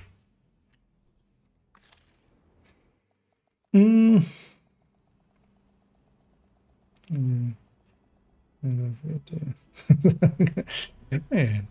Thanks for doing the shillings there.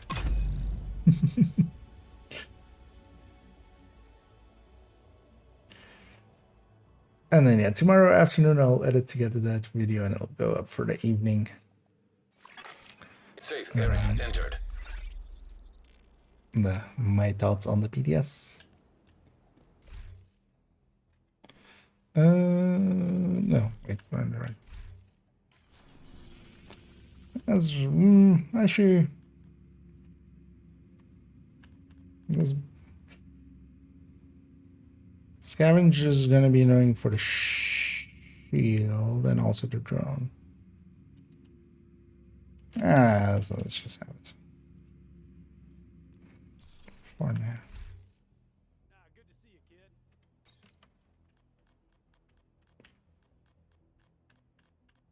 kid. Where's the high-end? There. Is it this one? We can put this drone on, which can spot things. And then we actually, instead of this one, we take microwave coils, and on this one we take Reaper scan, and then this one becomes actually just a shield, just bigger shield. Yeah.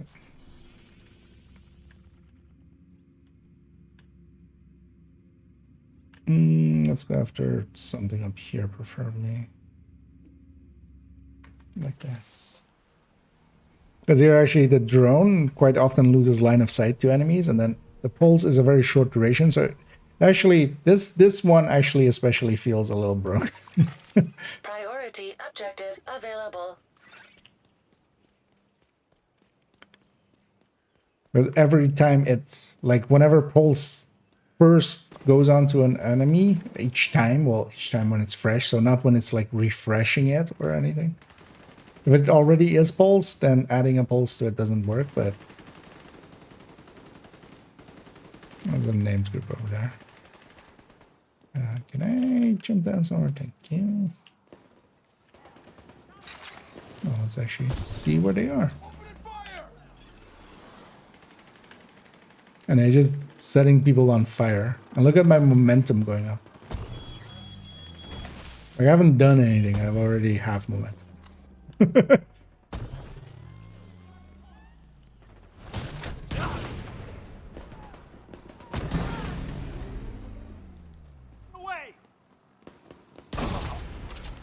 It's point and click adventure for a second. Hostile control point detected.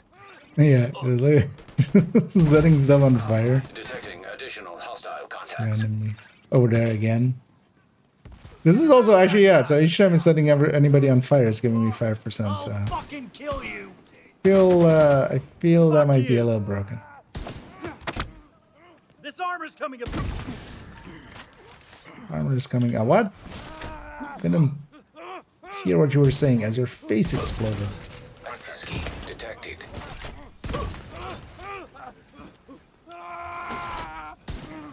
And also, yeah, we have double shield health. Serious trauma detected. Can I get hit by that drone? It's just random. Well, you did. Yeah. It's making it harder to actually hit heads.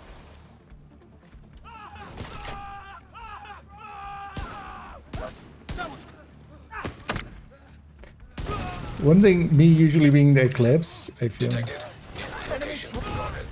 I just don't have much of a experience shooting enemies when they're on fire. This seems a little silly, right? Because every time they peek, the thing is they're going away whenever they're out of cover. Or in cover, the drone loses line of sight and then it regains it after. And that one seems a little silly. I feel at some point they should just pull the trigger and go like, no, it's not the spotting. It's not a spotting drone. It's not the link laser pointer. It's not any of the other things. It's just normal pulse only.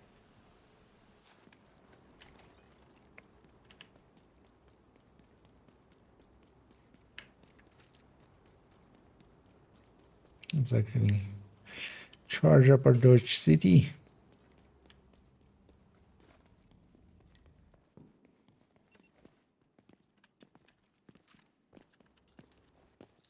Let's get this started. All set. This one didn't actually shoot at me, man. He didn't want to. And as long as we're running, we're not losing. Actually, when we're climbing, does that still count? That seems to still count. As long as we were running before that. Immediate medical assistance needed. Oh, nice. Convoy as well. Vital signs critical.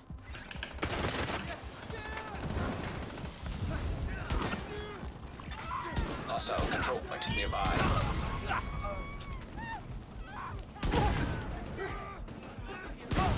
This is instead of like a pocket medic.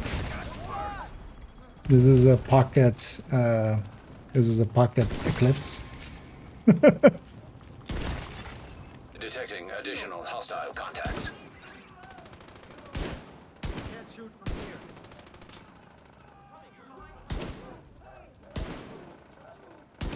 That's actually, I'm not used to shooting enemies that have.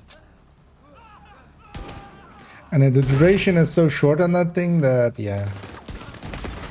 Serious trauma detected. They're just getting set on fire over and over again.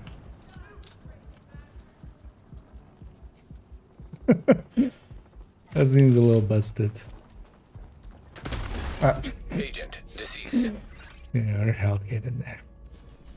But yeah, let's also call it there. That seems like headhunter wise as well, just because you do get weapon damage from it, so your cap goes a little higher. And actually, I think the overcharge will be nice for a lot of like side skills and stuff that we use for like that. Like that could be also a hot shot with that.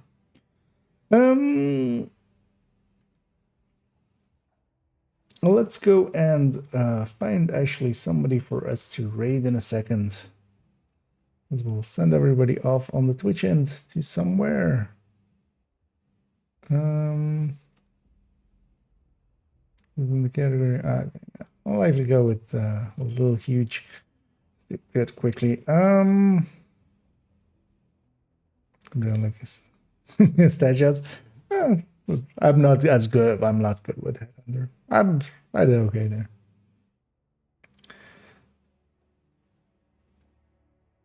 But yeah, also on flaming enemies, I actually don't have much experience running. I generally just don't.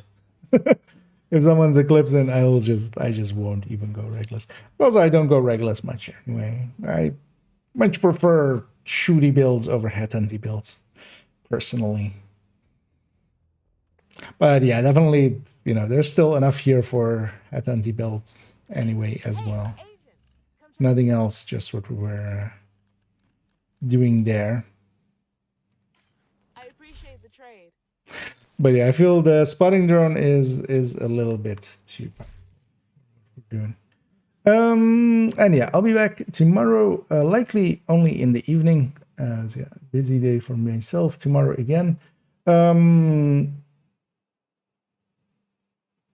I will see, actually, yeah, we'll likely jump into PDS a little bit first and do anything that needs to be still done there.